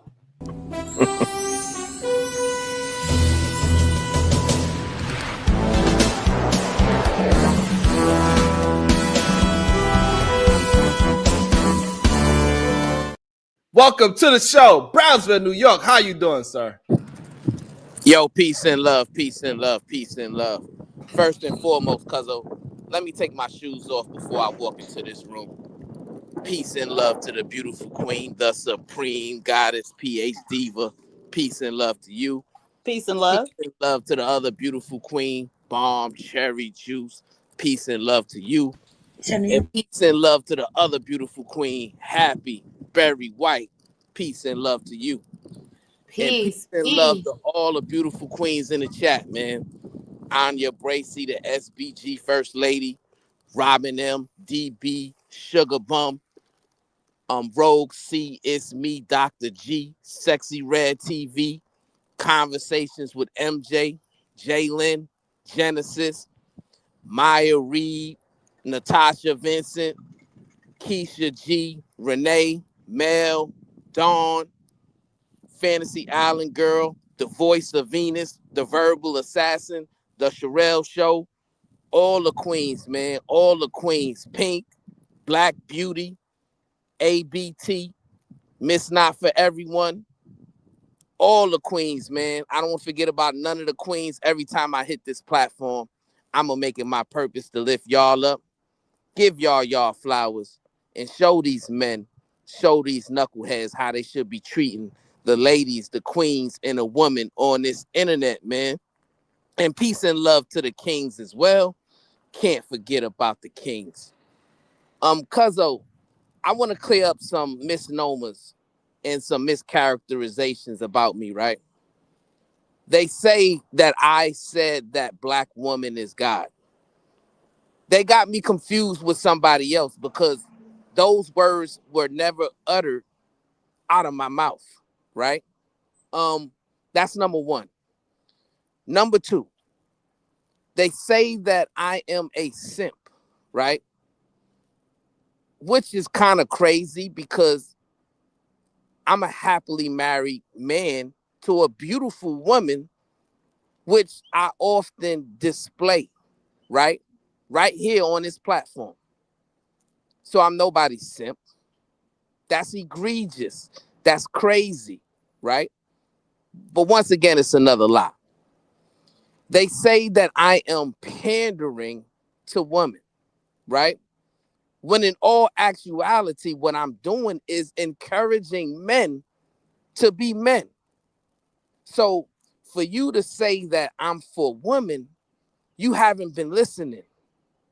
My brothers and sisters, all I've done is encourage men to remain in their masculinity, to remain stoic, to have some emotional intelligence, to remain disciplined.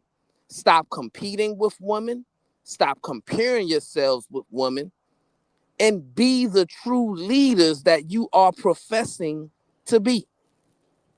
I've encouraged men, cuzzo, to recalibrate their value systems, to remove lust and degeneracy from the top of their value system and replace it with God. Add some honor, integrity, self-reflection, accountability, responsibility, knowledge, wisdom, understanding, and get some ambition in there.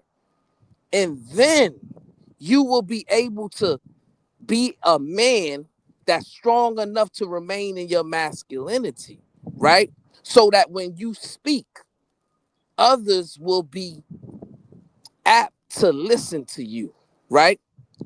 Also, I've encouraged men, cuzzo, to go back to their natural inclinations of being a man, which is to be a protector of women and children, right? Because we know as men, oftentimes, especially if we go to work, we're not with our women and children. They might be going to school. They might be going to work, right? They could be going out shopping, right? And we need a society that is encouraging men to protect our women and children, right? From weaker men, from degenerate men, from men who have alternative motives to abuse and misuse our women and children, right? You see, I'm trying to create a better community.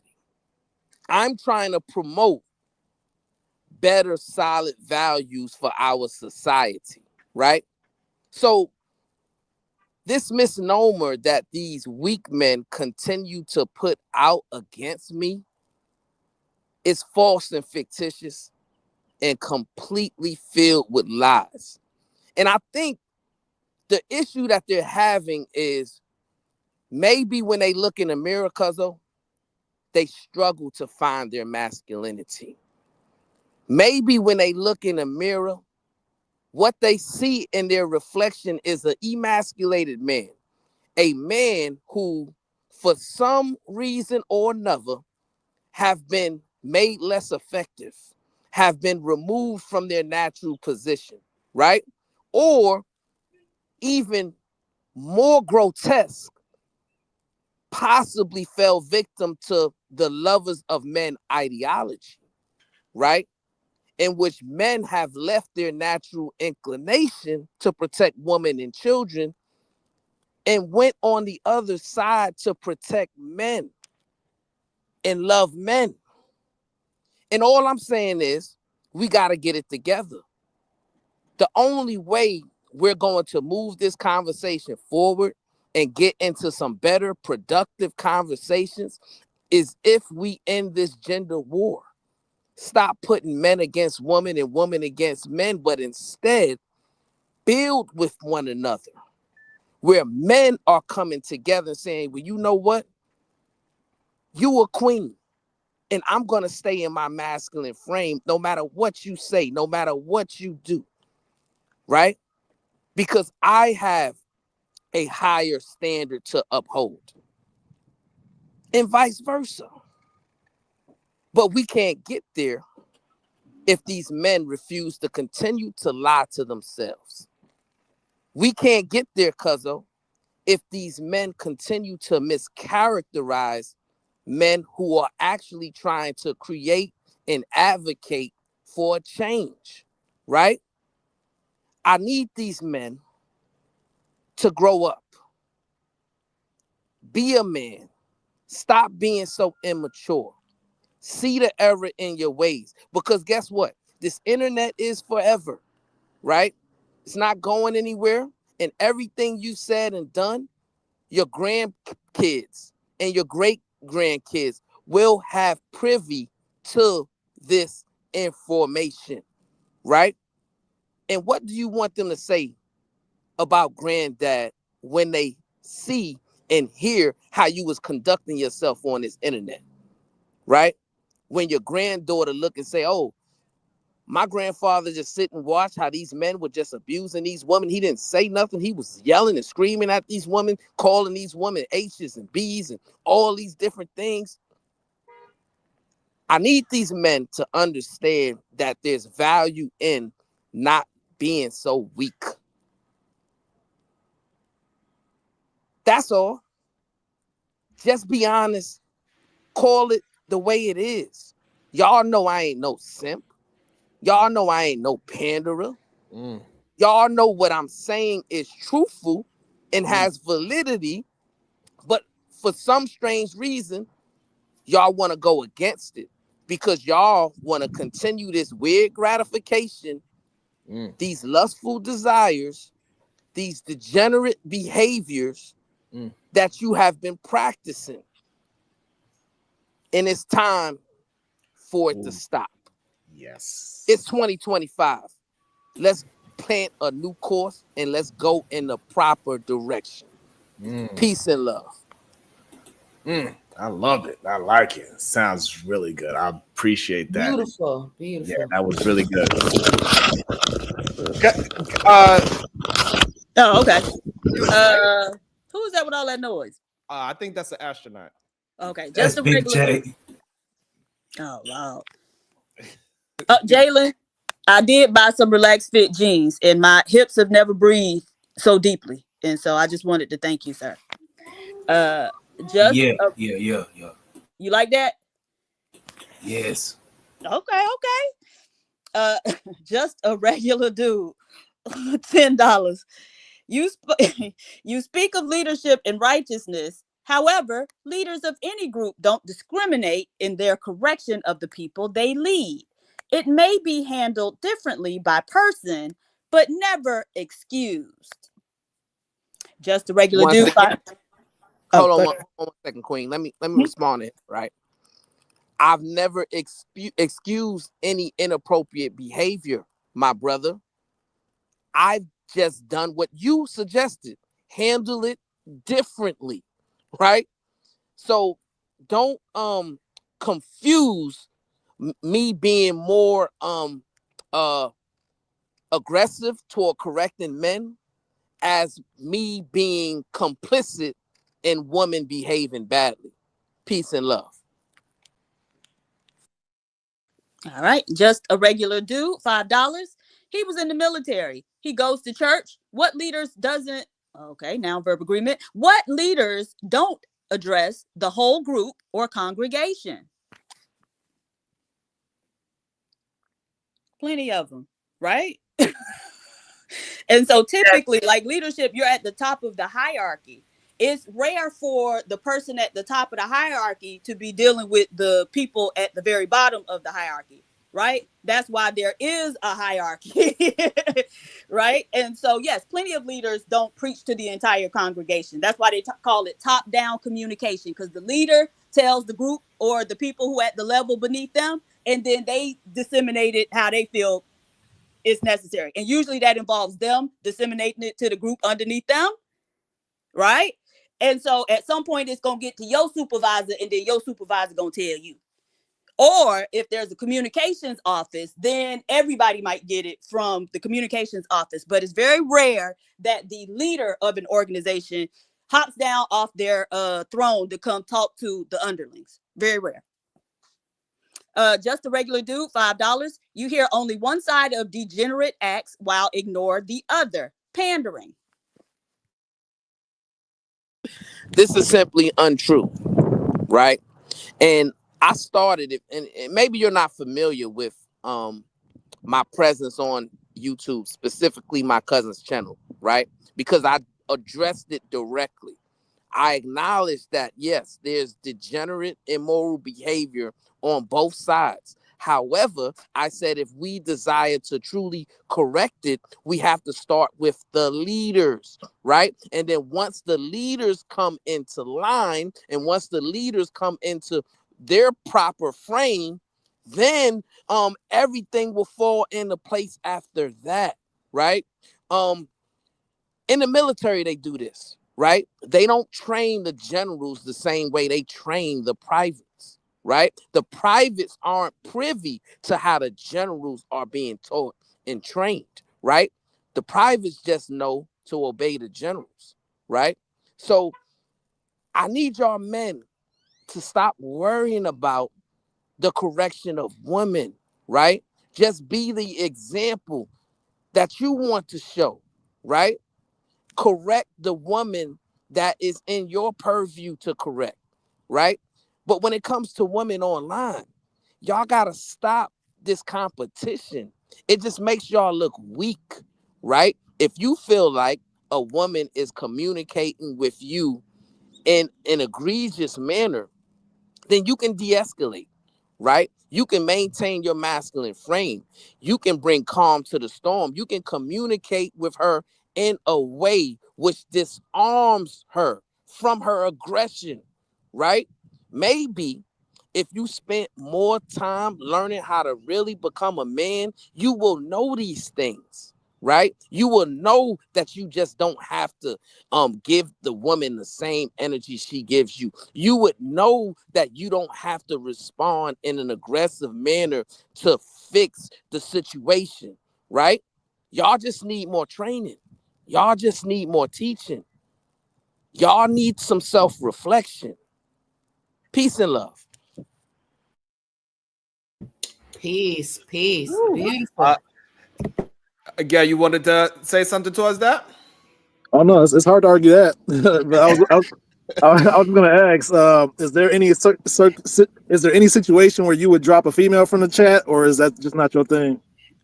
Why Oh, are you you even sound a worried little about bit that? special. I'm just asking. I'm just Like, asking. it's I'm just crazy that asking. the first thing y'all Can I? pop into y'all mind is, well, what about Can the I women? ask?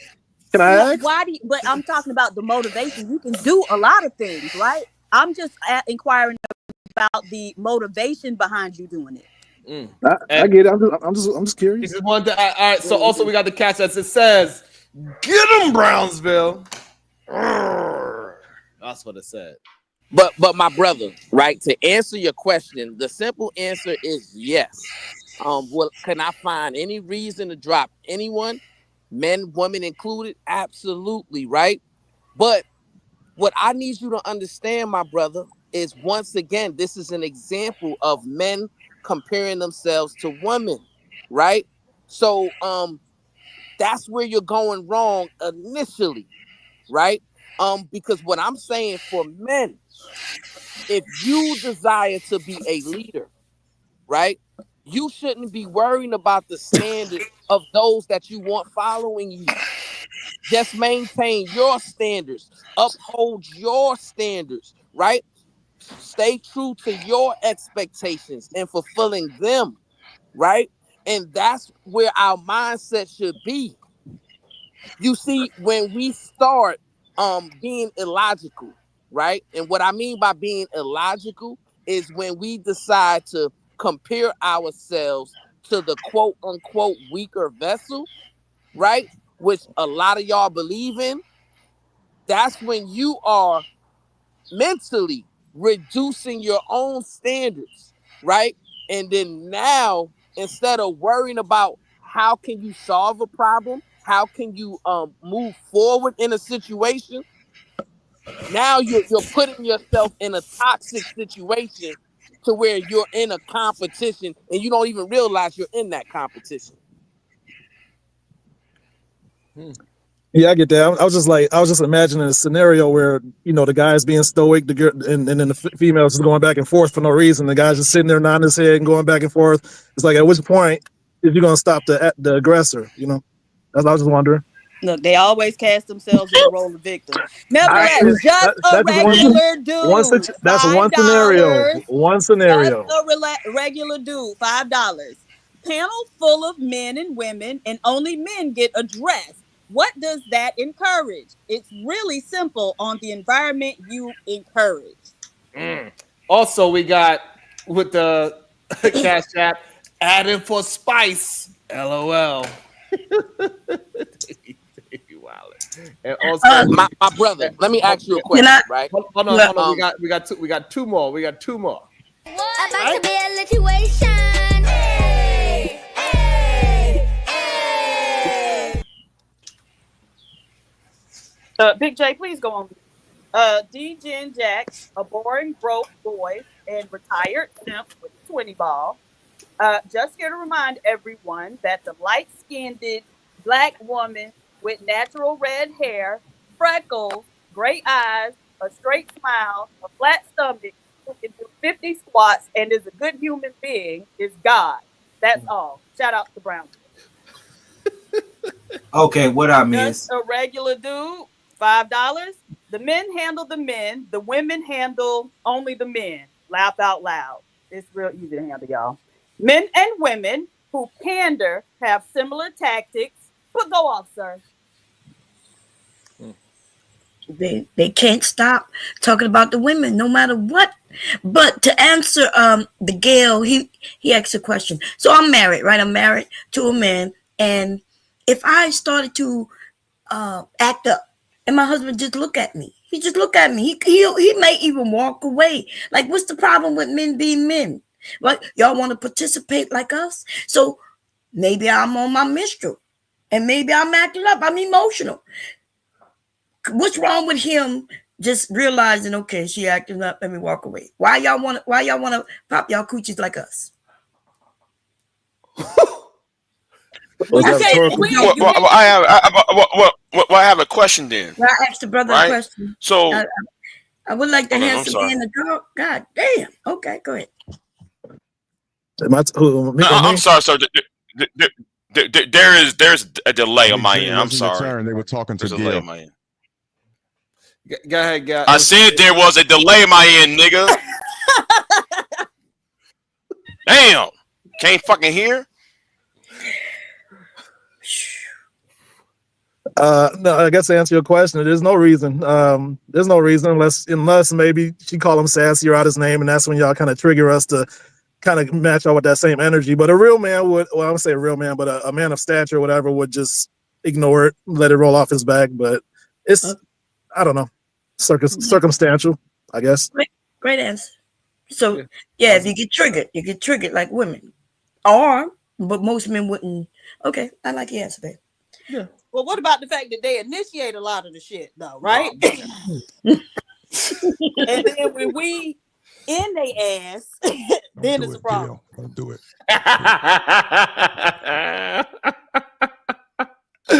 Oh God, Jay.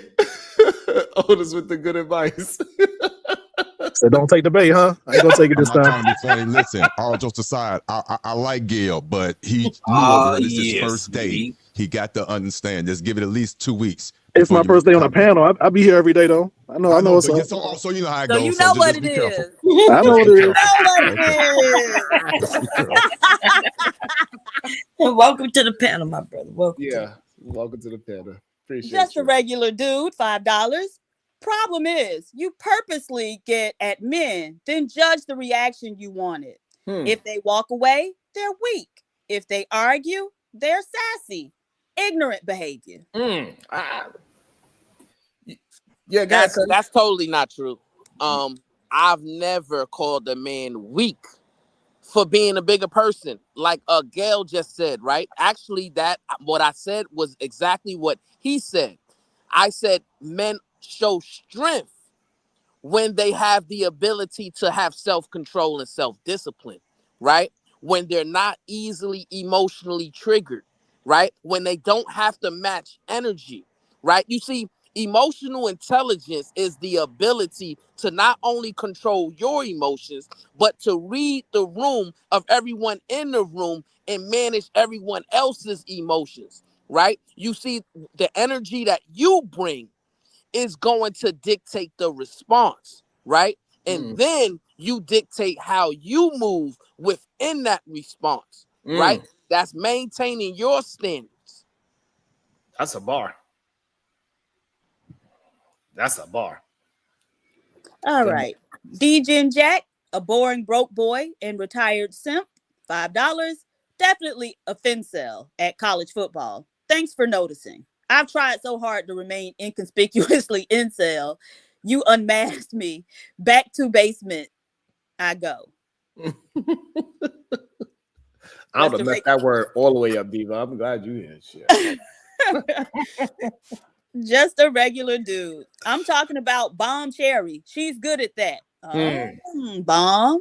What I miss? I just got back. Shit. He calling you out. He say you the one who sit there, bait them in. Then when they respond, how you wanted them to respond, then you want to try to drag them. But that's not true. Did I drag you again? What are you talking about? But anyway, however they feel, okay. I'm a bitch because sometimes I'm a bitch, and apparently whoever wrote that is just like me at times, a bitch. Okay. Yeah, you are. Yeah, you are. Thank you, Jalen. Thank you, Jalen. Oh, Jalen. Bless his heart. Go ahead, Jay. You got some time. Go ahead. Oh, bless my heart, my brother. Let them know. Jay, you are. I don't know if you're there, but you on mute if you was trying to talk. Because I know. Well, he's on a. What he said? You on the phone? No. Time delay. So maybe he not. Oh, okay. Oh, he dropped down again. All right. So he might be. Maybe he's having phone issues. Because it's like the second or third time he came and dropped. Well, until Jay comes back, I got a question for the men on the panel. Real question, right? And I would like all the men to answer it. Even you, Cuzzo. Do you believe that it's valuable for men to put their masculinity on or off? Right?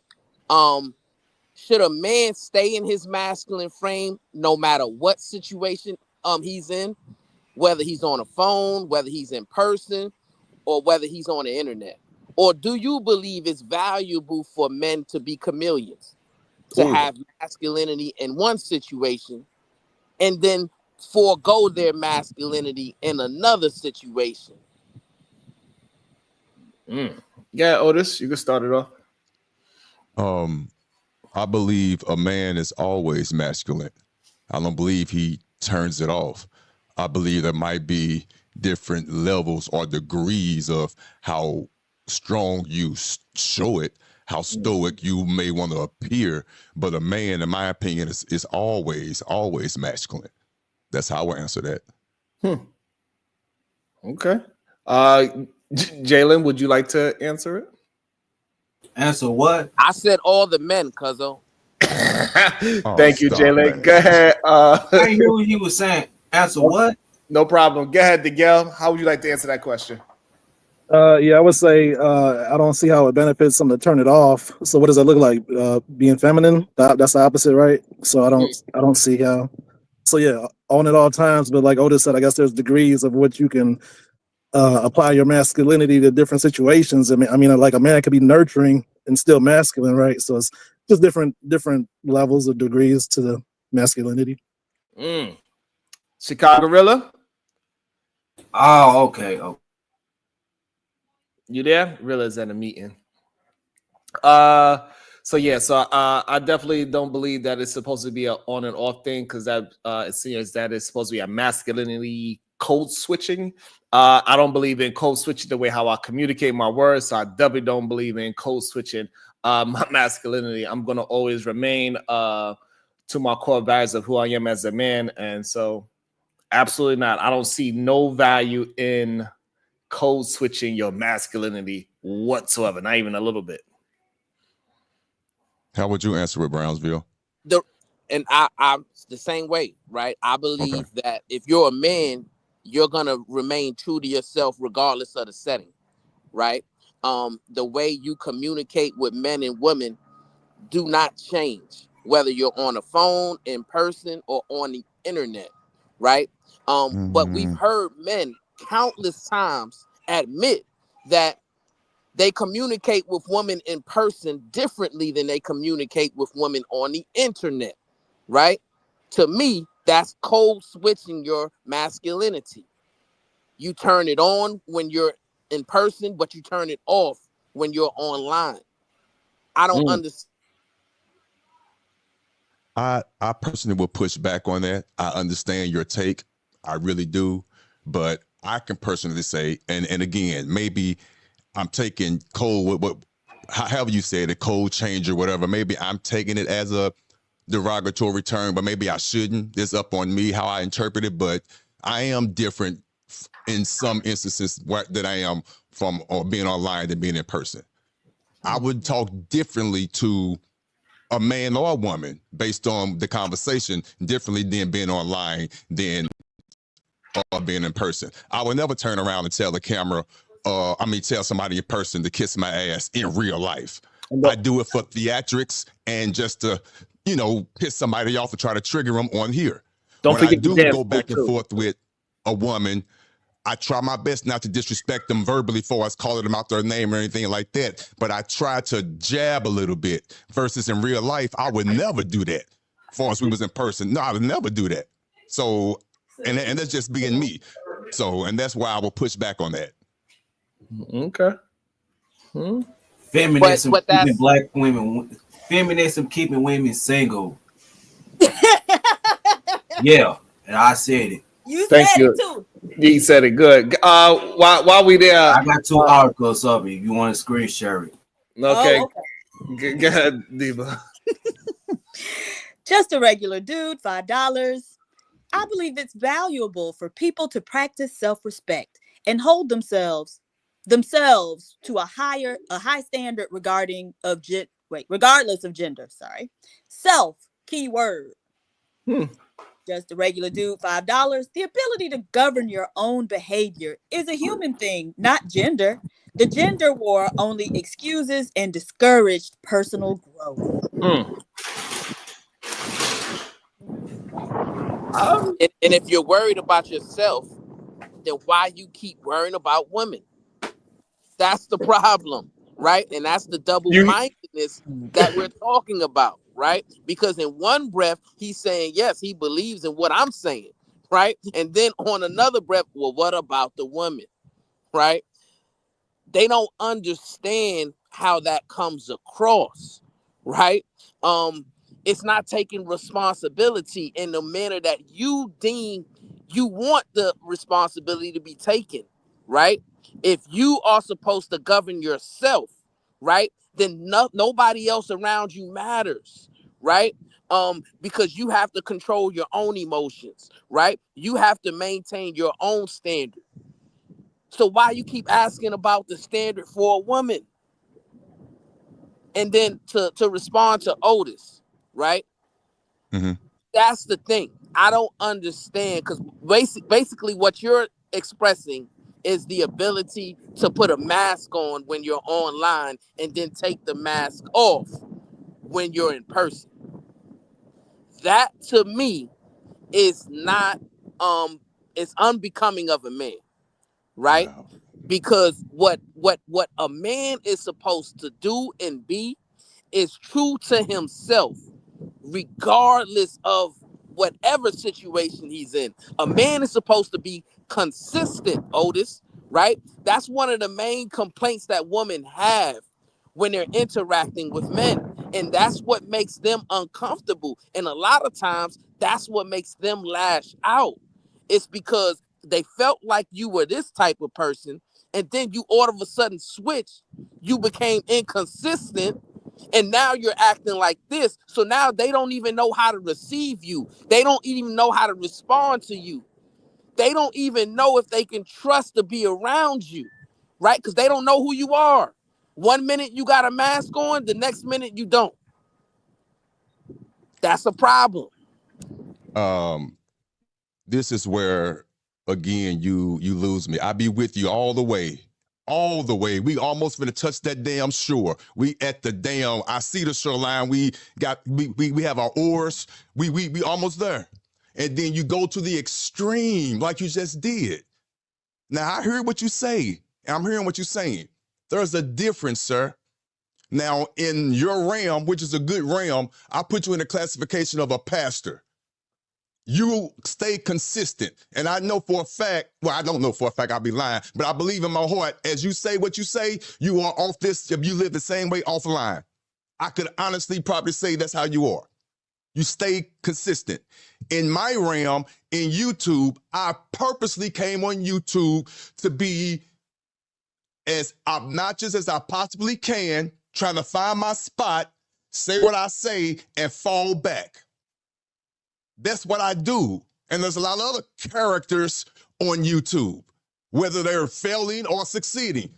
Trust me, I'm not the same on YouTube and in real life. I'm being honest with you. But at the same time, while I'm here trying to do what I do, I'm hearing you. And for the record, I learned some things. I'm not going to lie, I do. But you go overboard sometimes when you try to make everybody seem like it's either your way or you're just wrong and you're not the man that you say you are. To me, that's just extreme. And I land the plane. But it's not extreme, right? Because it is to be wrong. And another thing too, you say right way too many So times. I'm share the You're information wrong right now. I don't agree with that. No, it's not right. You're wrong. In Let me my ask opinion. Let me ask you this, Otis. Let me ask you this then, right? Let's say you were vetting out a potential man for your daughter, right? And you're spending some time with this man, right? And he's behaving in a certain manner, in a certain way, right? You're with him 5 days and he's the same 5 days. And now you done got comfortable with ascertaining his character, right? But then on the 6th day, he totally flips the script and he's some other caricature of himself, right? Are you gonna be comfortable with telling your daughter, yes, this is a man that's for you. This is a man that I feel comfortable protecting you and providing for you and doing right by you? Or if it is the guy that you done met and he stayed the same way for the entire week, which guy is that you're going to recommend for your daughter? I hate with a passion, not you, but I hate with a passion your simplistic, always want to lean your way to fit your narrative ass analogies. I hate it. That didn't even make sense. Yes, it did. Yes, it did. No, it didn't. Yo, No, it Sharon, did here you not. go. But Here let you me go. answer it this way. Of course, every man, every father would try their best to help vent the best man for their daughter. Of course. And it won't be 5 days. It usually take an average. I'm just making this up. I don't have the statistics. At least 6 months to a year. And guess what? You could still be wrong because we know how we are as men. You could still be putting on a facade. And that's why the divorce rate is what they are to this day. No. So your analogy, if I could just break it down like I've learned to do on this station, thank you so much. I could look past your analogy, and if I go past that, it means nothing. It's just analogies, and you sound like a pastor behind the pulpit. I'm not going to answer that simplistic ass scenario. Come on. I stand on what I stand on. Everybody do not have to be or represent themselves as who they are on YouTube. Yes, they versus in real life. I don't agree with that. It's supposed to be I YouTube, respectfully disagree. That's not it. caricature YouTube. It's supposed to be YouTube, not caricature YouTube. Whatever. Hey, Gail, is it called caricature? Is it called caricature? No, it's caricature. Wait, no, because you're gonna make me say fucking wrong. It's Trust me, caricature. we both in the same boat, and I love Wait, you, no homo. We should not be correcting each other, sir. I'm done because he's talking. God damn it, it's supposed to be YouTube, so you shouldn't be lying on the goddamn YouTube. This ain't I'm caricature. telling the truth. That's how I honestly feel, Sharon. I'm being honest. That's how I feel. What? Hold on, Jalen. You've been acting up today. I'm not acting up. Go ahead, Diva. Just a regular dude, $5. Brownsville is kind of self-righteous, and his message and behavior is ego-driven at times. At one time, he mentioned his fans. Who has fans here, sir? So my brother, whenever Let me get one more, and you be able to address it. He got one more for you. All right. Just a regular dude, $5. When you use your voice publicly, it's for the listeners, not self. Try again. This platform provides a message which is consumed by everyone. And I agree, right? Which is why I'm trying to explain to Otis the value in being consistent and authentically yourself at all times, right? That's number one. Number two, right? When I mentioned me having fans, that's me joking, sir, right? Do you understand what a joke is? Do you understand that it's normal for both men and women to tell jokes or to be unserious at times, right? However, shape shifting is not what men should be doing, right? You shouldn't be a certain type of a person online or over the phone, and then a totally different type of a person in when you're with somebody personally, right? The way you interact with women should always be the same. And I mean that from the bottom of my heart, right? Mm-hmm. Because it's important for us to be genuine. And I think we've put too much value in disingenuous conduct and behavior, right? To the point to where men and women don't know who's telling the truth and who's telling the lies, right? And when we say, well, YouTube or the internet is not real life, that's where we're mistaken, because we are living in a society that's mostly people are interacting online now. They're using their mobile devices. They're using different apps, right? Count how much time your children are on TikTok are on all those different apps associated with their cell phone. It's going to be a lot. They're text messaging each other while they're in the same car with each other, and they could be talking. Right? I was taking my son's friend. We had a soccer tournament, right? And my son's friend asked me if I can give him a ride home. I said sure. So I give him a ride home, and we're talking, we're communicating, right? I put music on, not playing it too loud because I want to hear their conversation. But I don't hear nobody talking. But I look back in my rearview mirror, and I'm seeing them laughing and just text messaging each other back and forth, right? And laughing. And I'm like, hey, I said, y'all are sitting right next to each other. Why are y'all text messaging each other instead of talking to each other, right? Interpersonal skills is very important. And then they looked at me and said, well, this is how we communicate. I said, well, that's a problem with this generation, right? So we can't look at it and say, well, oh, it's just the internet. No, the internet has become real life, whether you want to believe it or not. I think in that believe scenario, can I say one more thing? I promise I'm going to land the plane because I want to keep going in circles. I believe you're arching. I mean, what you're saying is true. I will say this. What you're saying is true. Now, what I'm about to say is going to sound double-minded, but it's not. Hear me carefully. What you're saying is true. But again, there's nuances. Your overarching statement is true as hell, coming from a pulpit on Sunday. But on Monday, Tuesday, and Wednesday, you got to apply that in real life, and some shit is going to come up. And now the shit is coming up. The shit is this. I know at my age how to decipher between what's real on YouTube and what's not. I can. And just me, I don't know if anybody else lives like this. As much as I'm on the internet, which I am a lot, when my wife and I go out and we sit at a restaurant, there's a no phone policy. We put them down because I know how to decipher and how to keep the two separate. It's not my fault everybody can't. So you're not really talking to me because hit dogs holler. So I kind of agree with you. The youngins might be like that. And we do need a Brownsville to do that. But that doesn't apply to me. I land my plane. Oh, dog, that did sound double-minded. Of course it would. But not to the people that understand what I'm talking about. And I know I made sense to me. I know I did. So I'm good. That's the danger, right? That's always the danger.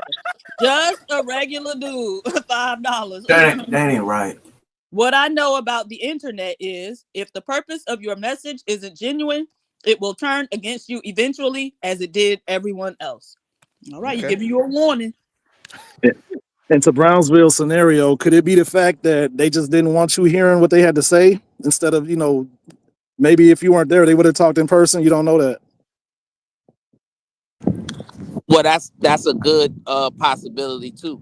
Part of it probably is not wanting me to hear, but if we're taking an hour and 15-minute drive, I would like to think that they're talking at some point, just regular stuff that is okay for me to hear, right? But if the whole time, we're talking and I'm the one initiating the conversation, and then when I decide to just put on music and just concentrate on driving to try to watch them and see how they're interacting, and then the rest of the time is nothing but text messaging and laughing, I see that that's the kind of world we're living in. And I can only speak for myself, right? But I do see it in other places as well, right? To where, because I'm very observant, especially when I'm in public, right? That's just part of what has been ingrained in me, right? To be situationally aware. But even when I'm in public, we can be at a restaurant, we can be at a ball game, right? And I'm watching how people are interacting with each other, and it's less verbal communication and it's more on these devices, right? That's where we are. We wasn't like that 20, 30, 40 years ago, right? Things have totally changed now to the point to where the internet and these YouTube apps, TikTok, Twitter, Instagram, that has integrated into our real life in a way that I don't think we fully understand as of yet. That's a bar. Welcome to the show, live from the detainment center. Good day. Fighter complex.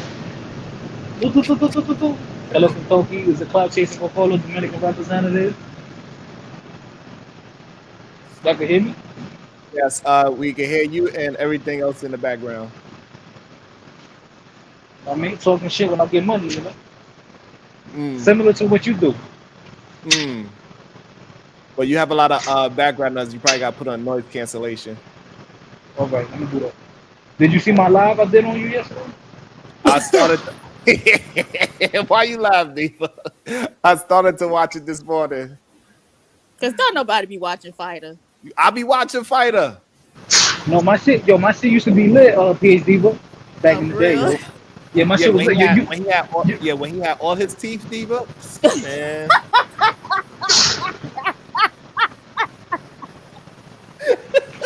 PhD, but you give me some play, PhD for all day. I'll give you your groove back. I'm telling you. I'm gonna give you. PhD, but how old are you? Oh Lord. What happened to your tooth, Fighter? Boxing. So somebody knocked your tooth out? Yeah, and I won that fight. That's the crazy part. Damn. Wait a minute. I thought y'all was supposed to fight with the thing in your mouth. Yo. Yeah, that don't matter. Your tooth can still come out. Oh, that's crazy. Yeah, that was Hell wild, yeah. Ron. Yeah, that was crazy. Wow. Thing in your mouth. That was crazy. I ain't gonna lie. Hey, one question. I'll stay on mute. What is y'all? Do you think the single motherhood in the black community will stop? Oh, okay. Y'all stupid. All right, go on mute, Fighter. Because we can hear everything in the background when you're not talking. Thank you, Fighter. Do you think the single mother is gonna stop having kids in 2025? Just a question. Yes, they already stopped. Go ahead, Gail. All I ain't none. Oh, okay. Yeah. Hey, wait, y'all still on the warpath against single mothers? Single mothers are still causing all these problems in the community? Yeah, that's one of the things that Coach brought up.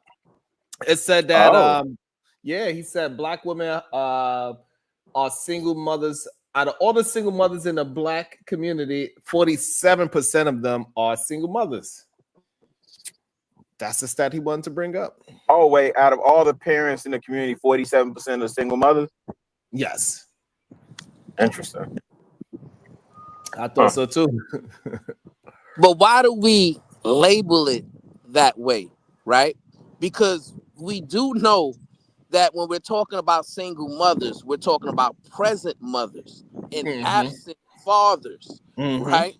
And this is going to sound crazy, but as degenerate as JP is, right? We know that he's present, at least with his children, right? And we can ascertain from that information that the mothers of those children are the bigger problem in the situation, right?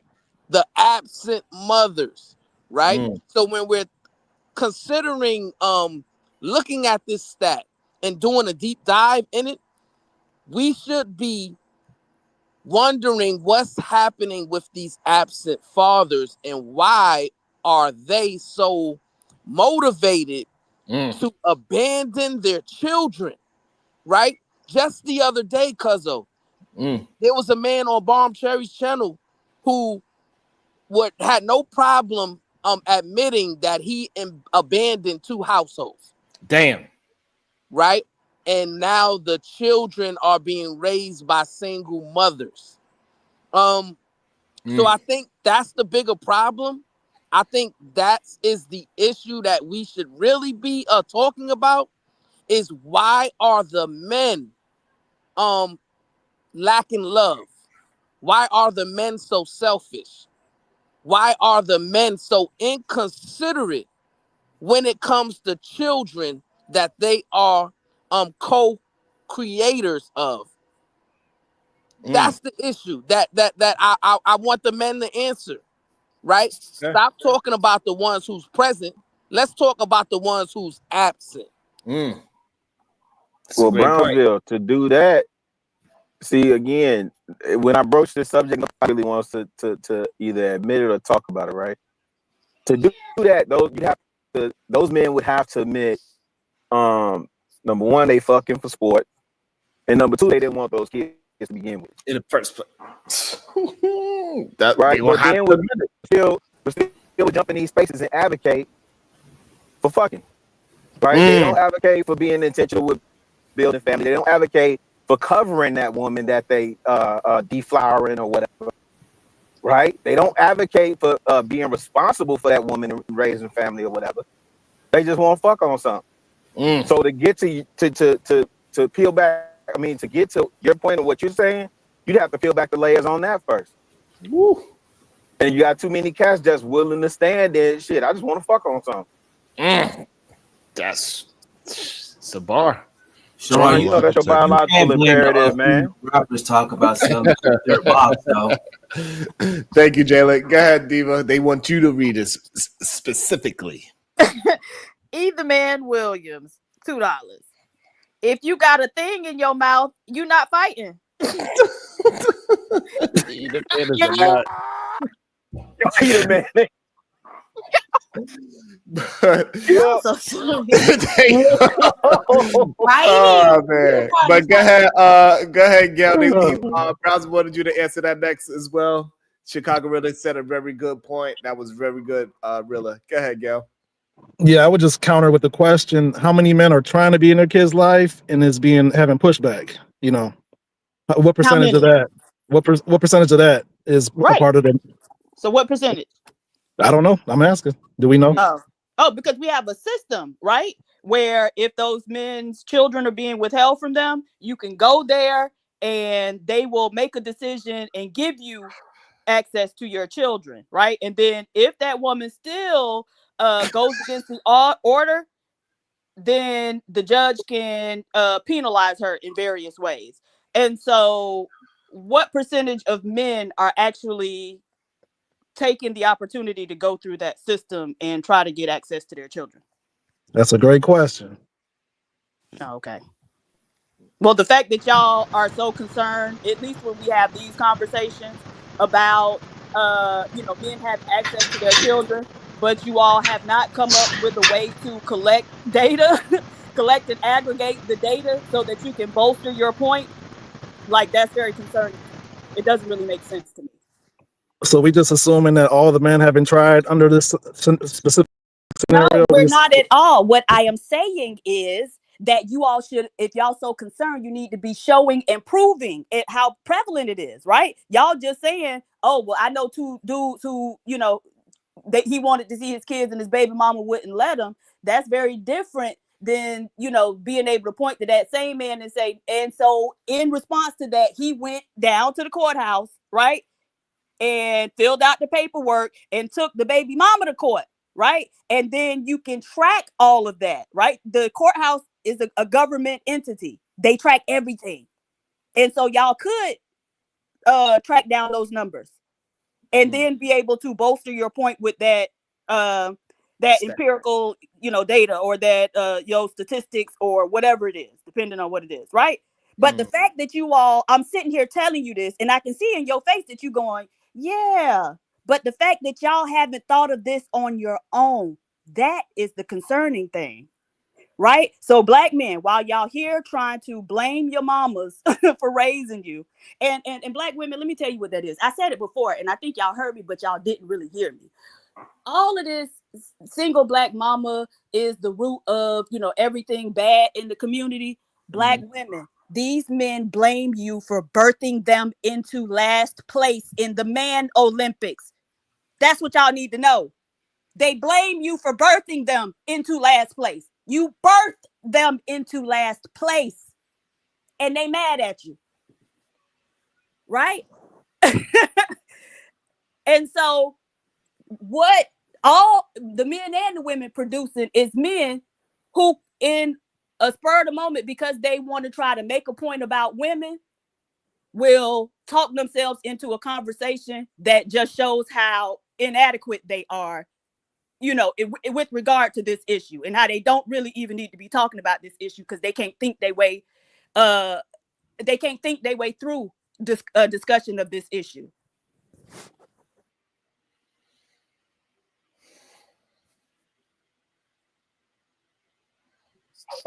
And the room fell silent. It's Yeah. mighty quiet. I'm not touching that. Yep, me neither. Gail, you wanted to respond? No, sir, not at this time. No, okay. I want to Wise respond man. too. You bet not. How we can fix the child support system? That's not a response. That's a question. That is a response. That's not a question. What? Nothing. Thank you for that response, Jalen. That was a good response. Man, that was a I want to try to make an argument for them because clearly they can't do it for themselves.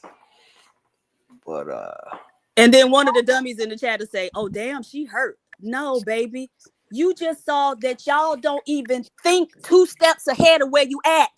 But your asses want to cry all the fucking time and act like somebody doing something to you. The long and the short of it is, and I hate to really just have to be this blunt. No, you don't. You don't hate the beat. No, that's why I still ain't even said it, and I don't think I'm going to say it. But black men do some self-reflection and start to read. It's a lot of black men, brilliant black men, who done already done all the thinking for you. All you got to do is go read the shit.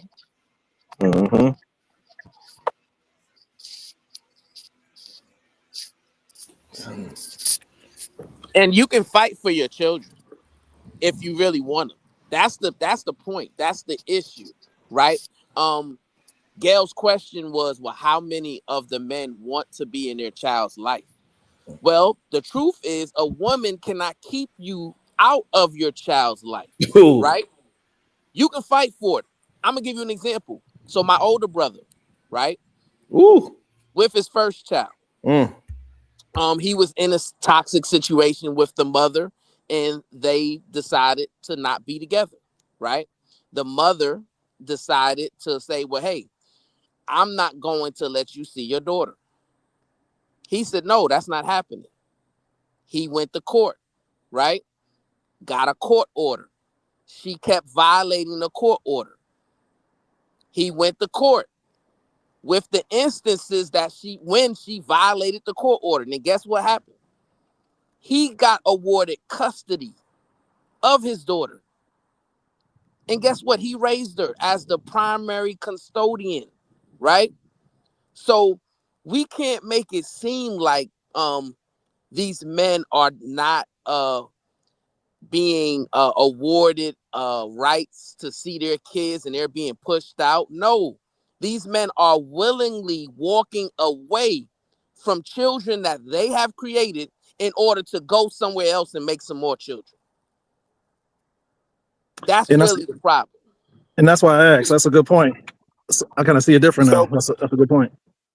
So, Diva, just on the back of your point, because I've been saying this a lot lately. You know, a lot of their favorite rapper is Tupac, and they love to quote everything from Tupac when he talk about thug life. Shorty want to be a thug. All the he shot 2 cops in Atlanta. Oh, Tupac. Oh man. But then we get to keep your head up. That man say, if we don't, we'll have a race of babies that hate the ladies that make the babies. Tupac a simp now. Right? But we're literally living in that time where you got a race of babies that hate the ladies that make the babies. How? I'm saying, like, what is niggas building? What are they teach? I don't think cats be thinking about what they saying and how certain things come across and look. I don't understand why we still don't have men's rights advocacy groups, all the stuff they talking about. To your point, cats talk about playing chess. You know, we're still 2 steps behind, and now we're saying we don't want to compete with the white man. This wild. Like, yeah, so focused on these unruly heifers that you don't qualify or they don't qualify for you, however you want to look at it. So focused on these unruly heifers that you say you're not covering anyway, and they made no advancement nowhere on the board. I'm on mute, man. Right. And the fact that they think they actually get an option or a choice with regard to competing. You in the competition whether you want to be or not. I agree. Woo.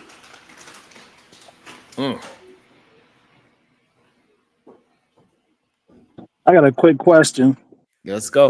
What is toxic masculinity from a female's perspective? Because I heard we were talking about being masculine, and sometimes I hear that word tossed around, but nobody really has a clear answer. Like, I gotta ask it, So what is toxic masculinity exactly? Any ladies want to answer that?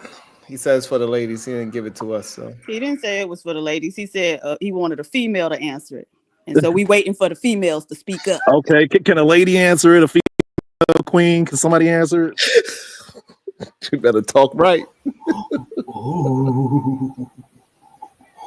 Or not if Long story short, is dysfunctional masculinity.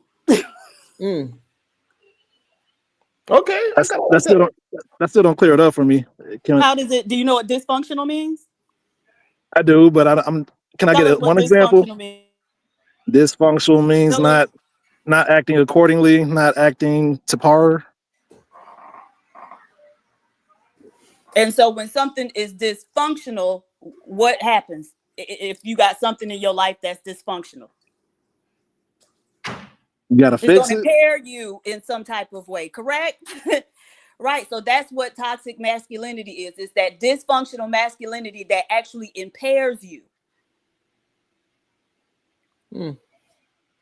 Okay, I get it better when you put it that way. Makes a little more sense to me. I see. That was a good explanation, Diva. I have a question for the brother though. So, but with that question, how did that help you? You said how did it help? You're just curious. Yeah, I'm genuinely curious. Like, so when you asked that question, did you not know what toxic masculinity was before, or are you of the mindset that toxic masculinity is a myth and there's no such thing? Well, so basically, like, when a man stands his ground and tries to stands his ground, that can be seen as toxic masculinity. So I think people see it differently. So that's why I wanted multiple perspectives, but some people confuse actual masculinity with toxic masculinity. Yeah. But I agree there is an actual toxic masculinity, but I'm just curious.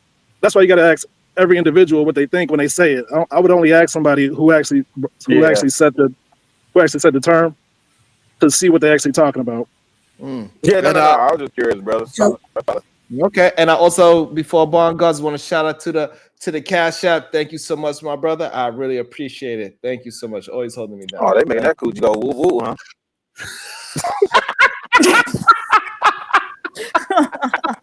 I ain't seen no woman's coochie, bro. Thank you, Jada, for that information. Go ahead, Ball. Oh, okay. No, I understand what some of the men don't understand what toxic masculinity is. So if, like, for instance, the men were complaining that there was a commercial, and the commercial showed where there was women was walking by, and the guys was catcalling. Right? Now the men was complaining because they say that's what men do, we catcall. But from a woman's perspective, if you don't understand that catcalling is scary and can be very dangerous, that's why the commercial was showing, hey, this is toxic. Yes, that's something you men do, but you shouldn't be doing it. You understand? So do you understand why catcalling is scary and could be dangerous? I can see how it could be perceived that way. I wouldn't say it's natural, but is it always harmful? Like, is there no positive catcalling, or is it always Yeah, negative? there's no positive. So Yeah, it's because not, men brother. get in groups, so that might be one woman walking by. She's nice looking, and it's a lot of you. Even if it's 2 or 3 of you, and now she didn't ask for that attention, and now you're catcalling her. You're telling her how Yeah. beautiful she is, how big her ass is. Hey, you want to date? You're not even acting like a man who really want to date her. You're just doing it because, like, I don't even know why. If you wanted to date a woman, you would walk to her by yourself, not with a group of men. But let me tell you what catcalling did to me. So the boys, I'm out there. We were young. Everybody's young, but because catcalling was something we saw on TVs and things like that, they were doing that. And then before you know it, they're grabbing on me. Grab her. So now it seemed like 8 boys grabbing on me. Before you know it, they pulling me behind the graveyard. And then before you know it, they jumping on me, trying to pull my pants down. See, and it's that group mentality, right? Because maybe one-on-one, them boys would have known this is not right. But when y'all in a pack, now y'all getting really aggressive. So what is the need for catcalling, you know? So is it different when it's just one man, or is it the same? Like, we talking about group, or are we talking about a single individual? Catcalling is a group. There's no Okay. catcalling where it's one Does guy. one man? So think about that, bro. Do you typically have one man, cat calling in the way we see in a group setting, or that gentleman trying to get her attention? He may be signaling, he may be trying to get her attention, but he's approaching her in a one-on-one interaction. As opposed to that, like I got sisters and I got a homegirl that's severely scarred by dudes, and then think about what that's devolved into, to where you got women rejecting these young men advances and people biting off people's faces.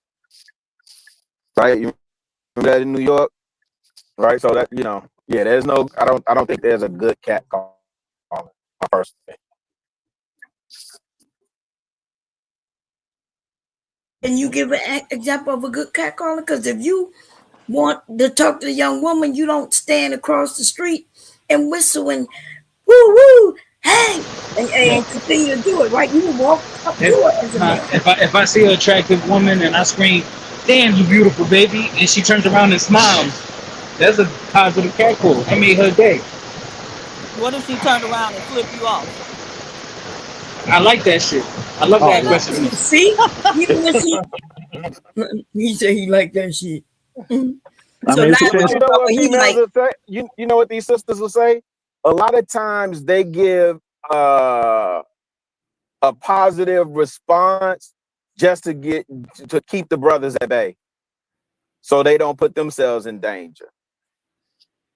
Like man, Bomb, you saying that, and I promise you, I got a homegirl that's just terrified to walk downtown by a group of men. She will cross the other side of the street. It's not easy to cross the street downtown here, but she will cross the street to avoid those men. yes, because they don't take rejection lightly, right? Because now they got rejected in front of their boys, and now that's the pulling behind, and wanting to beat her up. Oh, you think you too good? Oh, you won't give me your number? Oh, you ain't shit anyway, right? That's always crazy to me. Again, think about this is the music we champion, right? So when you think about NWA, gangster, they say she was scared and it was showing. We all said, "Fuck you, bitch." Kept going. Right? Well, shit, I mean, even more recently, there's a Chris Brown song they play on the radio that I just be like, this is so grapey. Because he's telling her, give it up right now, some. And she's saying, but I got a man. And he like, you gonna give it up. And I'm just like, am I the only one hearing this song? Oh, wow. Because it just sounds so grapey and just cringe. But that's the song. And it's a very popular song. I hear it damn near every time I get in the car and turn on the radio. Yeah. I think I know we was going. This is a good build today. Very good. Very good. I think so. A lot of the things that was just considered masculine for a long time was just like kept getting swept under the rug. Like people act like how many? I mean, we could just ask whoever you think is a successful married person that you appreciate their relationship. Just ask her, did you get catcalled? Somebody in the chat said most men are not. You know what I'm saying, girl? Like, just like how many women ever said, like, man, it was like, I don't know, just I was walking down the street. He was like almost like a block away. I could barely even see him. And he said, hey, mama with the fat ass. And there's something about when he said that, I was just like, yeah. I mean, if we're being honest as men, right, we can acknowledge that we've all done it, right? At least once or twice. But we understand that we were taught to do it by dishonorable men, right? So Sharon done it. Sharon done that a bunch of times. Sharon, the construction worker. So you eating with a little tuna sandwich, with a little glizzy, the women walking by. You know you done it a lot, Sharon. Have you catcalled women at work, doing construction? You're lying. Brownsville just said, admit it. We all done it at least once. Yeah, you asked me if I did it at work. I have not done that at work. Don't believe it. Okay. Also, Sharon, I had a woman told me the F you looking at. Good. For black women. And what did you say? I didn't say no. I didn't say no. I had a black woman tell me the F you looking at. That was it. And you didn't say her feet? Nothing. I ain't say nothing to that woman. Okay, good. But go ahead, cuz. Yeah, so we can all Yeah, acknowledge. Chip, that's not funny. Hey, Jalen, I'm about to drop you, man. Bro, I ain't even said nothing to you, bro. No, but listen, you're not practicing self-control. We understand that we've all done it at least once or twice, right? But we know we inherited those traits from dishonorable men, right? So a part of growth, a part of actually learning honor and integrity, we learn what is right to do and what is wrong to do, right? And sometimes a lot of those degenerate behaviors, we mask it as masculinity, when in all actuality, it was sexual harassment. Yeah, I agree that it was taught, even being a young girl, seeing it on TV where, they used to have a show called Alice, and there was one in there. The men would walk into the diner and tap her on the butt. And so that was a thing that used to happen, So me, as a young girl, the boys was always grabbing my butt. And that's scary. It's scary. So that I was a tomboy. We used to fight them. I was considered a tomboy because I fought, because they would touch me and grab me and things like that. The girls who allowed it, then she wasn't labeled a tomboy. Right? So we either had to allow it or we was fighting. But once we started to have a conversation with women and men, and the women expressed themselves and say, hey, this catcalling thing is dangerous, it's sexual harassment. Instead of the men understanding and just saying, damn, I never thought of it that way. What they started to do was push back and, they calling everything toxic masculinity. And we're like, no, we're just telling you that we don't like that and it could be dangerous. That man said, let him catcall in peace. Yes. Angry Man was one of them people. It was a big thing here in this sector, maybe about 7 years ago, 8 years. And they was talking about making it a law. I think, if you look back, they was talking about making it a law for men, catcalling to be against the law. And they was pushing back. They didn't like that. Damn. It's my right as an American to harass these women. That's that sounds crazy. They don't like the fact that sexual harassment is a thing. But, if I'm at work and you think I'm nice looking, maybe you might want to say that for later and approach me like an adult instead of at work, coming to me when I should be at work and working. Yep, he gonna roll right up to your desk and offer you his penis. Damn. That's what they do. Yes, they do. Yes, they do. Yes. It's like your desk is the appropriate height. All right, let me just put this right here for you. Really sorry. Hey, you seen old boy over there in Africa that was knocking everything down? Was it Kenya or something? Yeah. What happened? Knocking down. That was a minute ago. Yeah. It was a He was knocking politician. down the Secretary of the Interior. I think it was. I don't think it was Kenya. I think it was like a Barbadian, Caribbean place. But anyway, he was popping off every politician's wife. Every last one. And they finally caught his ass. It was St. Kitts. It was St. Kitts. Oh, he trying to be funny. Go ahead, Afro Nerd. It seemed like you want to jump in on the cat calling part. Well, we know catcalling is real. I mean, there's no way to get around that. I guess my concern is that we're in a murky place right now. I think it's murky because of the Me Too movement. It kind of caused an overcorrection because you'd have to explain the rise of someone like Joey Swole. Joey Swole is the YouTuber who calls out women in gym spaces that are doing some wild stuff where they are, positioning themselves on camera. They're doing suggestive things on camera, and they're making allegations, saying, "Hey, look at this guy. Look what he's doing." They're filming people inappropriately, and then when it's actually analyzed, that this guy didn't even bother you. He didn't say anything to you, but you want to make the claim. You want to make the allegations to get something started. So, and to me, I think saying toxic masculinity, I think it's more accurate to say just toxic behavior, because there's toxic behavior that could be, you could make claims against women as you would against men, especially as time goes on, we get more into the future, things are changing, right? I mean, we've seen women, I mentioned this before with Ketanji Brown, the esteemed jurist, when asked about what is a woman, she was playing politics and did not answer the question. So now you're making Wow, you see how you mix this up? It's okay. It's okay, y'all. It's okay. Watch what you say. That's my cousin. Well, you see, this is an example really of toxic. This is an example of toxic femininity. See, I'm just being just as nice and kind, and something doesn't go down right, I get treated a certain way because I'm a man, right? Can I make that claim? I'm just saying. Yeah. So what I said was accurate. That this woman, and I have a lot of respect for Ketanji Brown. I like the sister where she's at, right? But it's wrong for me, in my opinion, that when someone asks you what a woman is, you say, you can't say a female human capable of gestation, breast milk, and all of that. You can't answer it. That you allow the definition to be questionable. It's murky. We don't know what a woman is. We don't know what we're protecting. So you're opening up a whole can of worms where you're asking for protection. What am I protecting?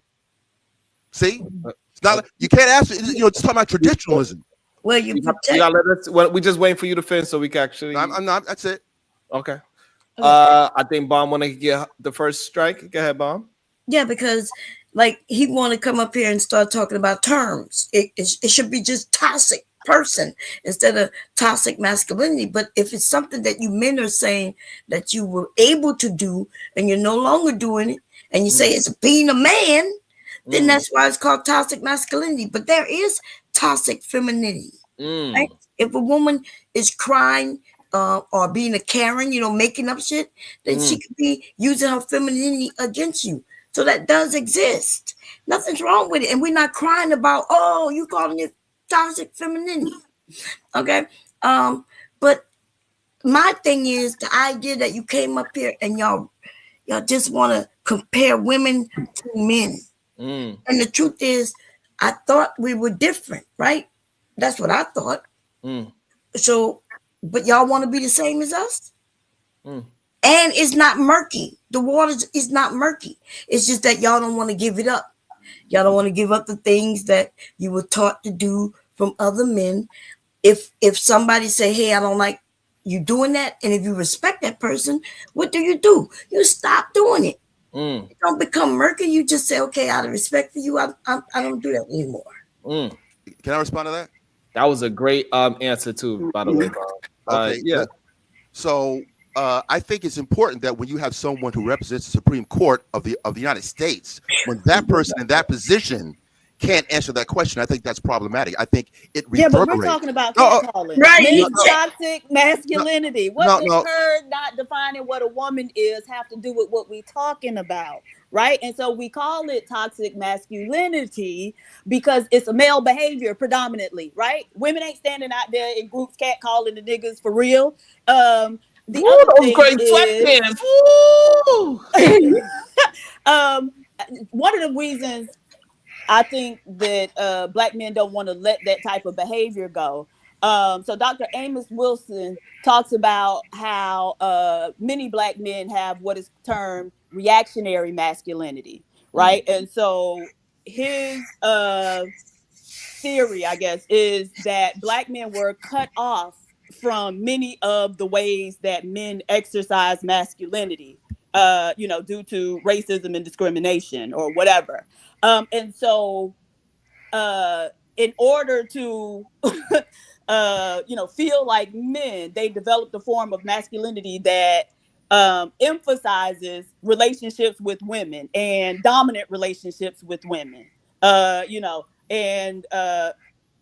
probably need to get the book, but basically being dominant over women in relationships, having a lot of, sex, various different things. But I think that's one of the reasons they don't want to let go of that type of behavior, because that's one of the few ways that they're able to exercise their masculinity.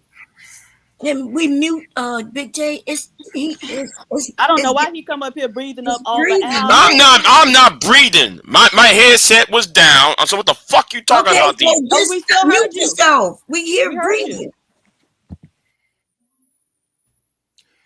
I want to respond to that, right? So I think that Black men have to be respected and analyzed for our own category, right? I think sometimes there's this need to make an umbrella for Black men, as if, well, because we're men, we have access the same way that white males have it, right? Now she did go into that a bit, but I don't think we're really paying close attention to what that really means.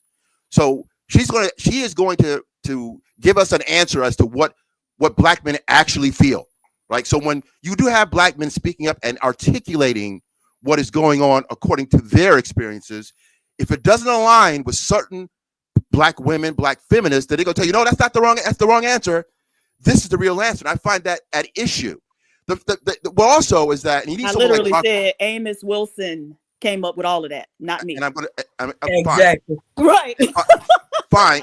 Nigga, you said you went to Hampton. Y'all the second school in the country that got a Black psychology program. So you should know Amos Wilson better than anybody, right? Because I attended the other one, FAMU. It's only 2 schools in the country, mine and yours. And so why the fuck don't you know who he is? So this aggressiveness toward me when we're just having a conversation, I find I'm not being aggressive with you. No, why don't you know? Actually, it's quite studly. It's kind of studly. Anyway, so what I'm getting at is we have to honor Black men for their own experiences. Dr. T. Hassan Johnson, who is a YouTuber, right? He has and who need to shrink himself. You see how he's morbidly obese? He clearly has a mental issue. But he gonna go and explain some shit to somebody else. Nevertheless, why is it every time when somebody thank you for the super sticker, very sexy red TV. Thank you. Well, you're asking for equality, so I thought you're body shaming the man. Is that what you're doing now? No. You're body I'm shaming. an equal opportunity body shamer. Equal rights, equal lefts. Right, equal opportunity body. So as I was saying, so he's a big titty bitch. That's who he is. That's what he is. A big titty bitch. Sharon, you know that I've won this argument, right? Okay, call it what you want. From the PhD. Actually, is he a big titty bitch? Do we have big titties? Seriously, Afro Nerd, I'm asking you. Does Dr. T. Hassan Johnson have gynecomastia? Does he have gynecomastia? And gynecomastia means that you're a man with titties like a woman. Well, so now, does he have gynecomastia? We speaking truth, right? We speaking truth. And so, yes or no? I don't need an explanation of why he may or may not, but does he? Yes or no? You know what? I'm not going to disrespect someone like Professor Crunk. You know The Professor truth Crunk in ain't Jersey, right? disrespect, baby. No, hold on. The Hold on. truth ain't Hold on. disrespect. Hold on. Professor Crunk, Brittany, I forgot her last name, but she's a well-known PhD. She also has weight issues. I would be flailed if I were to say something wrong against her. But it's fine for you to berate this man for his weight. Now, if we're going to keep it, It's not berating him. I just said what he would is. never. Is he I would morbidly never. obese? I Is would he never. morbidly obese, sir? That I'm not saying it. I'm just saying. I look at him and I see a morbidly obese person. Is he morbidly obese? I'm not going to answer that question unless Right, I'm allowed to critique a woman for the same under the same. No, but we talking about you him. want See, equality. You, just held him You up want as an equality, but you example. don't want I to didn't get it. hold no woman up as no example. So if he the example and he the one who need to explain something to us, then certainly we can examine You got to him. tell me. You got to tell me. We can examine him, sir. Well, being And so loud now and let's interruptive doesn't examine make you right. him. What's Being going on with loud Dr. T. Hassan Johnson? What happened? What's his backstory? Right? He was married, couldn't keep his wife. No, his wife He left died. his ass. His wife died. No, wait a minute. His wife Did she? died. Okay, because I thought I remembered him. No, hearing him say that she left him. Everything Okay, so my about you bad. right She now, died. ma'am, is Okay, so toxic. she died. Okay, so his wife died, and what he got going on now? Died from sickle Is cell. that when he started Tragically, overeating when his wife passed away? Is that wow. how he coped with her? I can't take you as a serious person. You really have it.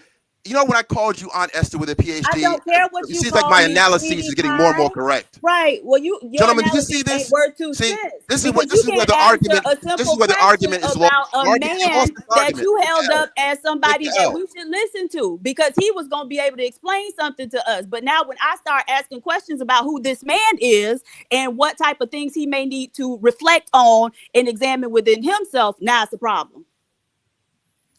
Body shaming.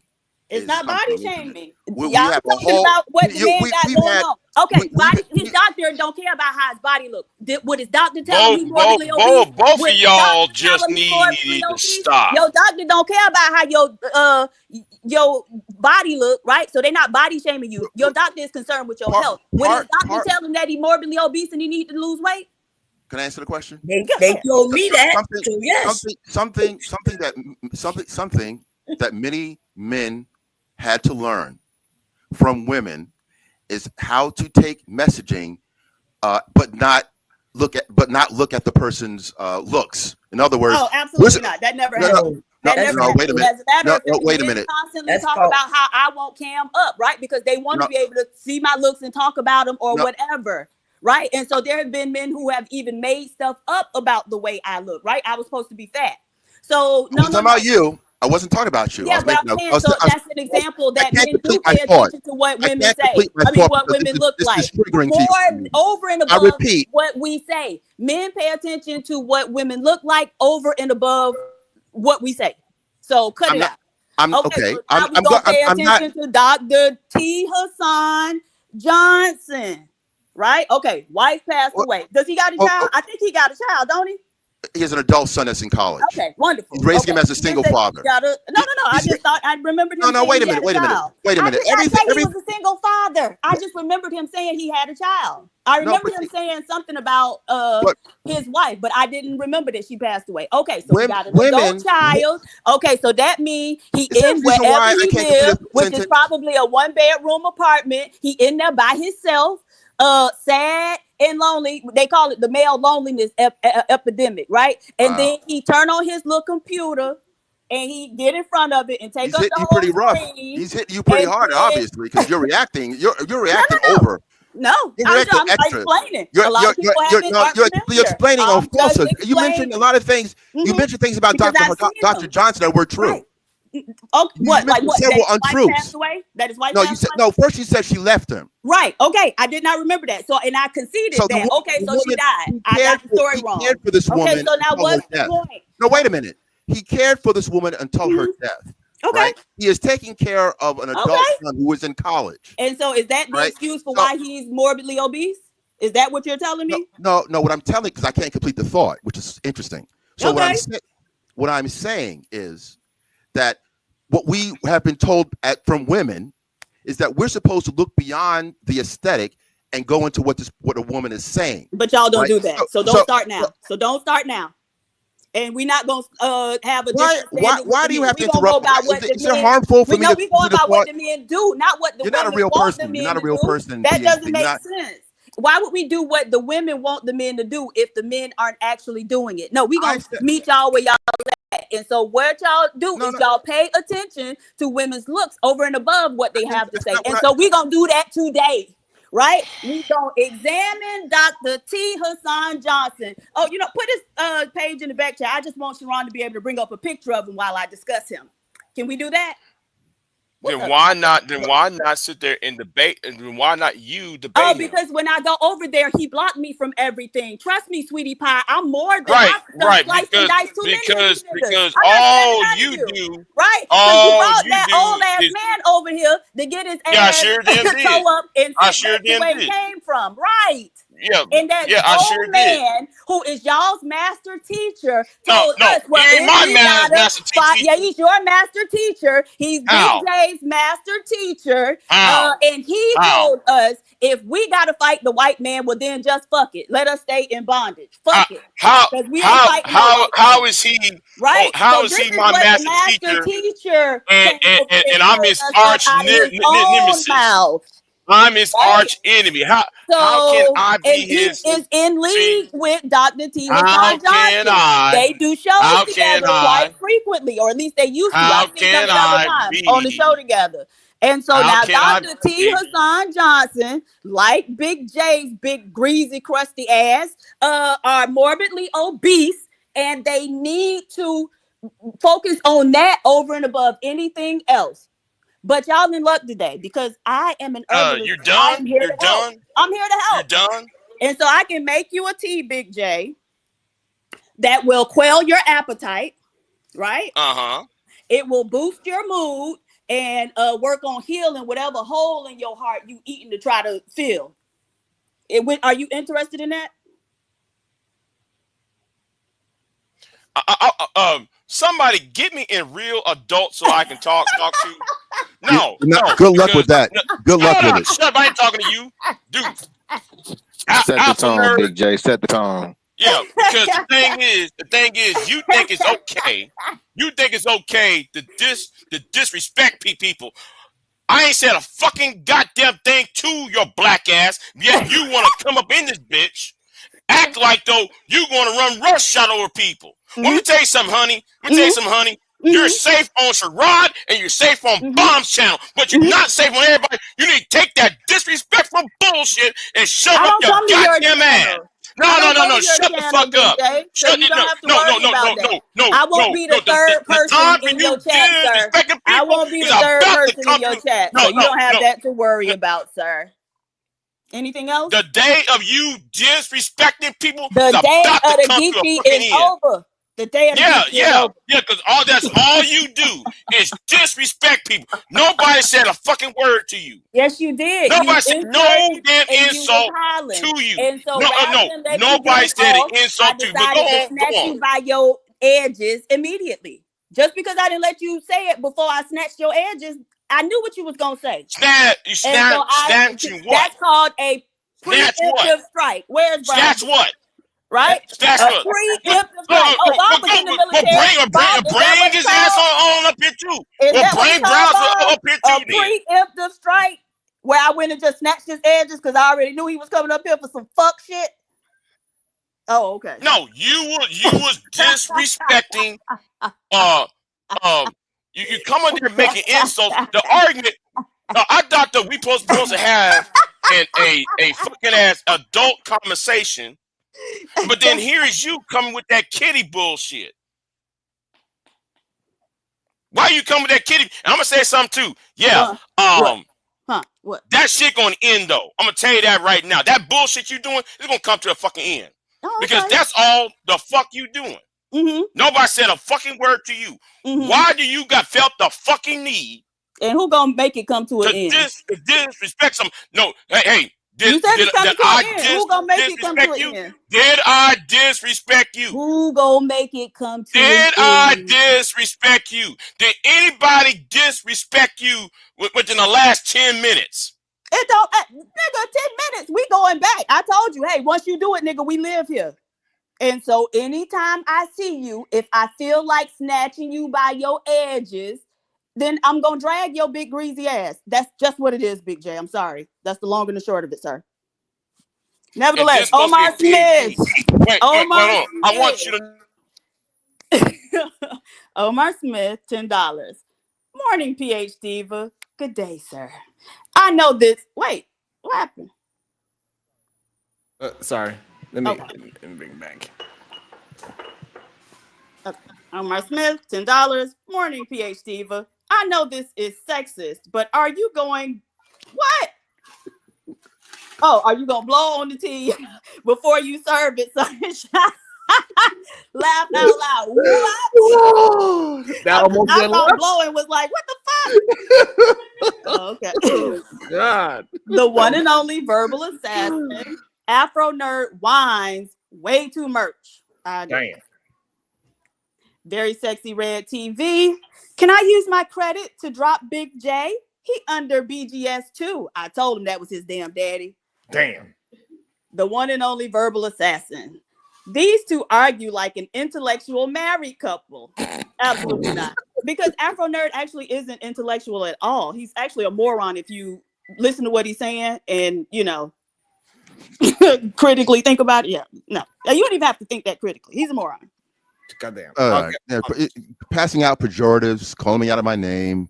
You know, you can talk about somebody's Stop me when I start lying. Stop me when I start lying. You could talk about. Stop you me can when stop I me. start lying. You're gonna stop me. Well, look, Stop you're interrupting me. when I stop lying.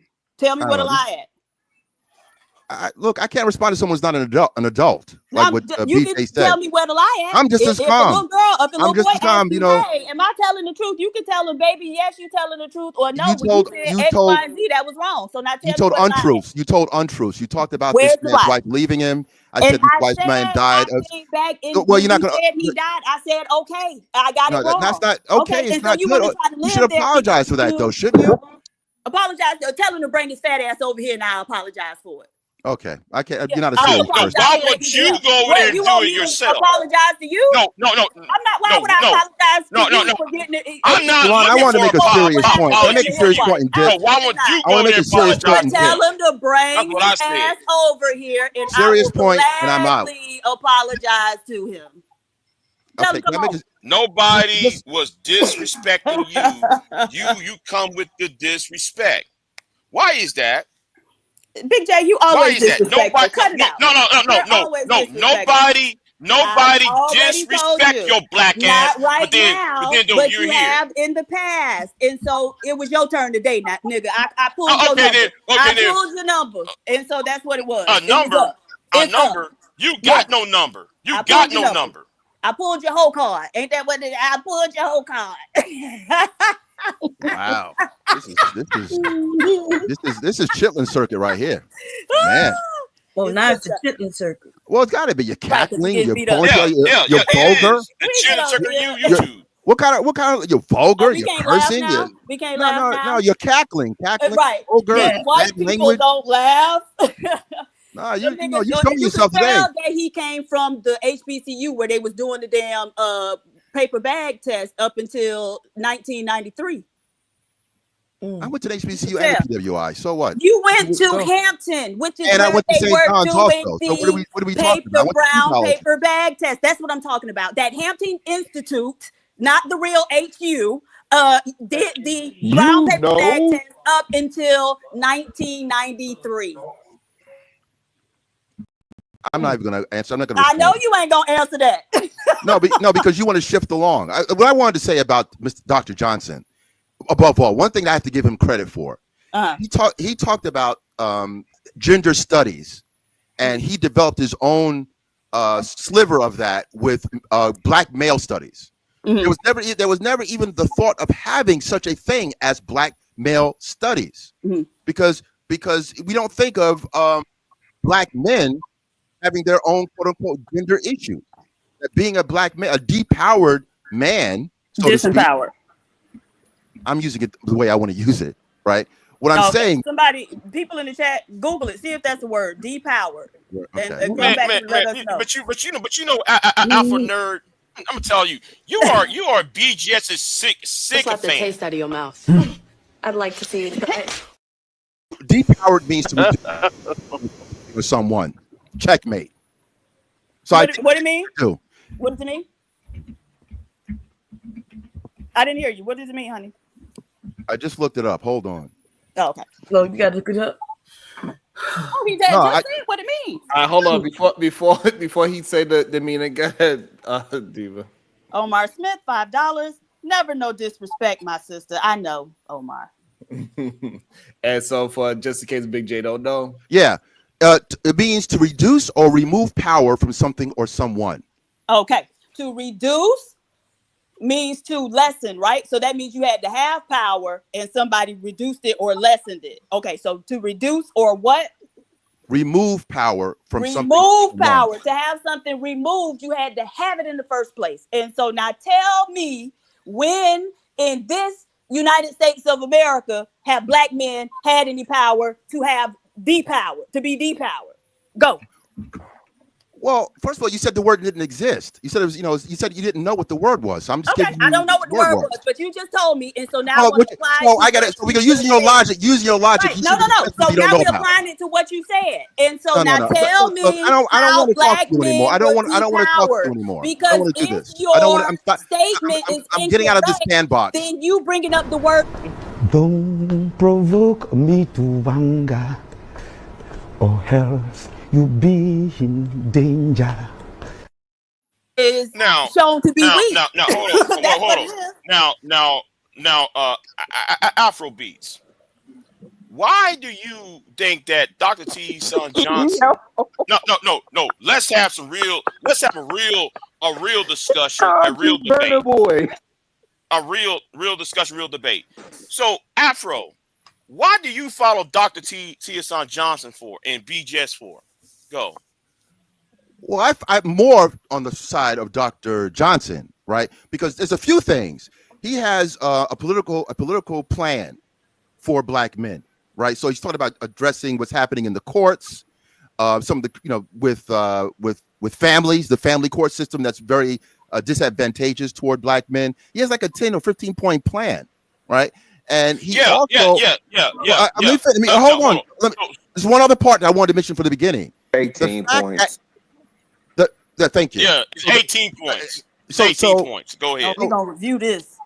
So for the fact that there was no such thing as a black male component to the gender studies program, and that he had to develop one, right? He and I think Dr. Curry is also mixed in with that. I think that's interesting. And what happened to Dr. Curry? Oh, I know he's in. I think he's in. Look, I can't. Into it, baby. You keep I'm not. Well, look. Yeah, I'm walking. I'm there. Yeah, I'm walking in. When I speak to you, I know I'm walking into something. I have to lift up my shoe. Go ahead and tell everybody. I lift up my shoe every time I talk to you. Dr. Curry. I lift up my shoe every time I talk to you. Right. And so what happened to Dr. Curry? Quite studly. And she elaborating. Everything you telling me is she elaboration. Dr. Curry. Tell us what happened with him. Where he at? Where's Dr. Curry right now? I believe he's in Scotland. Right. And why did he have to go to Scotland? I don't know. Wait. Afro nerd. Hold on. Let me try to get them. Hold on, Let me get them to finish their points. Go ahead, Afro nerd. I can't finish my point with this woman. This way y'all can finish. I'm taking. Okay, all right, hold on. There's something floating in the sandbox. Afro nerd, please. And I think PhD left it in the sandbox. I'm out. Hold on. There's no discussion. I can discuss with a crazy person. Hold on 1 second, please. Thank you. Okay. All right. So I guess Big J, you can say what you had to say to him. Whatever. No, I'm dropped. Fuck it. Slap the taste out of your mouth. I'd like to see it.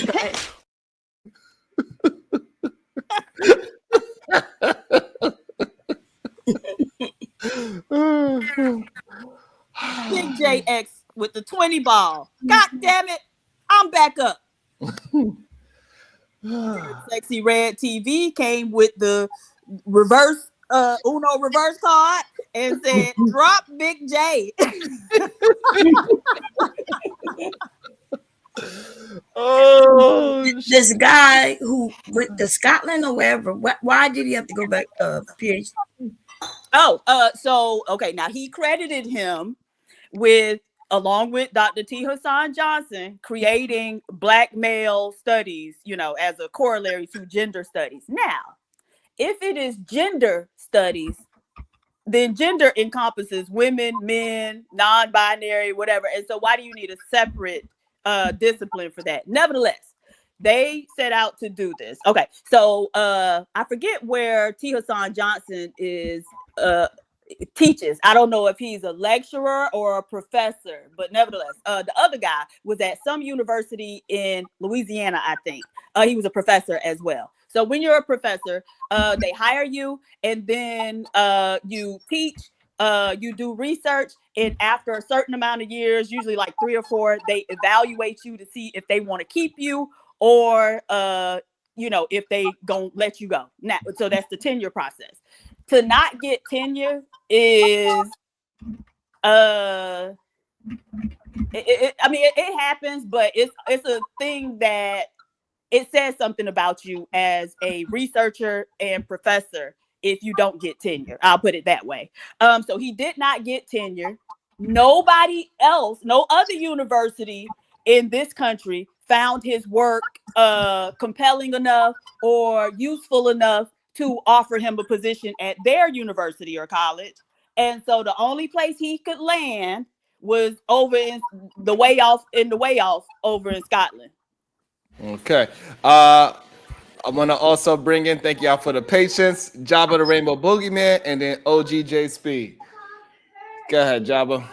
OG can go because what I wanted to say was directed to Afro Nerd, and it's been about 30 minutes of the back and forth. So go ahead. Really, Jabba? That's what we're doing? No, not you. Don't say that you. Don't say that you. It's been about an hour of talking. I was just waiting my turn. Really, that's what we doing, sir? Okay. No shade to Diva. Hi, Jabba. Hi, Bob. But I'm just saying. My bad. You should have just started talking. I would have shut up for you. What's up, OG? Hey, what's going on? I've been sitting back here and listening to all this today, and I'm getting ready to do Ramadan starting at 12 o'clock tonight. So I need to get this off my chest before I start going into my spiritual realm. Number one, if I listen to this whole thing and give an overview of the whole conversation, they've pretty much been a great conversation. Y'all need to be quiet. I'm broadcasting, please. Okay. I need for y'all to be quiet. I ain't gonna say it twice. Okay. So I look at this whole thing and just say I say everybody was correct. Because 2 things could be happening at the same time. All right. Then I say, how do you Java, I'm glad you related that to. I didn't even say that to you. But I know you got some more things you want to say, and I hope you do, because I told you to be real mean and brutal today. But anyway, getting back to what I was saying. Yeah, I'm from the South. I always talk about white man with 1 teeth, so I do get some words, twisted up a little bit. But anyway, if I believe this whole thing and everybody was correct today, I would have said, how do you take this application and apply it? And that's where I see the fault in it. Because I do agree with Brownville a lot. But the way he applied sometimes is like, in the nation, when we train men, just say that that's what he wants to do. We don't insert women in that conversation or in that classroom. Because then you'll start getting into this backfighting. And men take instruction from men a lot better than they take it from women. Even though the woman can say the same thing. It's just the way we are built. And so we find the same thing with women. Women take instruction from women a lot better than they do from men. And especially if they see it as being in their best interest, okay? Brown build, Brown heel, but he knows what I'm talking about. There's no disrespect to his name. But anyway, So this is the problem I'm having is how do you make sense out of nonsense and come out with some sense? It's because this is what it's become a sexist fight between the two is because of the application. If you want men to learn how to be better men, you go have to separate that classroom. I mean, it's good for entertainment, it's good for explosion and everything else, but when you really get down to learning and how we learn, let's take the best road to get to that success that we want to get to. And that's where I see the fault in a lot of these conversations, because it becomes, well, women do the same thing. Well, if you ever went to any counseling, there was two couples there. When that starts, the counseling is over because now you're doing tit for tat. Let's focus on the problem of the individual at the time that we're speaking to that one individual. Let's cover that part first before you start the tit for tat. And after the instruction have been given to both parties, then you can come together and start having and correcting the problem as a whole. And I think these applications that we use as far as how we go about it, it's going to cause mayhem. It just is. And I wanted to tackle something about catcalling. And this is going to be the joke of the day. Have you ever been to a Chris Brown concert? I bet you there's some dick calling going on. So that's just the way it is. You've been to Al, Brum Cherry's old enough to know about Al Green, a concert when women throw drawers on the stage. This is a behavior of bad behavior among all of us. No, we all been damaged. No. You are not going to equate that PhD, with, I leave you for 3 weeks. I leave you for 3 weeks, and this is what we get. All right, I'm coming back to tell you how much I love you. Okay, so I can't leave you for 3 weeks again. I know I can't do that. Don't do it. Okay. So what I want to say, PhD, is how many senses we have. Some people say 6, some people say 9, and some people say up to 33. All right. Mm-hmm. Why did one become greater than the other one? All right. And people was talking about we're going to take catcalling and we're going to make it against the law. Well, let's just bring back indecent exposure. If you want, you understand what I'm saying? No, if you, because that's something very different. Well, you're exposing yourself with indecent exposure. That's different. But listen, when I'm finished, listen how I make the connection, then PhD, okay. Then you'll understand. Listen how I can make the connection. Eyesight is one of your senses, right? Yes. Verbal is one of your senses. Being able to speak is one of your senses, right? No. It's not? No. That's not a sense. That's an ability. Speech is not a sense? It's not a sense, right? Oh. So it's sight, hearing, smell, touch. What's the other ones? Taste. Right. And this is, hey, Sharon, you remember what I said? There are doctors who are fighting that we have from 6 to 9 to 33. Y'all Google it. We have doctors who are having that fight. Okay, well, let's take from verbal to hearing. All right. Why is it you hearing something is more important than what we see? If you are dressing inappropriate and a person speaking to you inappropriate, this is why I don't let my wife go in the street dressing inappropriate, because I have to protect her honor, but she's not showing honor by the way she's dressing. Well, so the difference. So this, you see the connection then? No, I don't, because indecent. You know why you don't see the connection? No, because indecent exposure involves showing your genitals, right? No, it don't. No, it don't. No, it no. No. Listen, if you had a young two female daughters, right, and a man come up to you with some stretch pants on, with a heart on, would you consider that indecent exposure? Would the cops consider it? No, I'm asking you. I'm asking you. Wait a minute. Laws are made. No, because that's a law, right? No. This is what I just said. So it has a legal definition. I got that. But laws are made by the standards of the community. And I'm asking you as a mother. No, there's a legal definition. I do understand that, and I'm giving you that. Exposing your body. Okay, I'm giving you that. I'm asking you a question. I'm asking you a question now. Mm-hmm. If you had two daughters, 9 and 13, and a man who knew he was erect had on stretch pants and coming to have you a conversation, do you really want to have that conversation with your daughter about what's that, mama? Oh my God. So you see how we can take this. See, because women are being catcalled, and you're trying to equate that with women wearing short skirts, and so they should be subject to indecent exposure. Those are two very different things. No, but what I'm saying is, behavior. Let me give you some clarity. So, indecent exposure is the act of intentionally exposing one's genitals in public in a way that is likely to offend others. It is considered a criminal sexual offense. Okay, exposure don't mean just you have to actually see it. Exposure can mean you can see prints of it. No. So, no. Listen what I'm finna say. Listen what I'm saying. All right, we got women who go to the gym who wear the tightest stuff. Why is it that swimmers are wearing more uniforms than runners are around the track, and nobody's even questioning that? Because all right, I can answer it. So I could just answer by definition, right? So it says intentionally exposing one's gender. So, and that's why I said a man who had a erection intentionally came up and started having a conversation with Diva with her two daughters. Okay, so therefore that is indecent exposure because he made sure that you see that he has a. Thank you. Okay. It's it's still his one genitals. It's still his genitals. He is still pushing out, and he is insinuating something that is offensive. Now tie that into.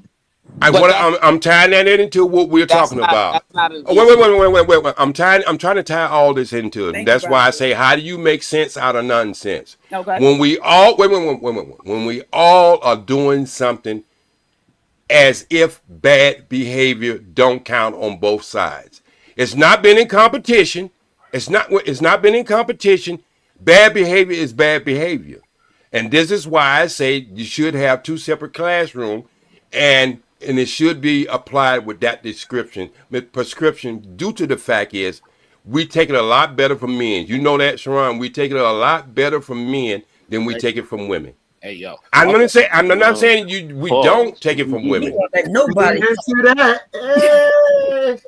See, and I'm glad we can make it. I'm glad we can make a joke out of it. It shows you where we are in mindset. Okay, so OG cleared it up. Men like to take it from men. Oh Lord. Well, PhD. I told you if I leave you for 3 weeks, you go off the rail. All right. I'm never doing that again. All right, but you gotta give me 30 days this month for Ramadan, and I will be back. This is the only time this year I'm gonna ever leave. I just got one question. What part of California you in, Jabba? Los Angeles. John, we're in the same city. Uh-oh. Well, it's not as if me and Java hadn't crashed and before this moment, but we came to a truth, and I let Java be Java, and Java let me be me. So we still could walk down the street. We just won't be holding hands singing Kumbaya. So okay. Just let it happen. Hey, Brownsville, I like the things that you do. I'm gonna give you that compliment. I like the things you do. I just think in a lot of get a situation, you gonna have to set yourself up to have that classroom the way it should be. That application should be applied. Okay, that's fair. All right. Yeah, I can agree with that aspect of what you were saying, right? However, you did make a lot of false equivalencies when you were in the conversation with Diva. The first false equivalence that you made was when you compared the catcalling scenario, and you said that when women are going to these concerts, right, when they're going to see Chris Brown, they go see Barry White, right, and they're catcalling those artists, right? We understand that that's a totally different situation, right? So the women who are in those strip clubs or the women who are in those concerts where they're singing vulgarities, right? They're not complaining about the men catcalling them. The women who are complaining are the average everyday women who are just going to work, who are just going to school, who are just going shopping, and random men are catcalling them, right? Which is sexually harassing them, right? Those are two totally different things. I got you, Another Brian. thing, Bill. Let's just stop right there. Let's before you build on it. Before you build on it, let's just stay right there in that square, because then I had to backtrack all over again. And you know I'm old. I'm gonna forget some shit. Go ahead, Okay. Okay. So what I'm saying right now, I have been into sports all my life, from martial art to boxing. And I know women who comes up and feel your biceps and rub you across your bicep, your arms and stuff like that. And we as men has been, I guess, acceptance of that. But if you do the same thing to a woman, that's called sexual harassment, but you're doing the same act. And I'm just saying, I know you're shaking your head, Sharon, but I'm saying is, when we raise our daughters and when we raise our son, any touching is not appropriate if the person didn't welcome that in and tell you to do that. I'm just saying that we got to rethink all this stuff we're doing and all this stuff we're saying, because it's the same behavior. If a woman walks up and rub you across your chest, Sharon, you might like it, and you might be, you might think you the one, you him. But it is the same thing if a man comes up and rubs a woman's breast. It is not. I know you're going to say that, but touching is touching. Touching but is you touching. all apparently like the touching, right? So sexual harassment we can't contend. So let's not muddy it. So here's the difference. So usually when a woman is feeling like I got good muscle, JC. So the thing is that when a woman feels like it's okay to touch a man, he's usually is after a full conversation of something going on where it's acceptable. It's not a majority sense that women are just walking up to strange men that they never knew in their life and say, "Ooh, look at your breast." But can we say that to our children when we are training our children about touching? Could you say that? Wait, I'm asking. Could you say that to your male child that a teacher's coming up and doing him the same way? We understand that extreme, right? But you went to a different extreme. What I'm saying is that, again, majority of the time when a woman is touching a man's chest or something of that nature, it is not in a sexual SA type of situation. Yes, it is. I can prove it to you. Not majority of the time. I can prove it to you in 1 second, because she is sexual turned on about his build. So it is a sexual. It is a sexual thought, regardless if you want to say it is. If that's the case, then he need to go ahead and just touch her breast back. But regardless. But you know what I'm saying. So what I'm saying is that, again, that is a very highly extreme case that women are just walking up to a big old soul man and just touching his chest. They do it all the time, Sharon. Okay, then I guess this is not an honest conversation. Oh no! Why it's not honest to you? Because you probably, hey, Sharon, you probably in your house with your wife and stuff like that. But I guarantee you, if you run out there and you start having a conversation to a group of women, I guarantee you got your shirt off, one of them go feel your bicep, bro. So, but here's the thing: I would have to invite that in the way how I'm communicating. No, it's not inviting in if you didn't tell a person you wanted them for them to touch you. Give you my anecdotal experience. So, if I'm being the way how I am, and I got no smile on my face, and somebody say, and she be all flirty, and she says hi in a very flirtatious way, and I just say, "Hello, how you doing?" That is not going to invite her into saying, "Oh, I'm going to touch his chest." But if I say, "Oh, girl, what's up with you? You looking good," we have it. Then she might be more willing to actually want to touch me. And this is why teachers who mess. Wait. This is why teachers, female teachers who mess with little boys get less sentence Oh my God. when they go to jail. He This is why. trying. That mindset. That mindset. Okay, we agree with that, but we want you to stay on the. It's okay. I am trying to stay on the course because you train a computer. Wait a minute. You program a computer how you want it to function. Oh my God. You program a computer how you want it to function. So when you start educating your little children, you program them the way you want them to carry out themselves throughout life. Children, not computers, but okay. But you understand what I'm saying? But come on, we all know that I just made what I was saying. Come on, Bonchair. Come on, don't use the cheat code now. What I'm saying is, we PhD. I'm telling you, don't have me at your front door knocking at your door now. All right, I know I've been gone for a while, but you get what I'm saying, Sharon.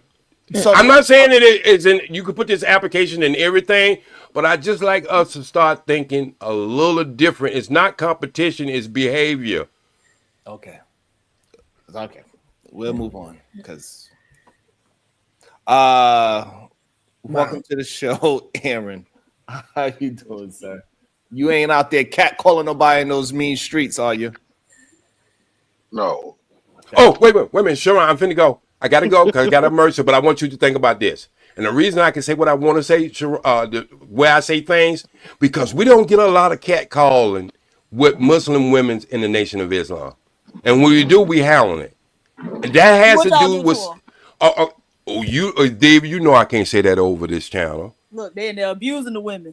Right. No, I say no. What I say, what we do to the guys, I can't say that over the channel. Okay. Okay. All right, you got me. Gotcha. Come on, we gotta get on the same page. Been gone for 3 weeks. I keep saying it now. Yeah, we done got out of Peace. sync. Yeah, peace, love, and always strive for the truth. It's been good talking to y'all. Have a good one, OG. Okay, thank you. Thank you, OG. Peace and love. Sometimes I had to say that. Good afternoon, everyone. Mr. Sharon, appreciate the hospitality as always. I like the way OG opened what he had to say, and the prevailing. It reminded me of the prevailing thought I had listening to this whole conversation, and I didn't want to, bring it out, but I'm going to. But first, I would like to do just a quick exercise. If all the men on the panel, just in sequence, if you consider yourself a leader, put yourself in line. I'll go with number one. Who's next? Somebody say two, just so I can know how many men on the panel consider themselves a leader. 2. 3. Okay. 4. 4. Any more? Okay. So the tally is 4. My next question is this. Who's responsible for the failure in the Black community? The men. Wrong. The leaders. The leaders. 4 of us up here are failing. I do not hold anyone else accountable, not the women and not the men who are not charging themselves with the task of leadership. I blame us. And a lot of it is an application, but not an application through scheduling. I mean, what OG said has its merit, but more or less in the fact that we're great at identifying problems. We're great at assigning who's responsible for those problems. We even start to brush on potential solutions, but we don't give any active advice. We don't outline any of these solutions in real time and then give instructions on how to implement the solution. If I tell you you want to become stronger physically, I say go to the gym and lift weights. That means shit to you. I need to explain to you, first give you a lifting schedule, a dietary routine, and then explain to you how the body builds muscle so that you can apply it based on your physique. Because everyone's different, but there are simple rules to follow that stay the same to get the results you wish to achieve. In the Black community, that is what we are failing to do. If we want to pass around this word accountability, let's put the accountability exactly where it belongs, in the hands of the leadership. Gentlemen, we are failing. I agree. You're absolutely right. But let me ask you this question, Aaron. In terms of application for how to showcase self-control, if I were to ask you, Aaron, I want to have more self-control when I'm on these panels, what instructions would you give me? I would need to know why you want to have self-control. What is your goal? My goal is to become less emotionally triggered when I'm on these panels having these debates, right? And I feel victimized when women are calling me names, or they're speaking aggressively. It triggers me emotionally to respond in anger, and I don't want to do that anymore. So how can Okay. you help me? Well, first of all, I would remove the distinction of women being the trigger. That'd be the first thing I'd say. Because whatever you're doing in a debate with men that doesn't trigger you, it should exist across the board if you're confident in the position you're debating.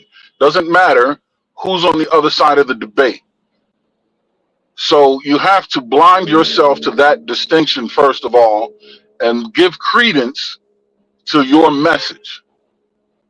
Put the value where it belongs, in the message, not in the audience. The second thing I would do is find confidence in your message.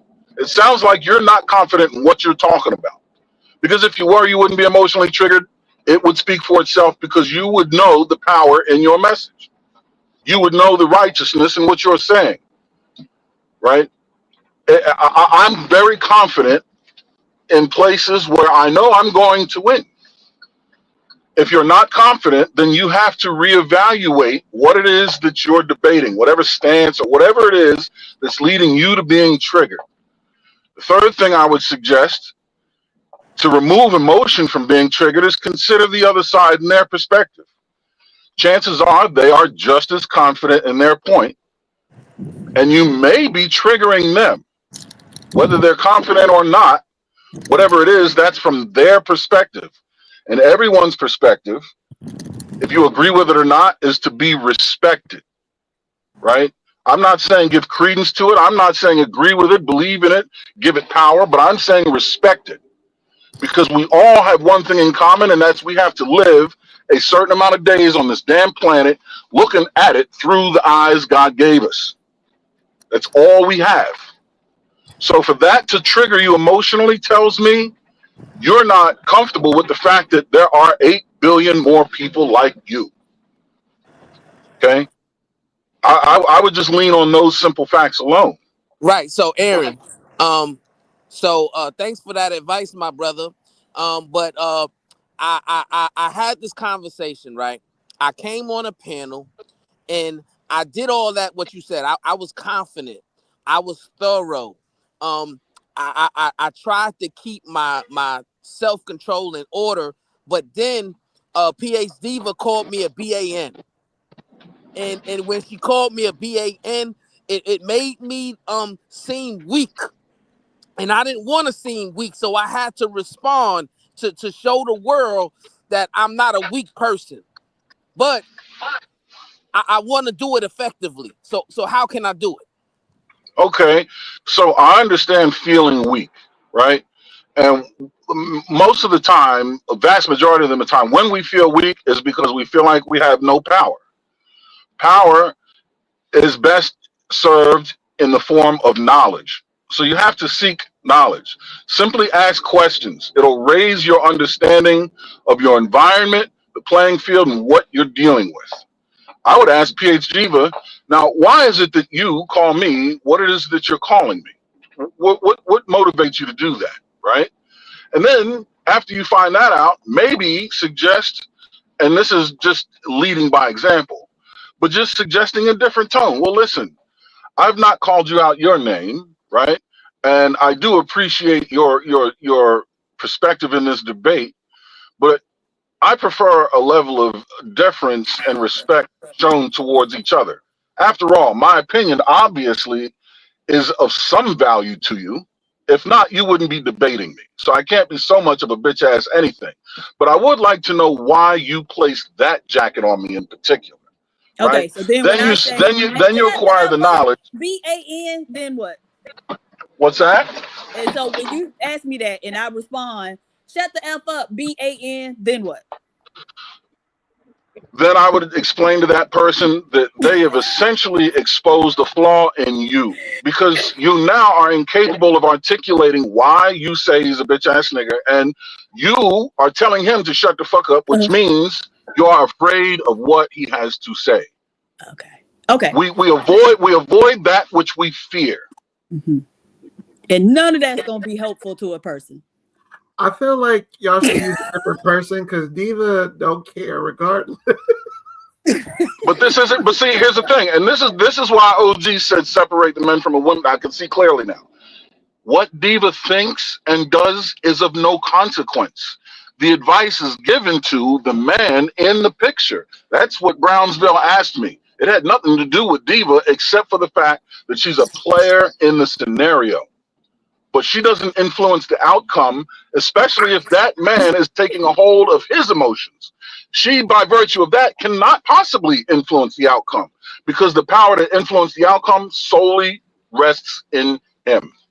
Aaron, have you been watching the show for the last 2 hours?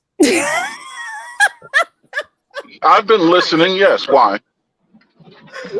She severely impacts the outcome. Did you not see these men get beside themselves? Oh my God, she said something to me. No. That's because they let her impact. That's because they allow her to impact the income. Listen, PH Diva has attempted. Listen, if they let her or not. It's the fact that they do it. Again, your advice is not valid or not needed because it's just not going to work. Time and time again. Time and time. Listen, this is so bad that she could be sitting up here and not say anything. And then if they see her go off mute, they're ready to jump on her. Listen, I have proof that it works.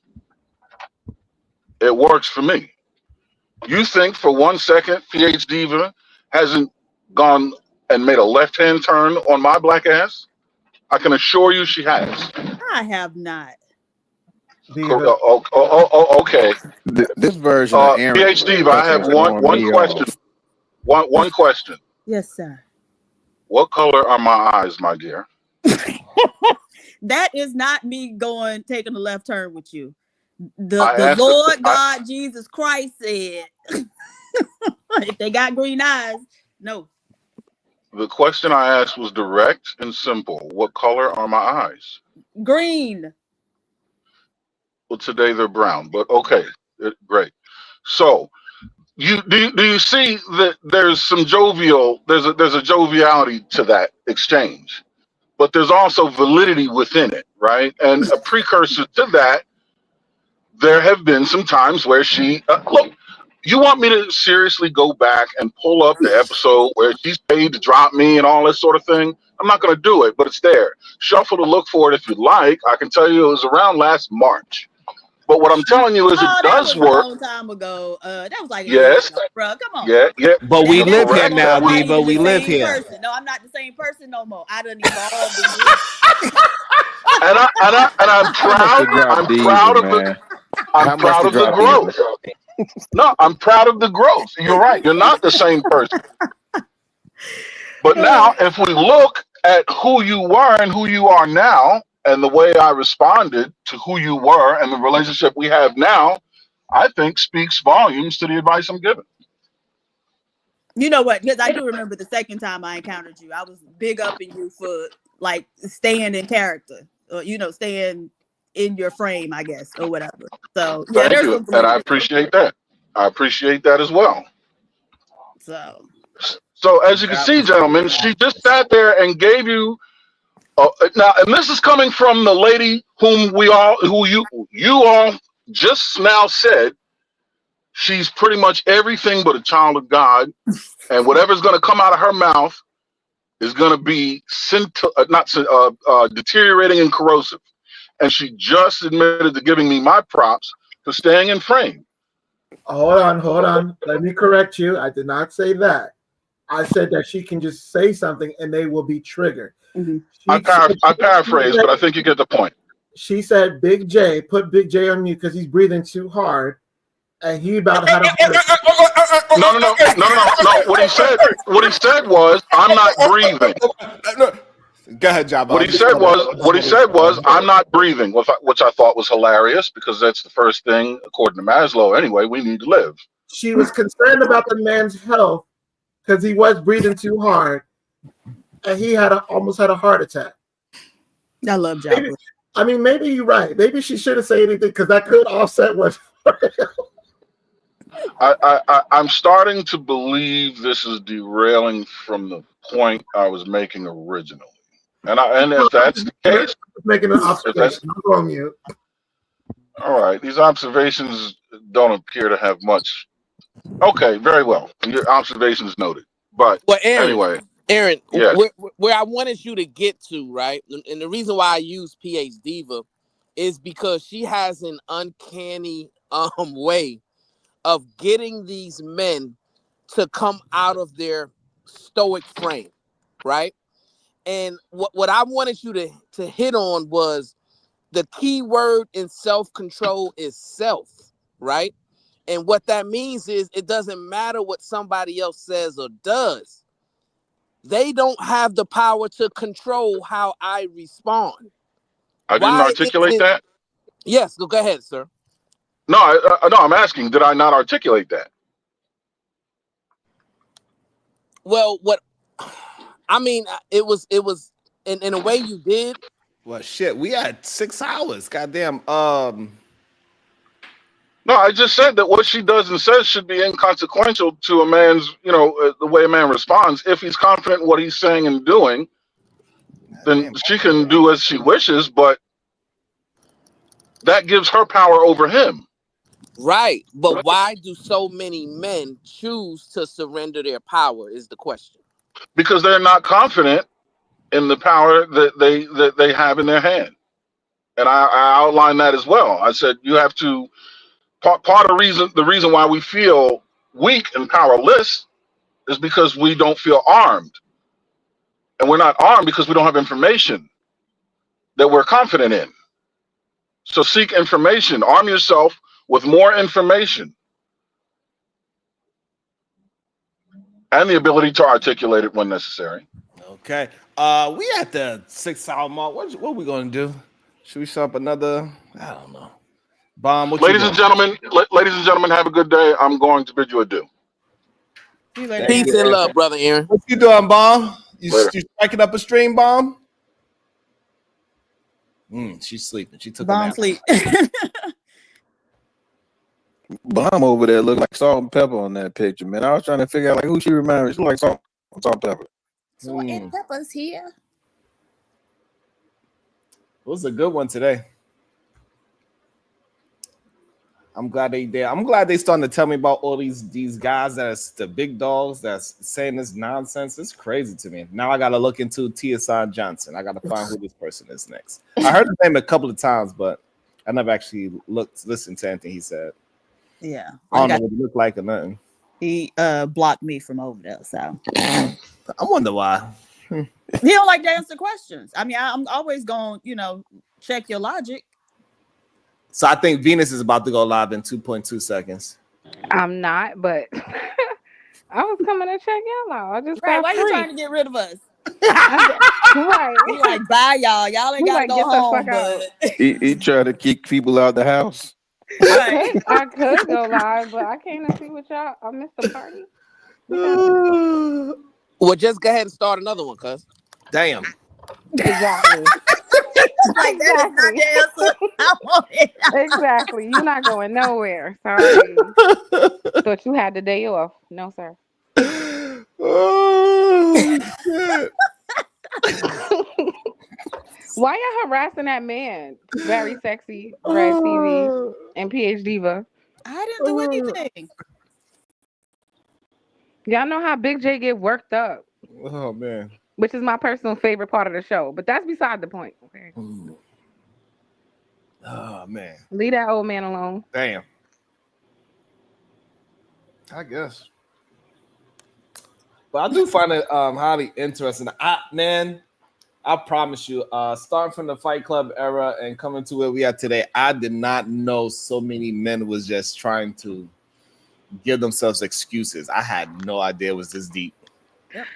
See, this is why I came. I know I missed it, but can I get a recap? Like, what happened? I came in at an intervention and shit, a PhD for the men.